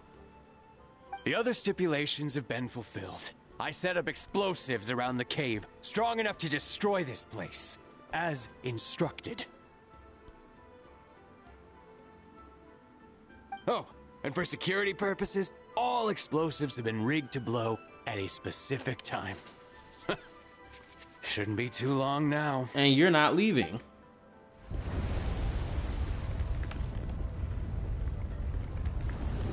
What? This whole place is gonna collapse?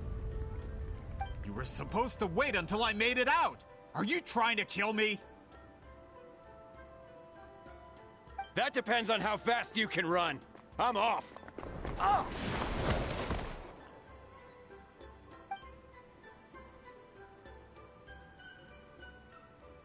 You think you can just waltz out of here? Traveler, stop them, and then we'll make a break for it. At the end of Act 5, then Mavuika at the end of Act 4 said, let's go murder the Abyss. After it retreated, then my mind said, Abyss creature. Oh, okay. Technically, we did fight an Abyss creature. Technically, if we're being honest. I will say this. The one criticism I have about that dragon boss at the end of Act 5 is I think I'm getting tired of them making these massive sized bosses. That feels hard to hit when these bosses start running around the stadium that you're fighting them in, right? Like, it was cool with the narwhal. I want like it was cool with even the dragon, right? But like I want more human sized bosses to fight, like Arlecchino. Because those bosses were cool to fight, right? The human sized ones that's like more easy to actually fight against versus these big ones where if you're trying to hit them, they're like 2 spaces away from you because your swing isn't long enough, and it's like, come on, bro. I'm trying to hit that motherfucker. Let me hit it. We need more playable character bosses. Exactly. Which is why I'm hoping that if Columbina comes to Natlan to do whatever she needs to do to get that Gnosis, she becomes someone we can fight. Because I really want to fight her. Because she looks too cool. Shoot, I'll even pull for that character. If they don't kill her off first. If I'm caught, I implicate my boss. Time for the backup plan. Wait, don't!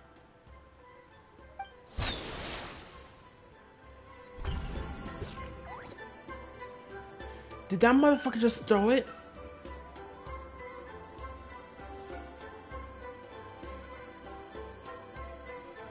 Where are we? Back in the maze? Our surroundings look different, though.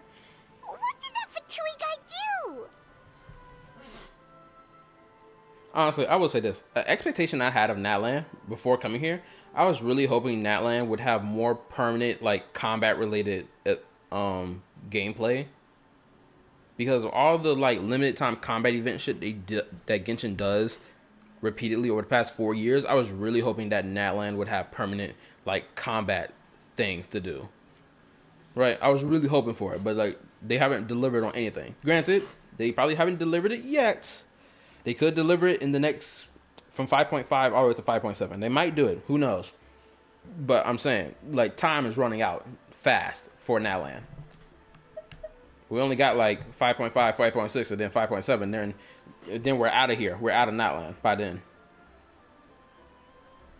Good point. She'll know how to get out of here. Let's hurry. If we don't make it out before the cave collapses, we might never be able to leave. Shoot, honestly, here's another thought they could have done. Not just add like permanent combat content to play, but what they could have done is they could have overhauled the entire combat gameplay in the game for 5.0.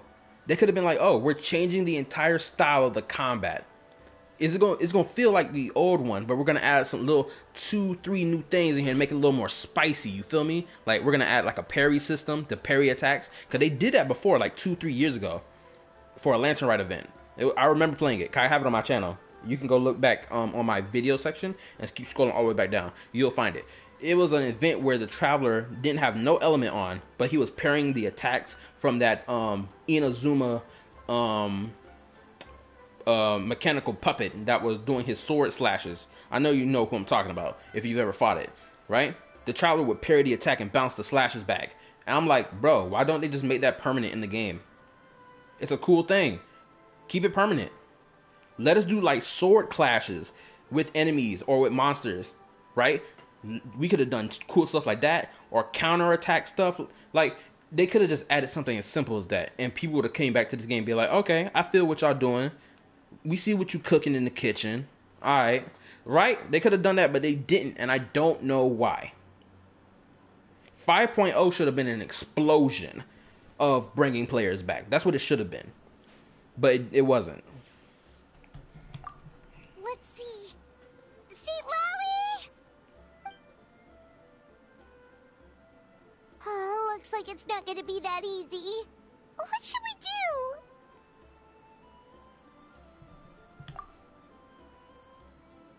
The special color? The one you saw in that woven scroll? Why would it appear around here? You're right. Lead the way, Traveler.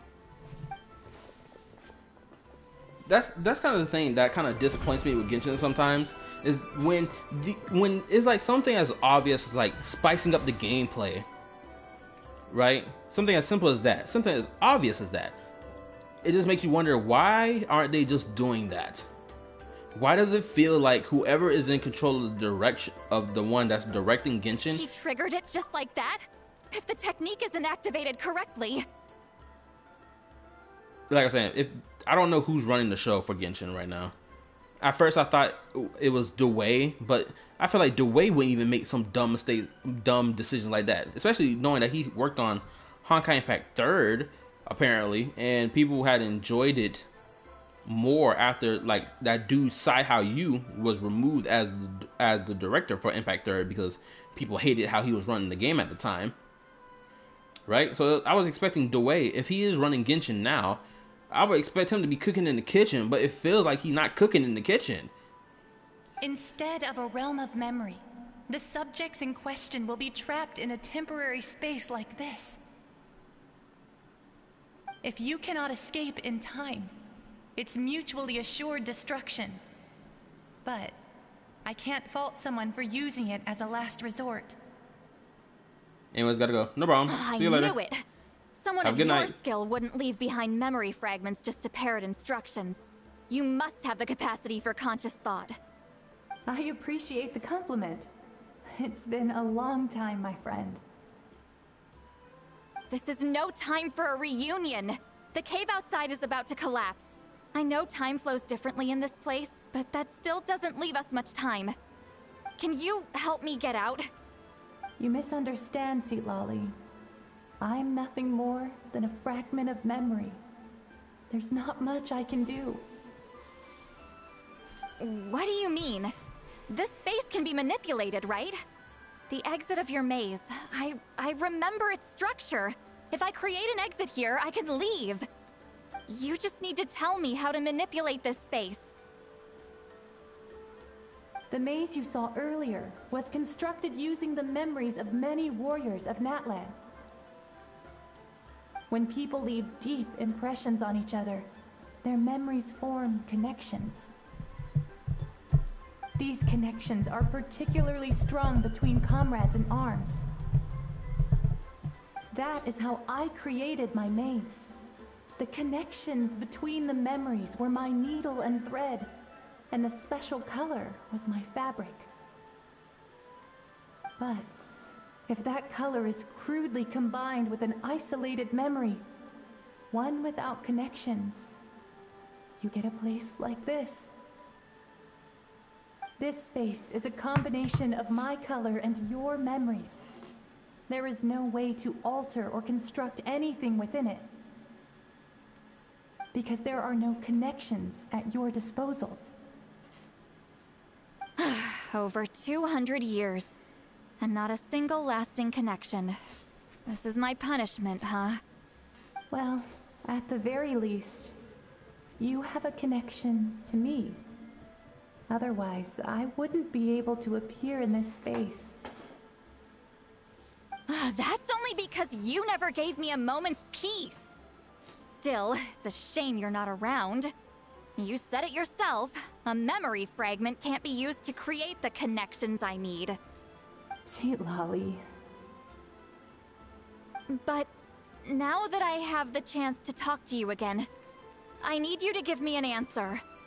Your special technique. You didn't pass it on to your students. You passed it on to the rival you could never beat. Me. What I want to know is, why? So you figured it out. After what I saw in the maze and everything you just told me, I'm certain the technique at the center of all this is the same one you taught me all those years ago. But you never brought up the fact that you used it to win a battle. From your description, it might as well have been a simple color trick. I'm getting the feeling you always meant for me to come here. But if this is a foreshadowed event, I'm not happy with the narrative setup. Citlali, ever since you learned that technique, you've been able to see a special color, haven't you? You mean... That color is the core of the technique. But it isn't my invention. It's something I discovered in the work of our ancestors. More specifically, you could call it the color of memories. In truth, passing on the technique is a process of using that color to tint another person's memories. Yes, the technique has the power to decide victory. But in my opinion, the capacity to add color to someone's memories is where the true value lies. You are fated to live a far longer life than me, Citlali. I couldn't bear the thought of all those years existing as a blank canvas in your memory. So I wanted to leave a little color behind. Your color, you mean? One day, you too will want to leave behind your color in someone else's memory. When that day comes, you will understand my decision. I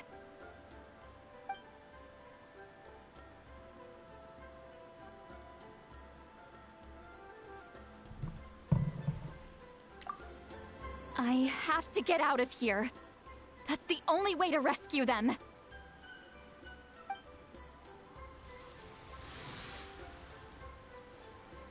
Citlali, what are you... I understand the true principle of this technique now. If I can't construct an exit, then I will separate this color from my memories by force. But you could lose a portion of your memories that way. I know, but my memory is just a blank canvas I've neglected for 200 years. My friends are worth the risk. Look at this crazy character moment. She expresses her flaw of her not remembering her friends because of her bullshit reasoning and logic she has for why. And now she's willing to throw her bullshit logic to the wind and even sacrifice her blank canvas of a memory of her friends, of everything, or even her former friends, to save the traveler in Paimon. W character moment, bro. Traveler? When you entered the realm of memory I constructed, I used your memories to learn about your recent experiences. I have a feeling you're the one who will be saved this time. After 200 years, someone has appeared by your side. The kind of person I could have never anticipated.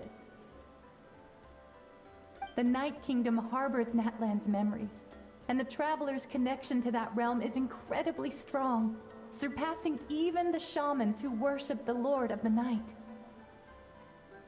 This means that, even without your tutelage, he can see the color of memories. What did you say?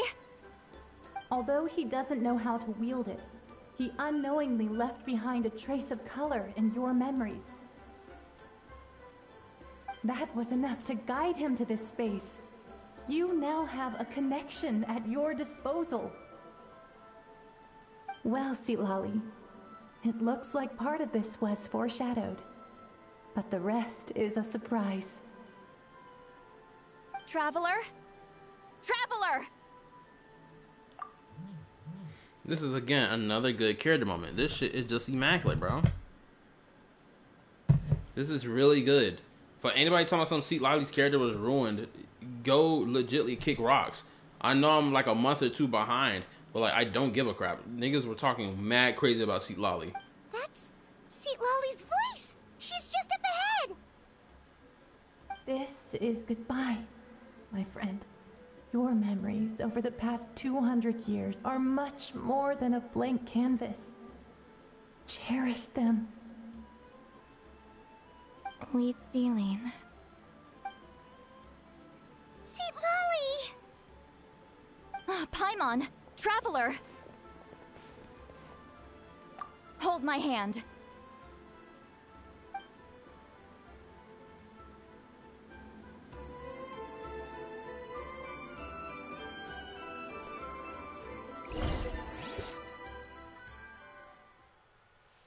Now I'm thinking about it, we didn't get no animated cutscene yet.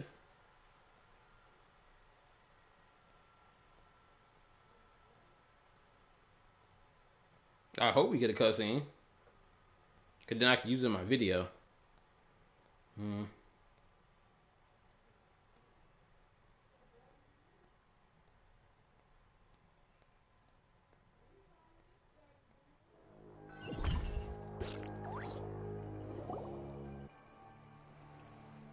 Did we teleport out? Man, that place was so... Woo! We made it out just in time!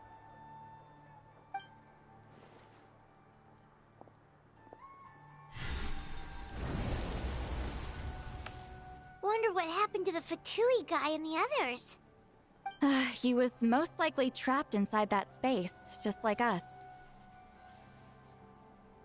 The external structures supporting that space would have collapsed with the ruin. Unless he managed to escape, he would have been crushed. That's a crazy fate. You thought you was gonna get out. Nah, nigga, you ain't make it. He still preferred that to being caught, huh? They were standing a bit further away, right? They probably weren't pulled into the space. Maybe they already made a run for it. Hello? It's one of Maluson's employees! Quick, restrain him! Oh, I can explain. I had no idea Malu-san was such a terrible person. I couldn't stop him from running, so I stayed behind and tried to find people to help rescue you. I'm so glad you managed to get out of there. Either way, the guards will take you back to the tribe. You'll be their problem. I understand. Anyway, I'm not here to harp on you. I just need to know one thing. Which way did he run? He went that way, but I'm not sure if you can catch up.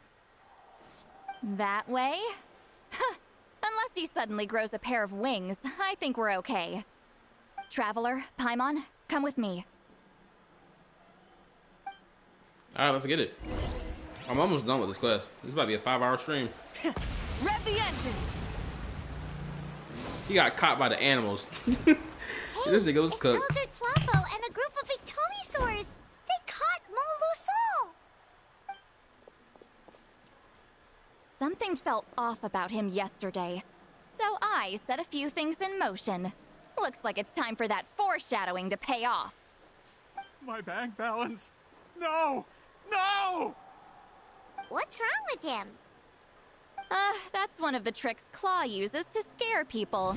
He makes people hallucinate the thing that scares them most.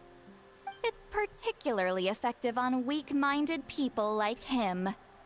Serves him right! I know, it was a lot to ask, making you come all the way out here during the day. Was that a declaration? Elder Tlappo didn't appoint us to a whole other task, did he? Forget about him for now. The Ectomisaurs will make sure Montluçon doesn't escape before the guards arrive. In the meantime, we have unfinished business, remember? Right, the special scroll. But the die is buried underneath a bunch of rubble now. Don't worry, Witzeline's technique hasn't been lost at all. Come with me, I'll explain everything at my house. At your house? Let's go. Oh, and Traveler? Everything you said about memory, I finally figured out my answer. I knew you'd want to tag along. Let's go.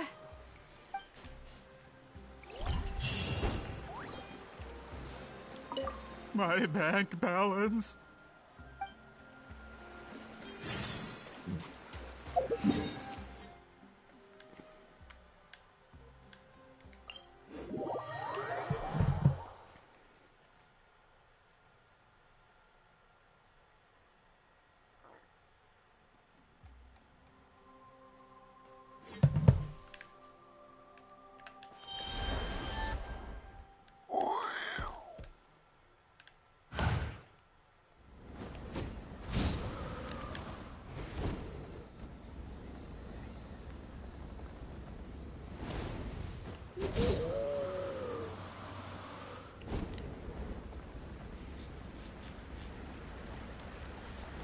Wow, look at that. I crossed the map in such efficient speed.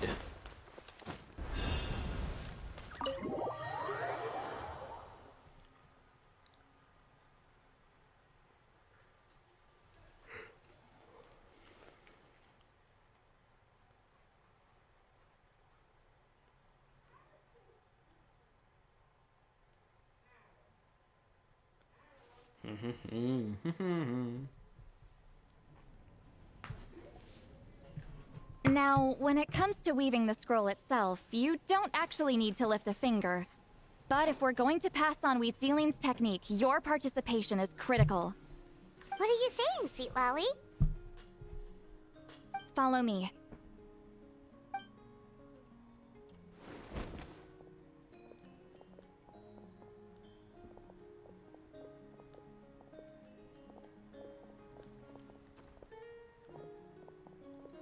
They better let me enter inside her damn house, cause no way they do this and don't let me inside her house. Whoa, look at this place. Do you weave scrolls too? Scrolls. Scrolls? I thought you were going to show me your masterpiece. That I am, old friend. The technique I'm about to show you directly relates to woven scrolls. Fine. What is it? Something that can turn the tide of war or prevent a great disaster? You probably want to challenge me, right? I know you don't have the strength for a real fight, so I'll let you beat me with words. Old friend, my life is nearing its end. I'm afraid I don't have time for another match.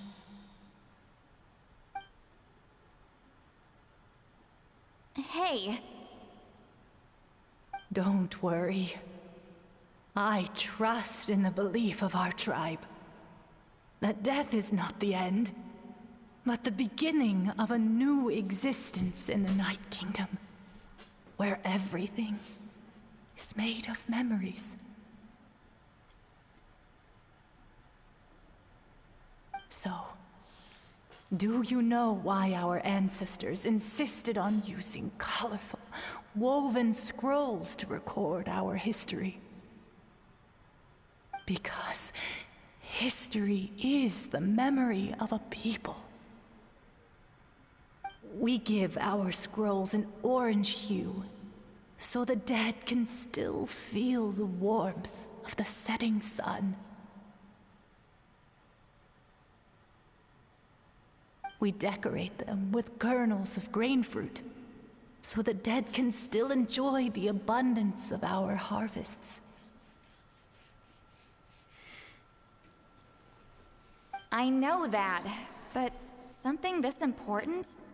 Why entrust it to me and not one of your students? As your friend, I admit, I'm being a bit selfish. I don't have long, Citlali. Oh, I'm not sure I can truly explain my decision. But I know you will understand one day. For now, will you accept my final request? Just this once. I understand now, Wheatsealing. Just like you said I would. Claw, help me move this outside. I'm going to color it.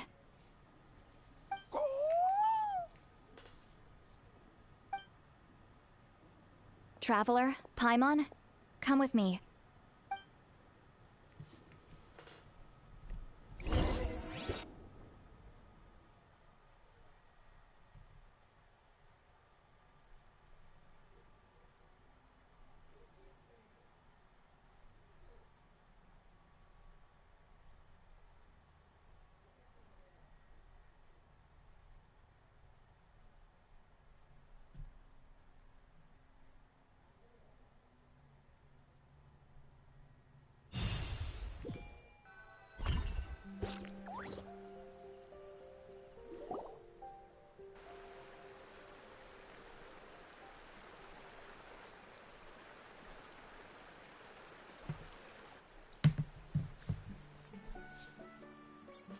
What's up, Amy?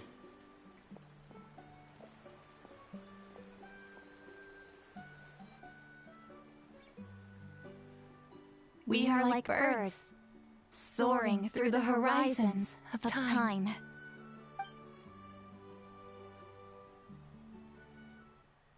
I linger between brushes of memory, seeking the color of my final journey.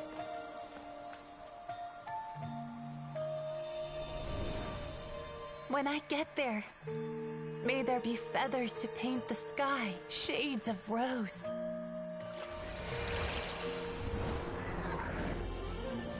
And fields of green to beckon adventurous souls. And azure oceans with which to sail into the unknown. And volcanoes too, where, despite the danger, hidden treasure waits to be found.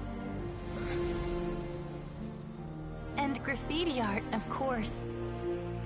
Without that color, just imagine the dullness of night. Anything else? In the end, I hope everyone remembers my color too.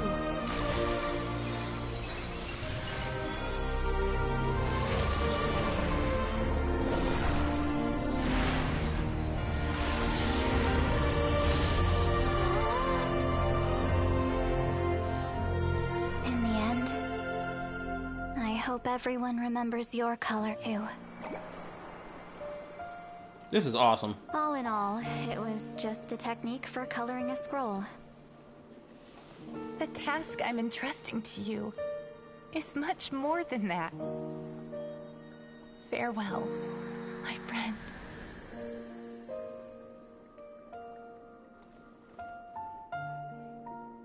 Preserve colors in memory. That's the duty of the appointed. That way they're not lost to the piles of black and white text.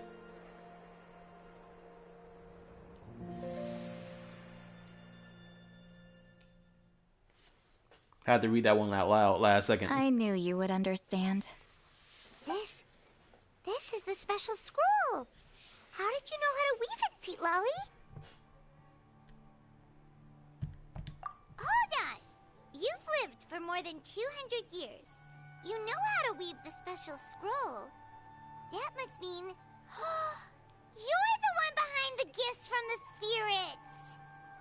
Oh, well, it's not like I wanted to interact with the appointed. So whenever I delivered the scroll, I used illusions to confuse them.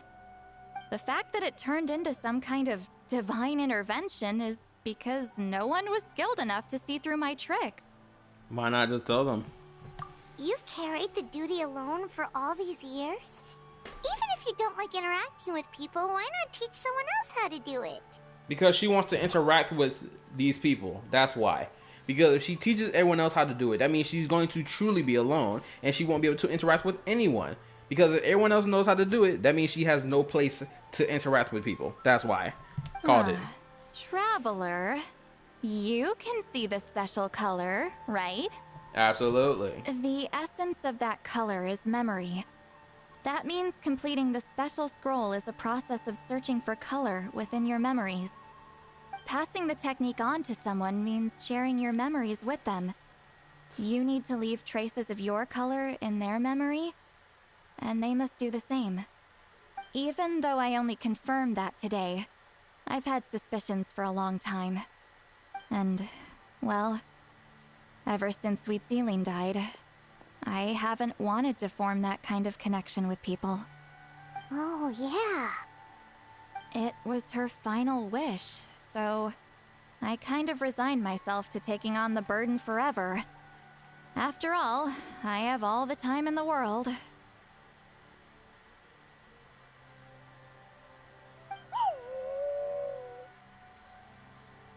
But Claw never stopped appointing new candidates to weave the scroll, despite knowing exactly how I felt about the situation. You mean he never stopped trying to find new friends for you? I knew exactly what he was doing. And yeah, if I ever did share my memories with someone, I guess that person would be a friend. But it never got to that point. This time, though, you win, Claw. This was a nice quest. I really liked it. Take this. I guess it's my response to what you told me the other night. What is it? If I had to choose my color, it would be the color of this handkerchief. Countless people exist in my memories, and I know one day that will be my fate, too. A memory living on in someone else's head. Since you have a long lifespan, you're the perfect candidate to bear this memory and carry my color in your mind. Does that mean I'm officially your friend? I'm trying to be more than a friend, honestly. Just keep it safe. And you better not forget my color when I'm gone. Whoa. It's a little early to talk about death, don't you think? It's only been a few seconds since we made the friendship official. Isn't that what friends are for? Okay, this is a serious commitment. Well, Citlali, if the Traveler's going to leave their color in your mind too, it'll probably be gold, right? Actually, their mark is already there. Remember the mind reading effect I couldn't fix? Well, I finally got to the bottom of it. Sharing senses allows communication to occur between the consciousness of different people. Naturally, memories are also involved in that process. Although I didn't know it at the time, we both have the ability to see the color of memory, which means that when I shared my senses with you, a connection was created between our memories. And that connection is what caused my original spell to go haywire. So, you can hear the Traveler's thoughts because you left traces of color in each other's memories? Uh-huh, yeah. And that's why the Traveler could hear your thoughts too, because it works both ways, right? Quick thinking, But only those trained in the mystic arts can maintain that level of connection. And look at that. Paimon showing her intelligence, showing that she understands shit. That's why I can still hear the traveler's thoughts, but not the other way around. There's no need to worry, though.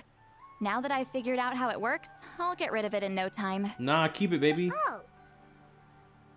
I lied. Hearing each other's thoughts actually depends on the strength of the connection between our memories.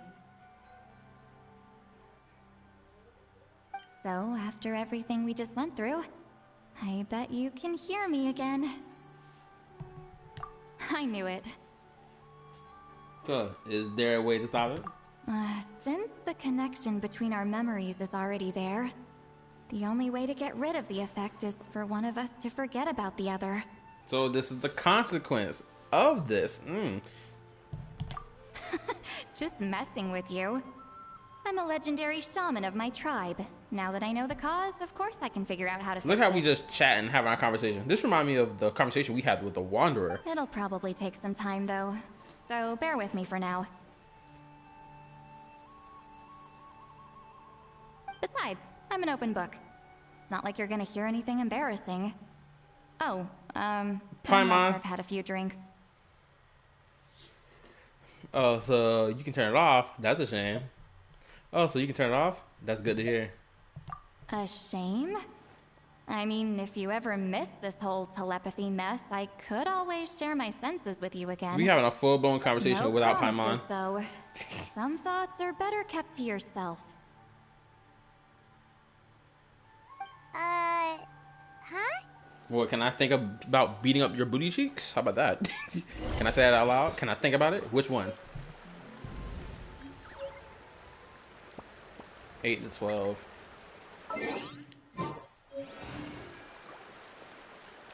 Where's the... No, where's the graffiti? Where's the painting? Oh, I guess we're taking it to the stadium or to that place.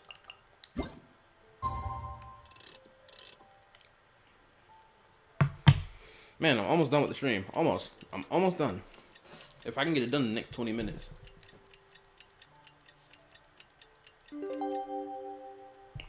But that's an interesting concept. Instead of confining themselves to the heavens, God should broaden their horizon. It's an interesting concept. The idea of memory taking on the form of a color. That's such an interesting thing.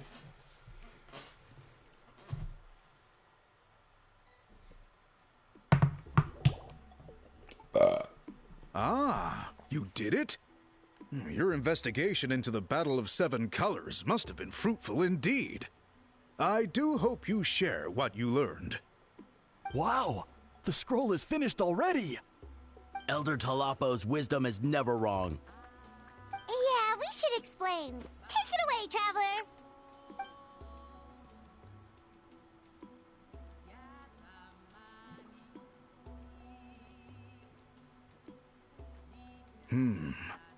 I see.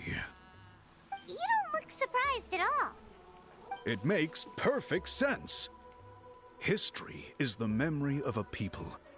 If we want to depict it, a dye derived from people's memories is, of course, the best choice. Now, it's just a matter of preserving this secret technique. From your description, it sounds like learning the technique requires the previous holder to share their memories. Well, yeah. In that case, I must work with our priests to reinvent the technique based on the principles you described. After all, memories are precious things, meant to be shared with those closest to us. I cannot take that choice away from you, Traveler. You completed your task admirably. Finding a way to carry on that legacy is now our duty. All right, we'll leave that to you. And please pass along my thanks to Granny Citlali. We interrogated the Fontanian merchant she apprehended, and it turns out he is the reason some among our tribe started to question our history. He hired people to spread misinformation about the Battle of Seven Colors. The recent friction within the tribe is entirely his doing. No freaking We wonder. now have a record of his crimes, and will begin working with Fontaine authorities in a few days. So he was behind the controversy in the first place. Oh, see you later. Guess it's Bye. easier to investigate when people are already questioning something. Anyway, that clears it up. People don't just question their history out of nowhere. Until we meet again.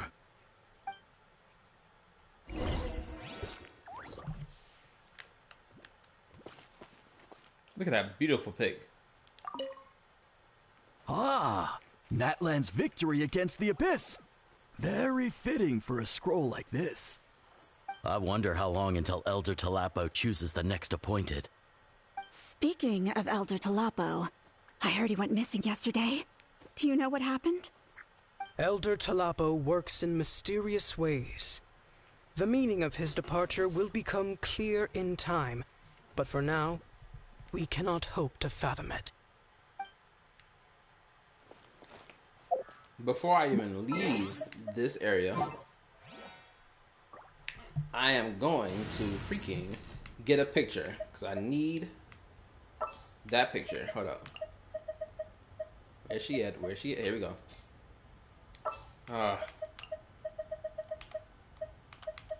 What's the news? Smile!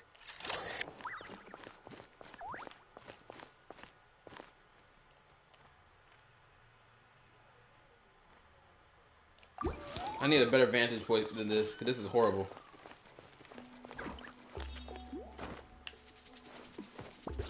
Hold that pose!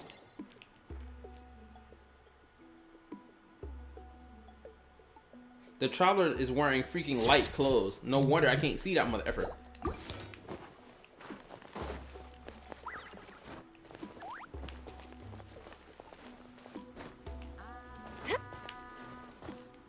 Say cheese!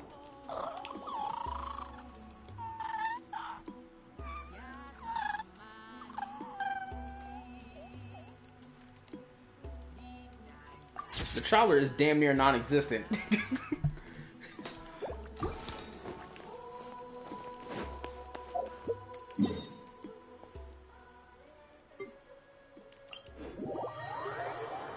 This quest is almost done.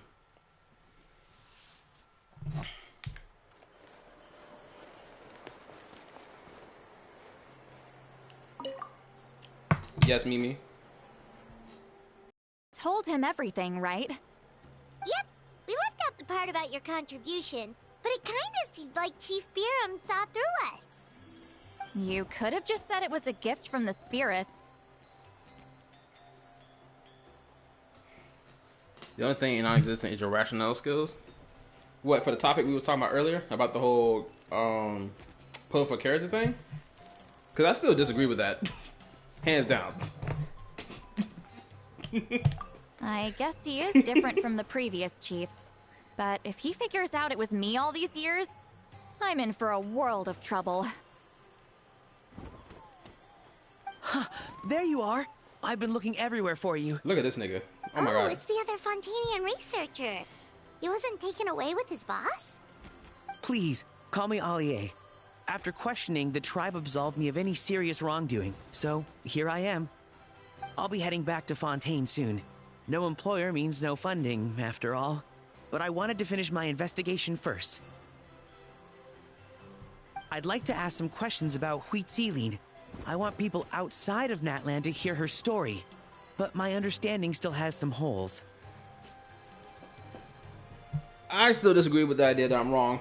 Knowing that I've put pity into the freaking banner so I can get my hands on the next character, I don't understand the logic of being like, oh, well, you keep pulling because you want to get the character that's still on banner versus the one that's upcoming next. And it's like, it doesn't even make sense to me why someone would even do that. Unless they're an absolute gambling addict who's just like, oh, well, if I get the character I got from this banner to like C1 or C2, then I'm content with that rather than getting the next character that I actually wanted. Now that makes sense if someone does that, but like I'm not one of those people. I don't ever pull for C1, C2s. Y'all know this about me personally, so I don't see the logic of doing that because it just doesn't make sense to me to do. Especially when my strategy is to get the character that I want, not the character that I don't want. I don't understand that logic. It just doesn't make sense to me why someone would do that for a character that they don't want versus the one that they actually do want. It just doesn't make sense to me.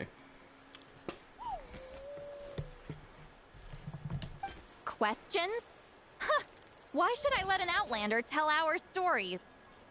Don't misunderstand. I have no intention of twisting your history or using it to make a profit.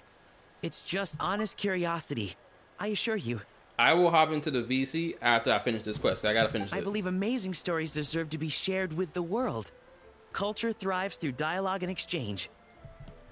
All right, you can ask your questions, but be quick. I have important plans after this. Important plans? Oh, thank you very much. Oh, he already got the pen and paper. Good lord.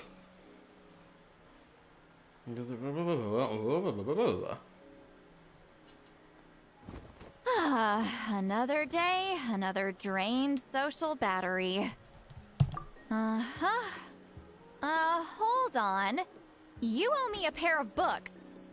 Oh, that! When it comes to light novels, your memory is like a steel trap, huh? You're telling me. Yeah, it's not gonna be easy. You might need to go to Yai Publishing House in person. But I don't need them right away. Just don't forget, okay? Of course! We'll get them sent to you as soon as we can! Sent to me? Nuh-uh. I don't want a stranger knocking on my door when I'm hungover. Here, just take this. Awesome. And this is? The key to her house. Let's go. The key to my house. Don't bother knocking next time. You'll disturb my sleep. I swear, this man's Riz game is on point for some reason. Yay, finally finished the quest. And it took me 4 going on 5 hours, technically. Finally, the quest is done. Hold up, is she still standing around here? Let's hope not. She shouldn't be around here. Nope. Alright, so let me go hop in this VC so we can go get this conversation done. Oh, gotta turn off my Bluetooth. Close the app. Yada, yada, yada, yada. And it should be good now. Okay, I can hear you. Okay, this is good. Go ahead, explain it to me. Alright, let me make this easy. Alright. Building pity is stupid. This is why. You say you want to roll on characters so you have, like, okay, I get closer to the 80 pole, right? Okay. There are lots of journalists in the court of Fontaine, but not all of them hold themselves to a high professional standard. If you're ever looking to do an interview, I'm your best choice. You don't know what the chances are. You might hit the .01 chance, and you might pull a character. So if you pull now to so-called build pity, it does nothing. You'll still have the polls next time around, and you will use all your chances for that character. So if you're just saying I'm building pity, it just means that you can't keep your ass from gambling. I can see that point of view, but that's for if someone's pushing all up to like 80. I don't ever push up to 80 pulls. Even pushing to 20, you don't do it. The reason I said you get it back to, or you say, how about this? You get a 5-star. Like, okay, I want nothing. I don't want a C1. I don't want anything. I just want to build pity. So when the next character comes out, the very first pull's that character. You roll one time and you get another 5-star. Then what? Then something you have to accept that you folded, that you messed up. Nothing, but all it does is just decrease the amount of times you can roll on the next character. True, but from the experience I've had, when it comes down to pulling some of these characters, I've rarely, ever gotten a character within the first 10 pulls. But most importantly, they pay their writers on time. Because, for example, prime example, Miyabi's banner. I didn't pull for her. I'm not pulling for her character. Well, give me an example that will ever convince me of that, because if you don't pull on the, if you use your pulls on the current banner before the banner you want, all your chances of getting the next character are squashed, done. Now, say you're on the guarantee, and you're like, I'm gonna build pity for the next character, and you roll 10 times, and then you get your guarantee. Guess what? You fucked your chances even worse with the next banner. You actually, and every single time you roll, there's a chance you get the character you want. There's always a chance. So every time you use a roll that is outside of the banner that you want, you're wasting your rolls. Unless you want the 4-star, then that's something different. I get all the things you're saying, but for example, I'm about to bring my Miyabi example. For example, Miyabi, the 5-star from version 1.4 of Zenless, the freaking absolute damage crusher in the whole game right now. Her, I completely skipped her banner. I put probably, what, 30 pulls into her banner? Keep your eyes peeled Purely and for the sake your of mind one. engaged. Wait, was there a new There's always 4-star a on her new story banner? nearby, Let me just think about waiting it. to be discovered. I can't remember who was on her banner. No, there was no new 4-star on her banner. I slapped about 30 pulls on it, left it alone, because I know what happened. I wanted to get copies of a character. That's what it was. I wanted to get more copies of this 4-star character I like in Zenless, and she was on the same banner as Miyabi. I put like 30 pulls in there, left it alone, so the temptation doesn't grip me like a damn viper. Hope I'm using the right animal. But yeah, and I left it alone. Then, wait, I didn't pull for Astria on her banner either, because I know that the pity might kick, whatever winning of the 50-50 might kick in, so I left it alone. So the next character Trigger that's coming, more than likely I'll probably get her in the next 20 pulls. That's how I think about it when I'm thinking about building my pity. But if you're building pity for building pity's sake, it's stupid. I'm telling you, it's stupid. The fact that you lost 30 pulls and you're going to guarantee the next 20, if you had not rolled those 30, you would still have those 30 rolls to roll on the next character. Here's the thing though. You said you wanted the 4-star character, and so you had that pity there, but that does not mean it increases or decreases your chance of getting the next character at all. Matter of fact, it decreases your chances of getting the next character with those first 30 pulls, because it's not possible to get them. Here's the thing. You're looking at it from like the Genshin view, where it's like it's kind of hard to get these. I don't know if this is probably what you're looking at it from, because it's kind of hard to build up the primo gems. No, even in your Honkai Star Rail, it tells you how many rolls you need to get your next 5-star, guaranteed 5-star. Yeah, I know that. You still have that pity system there. I'm talking about because we're talking about the primo gems. Because you mentioned about the primo gems. I'll be like, not the primo gems, but the wishes, right? Primo gems. There are lots of journalists in the Court of Fontaine, but not all of them hold themselves to a high professional standard. If you're ever looking to do an interview, I'm your best choice. When you roll for a character, if you can't understand that, there is No, I understand what you're saying, but I'm trying to explain it to you. I'm trying to explain it to you. I have an abundance amount of pulls in Zenless, like a crazy abundance amount. Like for example, I was sitting at when I pulled on Miyabi's banner to put those 30 pulls in, I had about 90. That makes zero difference on the point. I'm saying that building pity is retarded. If you think that building pity is going to increase your chances, it actually decreases your chances. Like, I want to have the next character, so I'm going to build pity now. That does nothing but decrease the chances of getting that character when that banner comes There's out. always a new story nearby, just waiting to be discovered. If you can't understand that, then there's nothing I can say. I can't break it down any simpler than that. The thing is, from what you're explaining to me, this is something just I have not experienced at all. I've never experienced this feeling of, I'm just going to fall into the trap. It's just about understanding statistics and just how the mechanics of chance works. Yeah, I know the mechanics of how chance works. Pity carries over, right? So it doesn't matter if so if you roll now, yes, the pity carries over. But every roll that you spent before the character is available, we're incapable of getting that character. So say you rolled 20 times and you got the character, oh wait a minute, the character's not out yet. I fucked up my rolls. Now I'm back to 0 pity. And I have 20 less rolls than I would have had on the character that's coming up next time. Yeah, but that's only if that happens. What I'm saying is that's never happened for me though. Nothing but, unless you want the 4-star, there is no point in rolling on a banner that you don't care for.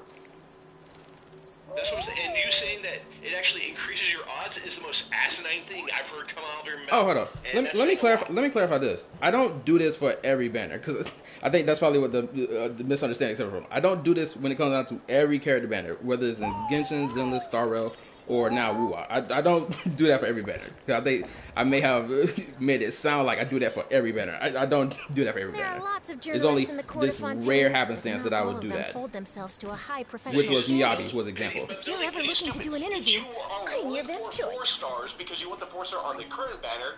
Like I said, I don't see an issue with that. But that means you run the chances of either getting a character you don't want or a constellation of a character you already have. That is not called building pity. That is just called trying to get a fucking 4-star character, and you happen to be building pity. But just building pity just to build pity for your next role is asinine. When I lose the 50-50, I usually do that. Like, for example, this was a really good one. Because it was version, I can't remember what version of Tenless it was. I think it was 1.3. I tried to get my hands on this character called either Zhu Yuan or it was Qing Yi. One of those two. It freaking, I got up to, 60 pulls, got a standard character. Then I was kind of guaranteed for my next one. I don't remember what I did after that. I'm just guessing what I did next. I think I probably slapped 20 pulls in there, left it alone. They have many Then when Caesar, no, was it Caesar? Always open to new No, yeah. ideas. When But Caesar most King importantly, came, they pay their I got her writers because of on my time. guaranteed. Then Bernice, I got her because I just won the 50-50 blatantly. But that Then has nothing to do with the fact that you spent rolls before that happened, because you say you have 50 rolls. Alright, you have 50 rolls saved up. You spend 20 of them on the current banner just to build a pity. And then the next character finally comes out, and then you spend your 30 rolls. You get the character like, oh, because I built up 20 pity. No, because if you just kept on to those 50 pulls, you would have had them all for that character, and you still would have gotten it the same amount. It's just those first pulls that you use on the banner that did not have the There character are you lots want, of journalists in the you court of had Fontaine, zero but chance not of all getting of them that hold character. themselves So to a that high means professional 0.01% standard. chance of If you're ever at your looking to first do roll an getting the interview, character I am your best choice. didn't mean a damn thing. It means that if you got the character at that, then guess what? Then your luck was wasted on someone you didn't want to get. okay, I see what you're saying.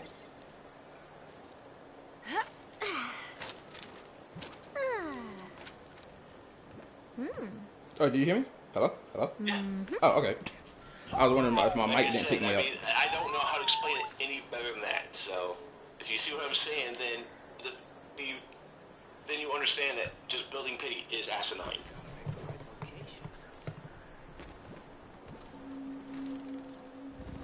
Okay.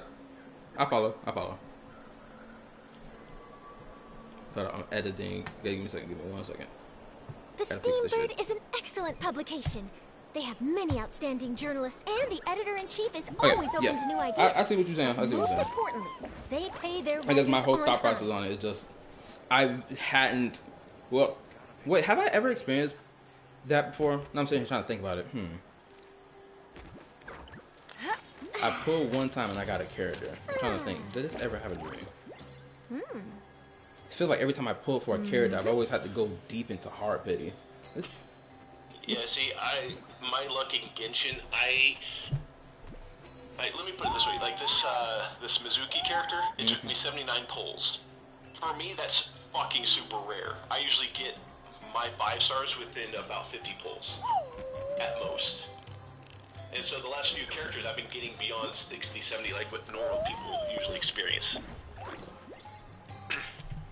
And so, like, my luck has kind of dried up in Genshin, but usually, like, I've gotten 2 back-to-back characters, or back-to-back 5 stars.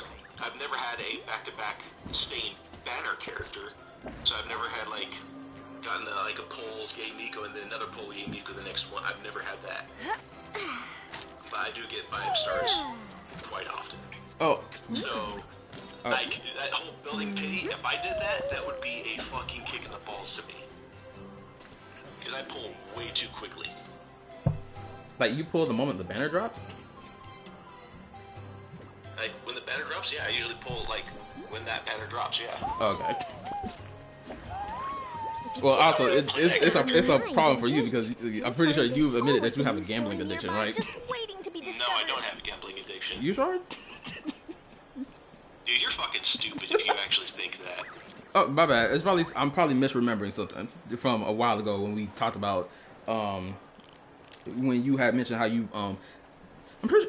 Hold up, you can correct me if I'm wrong. Did you mention before how you pull for like almost every character in the game, right? No, I pull for every character. Every single one? Depending on, like, let me put every single one. I have every single character. Wait, how would this not be considered a gambling addiction The then? Steambird is an excellent publication. Because I have they have complete many control of it. outstanding journalists, I and the only editor in spend chief so is much money always in the open game. to Like, new I ideas. only allow myself to But spend most so much money. importantly, they If I pay go their beyond writers that, on I stop time. spending. That's the reason why I don't go for weapon banners, generally. If I get a character within, like, 30, 40 pulls, I go for it. Okay, I see. Okay. That makes sense. Because you have to remember, I don't play any other gacha game at all. I just don't care to. I've had lottery tickets, like, given to me as Christmas presents that end up expiring before I even look at them. Gambling's not my issue. Okay, then I misremembered information. My apologies. There are lots of journalists in the court of Fontaine, but not all of them hold themselves to a high professional standard. If you're ever looking to do an interview, I'm your No, I best think I done choice. said everything I need to say. Honestly, I don't think I have anything else to do. And we reached the 5-hour mark. Woo! Let's go. 5-hour stream. I did it. Yeah, don't forget to do the event. It's limited, so... Yeah, I hate the fact that it's 15 days. Hold up, is there something coming in the other... No, it's 40 days, and it changes every day. So the people you can talk to change. So it's not something... Wait, so the talking to playable There's 2 characters... events going on right now. So the talking with playable characters is going to shift around Excellent daily. Publication. They have many outstanding journalists, and the Oh editor my in chief goodness. is always open to new ideas. But most importantly, they pay their writers Came on back the time. next day and went, Diona's not there anymore. That's such It's a... different people now. I can see what they're doing because it's kind of similar to Zealous, but it's a limited event thing.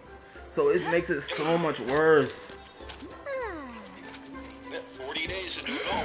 Oh my god. Actually, hold on. Let me look at the shit. I feel what they're doing with the Traveler Tale thing. I understand it, but the issue is it's limited. It should just be a permanent thing in the game overall. I freaking hate this thing. I half hate it. I love it, but like it's like I can't help but look at it sideways.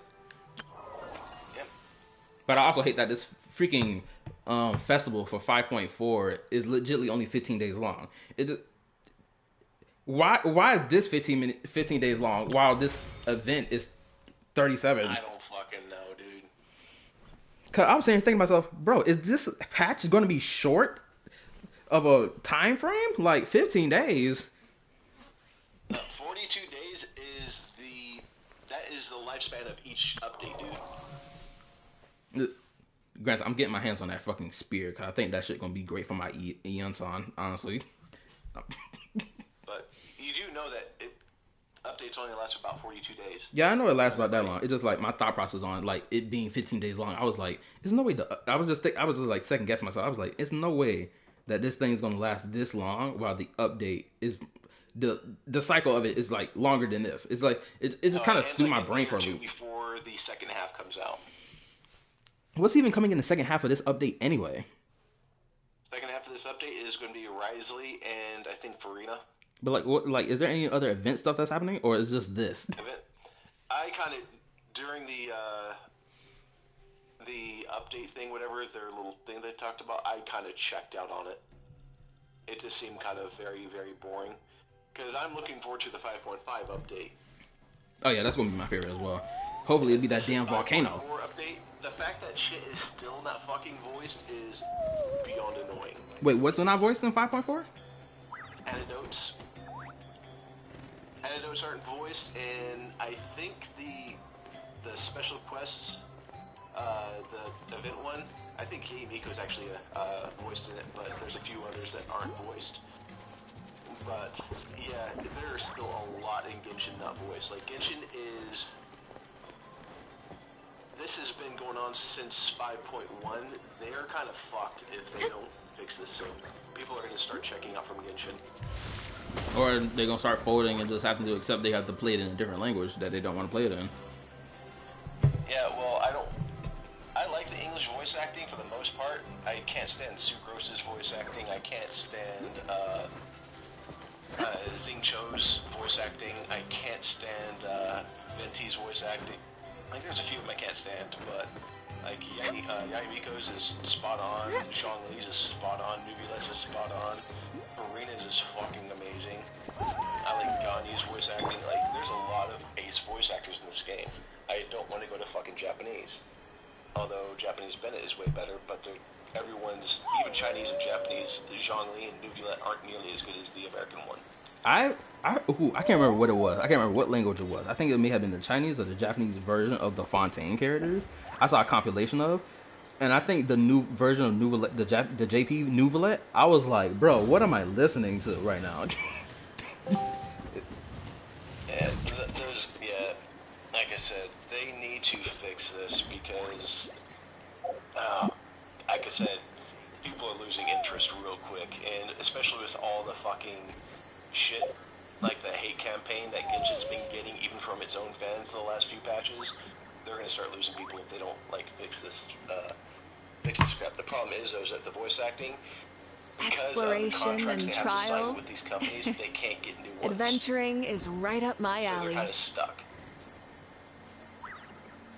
Which means that the contracts that are signed in the future, they're going to, like, it's not going to be nearly as good for those actors because they're going to sit there and be like, no, we signed a contract like this and it screwed us so hard that we almost lost our business. And it's going to screw a lot of voice actors like this because of how this company acted. Because this entire strike, Hoyo has nothing to do with it. Yeah, I know that. And so they're getting fucked because of all these union contracts they have to keep signing. And so I can see them stop working with these people, and it's going to screw over a lot of these actors. Like, they won't even work with that company that they used to work with at all anymore. They just won't. Hopefully, something has to. Hopefully, they think of something before it's too late. Well, no, the strike's are already over. It's just now, I don't know what the hell. That's why I'm confused on why shit isn't getting done.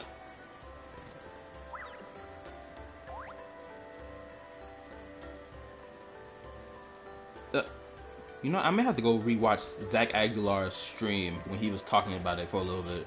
I may have to go rewatch it. I'm pretty sure I posted a clip in the server about it, at least a while ago. I think it was in either in the yapping topics or it was in something related to Genshin channel. One of those two places. You'll probably find it if you scroll through it when he talked about it. What else can I yap about before I end the stream?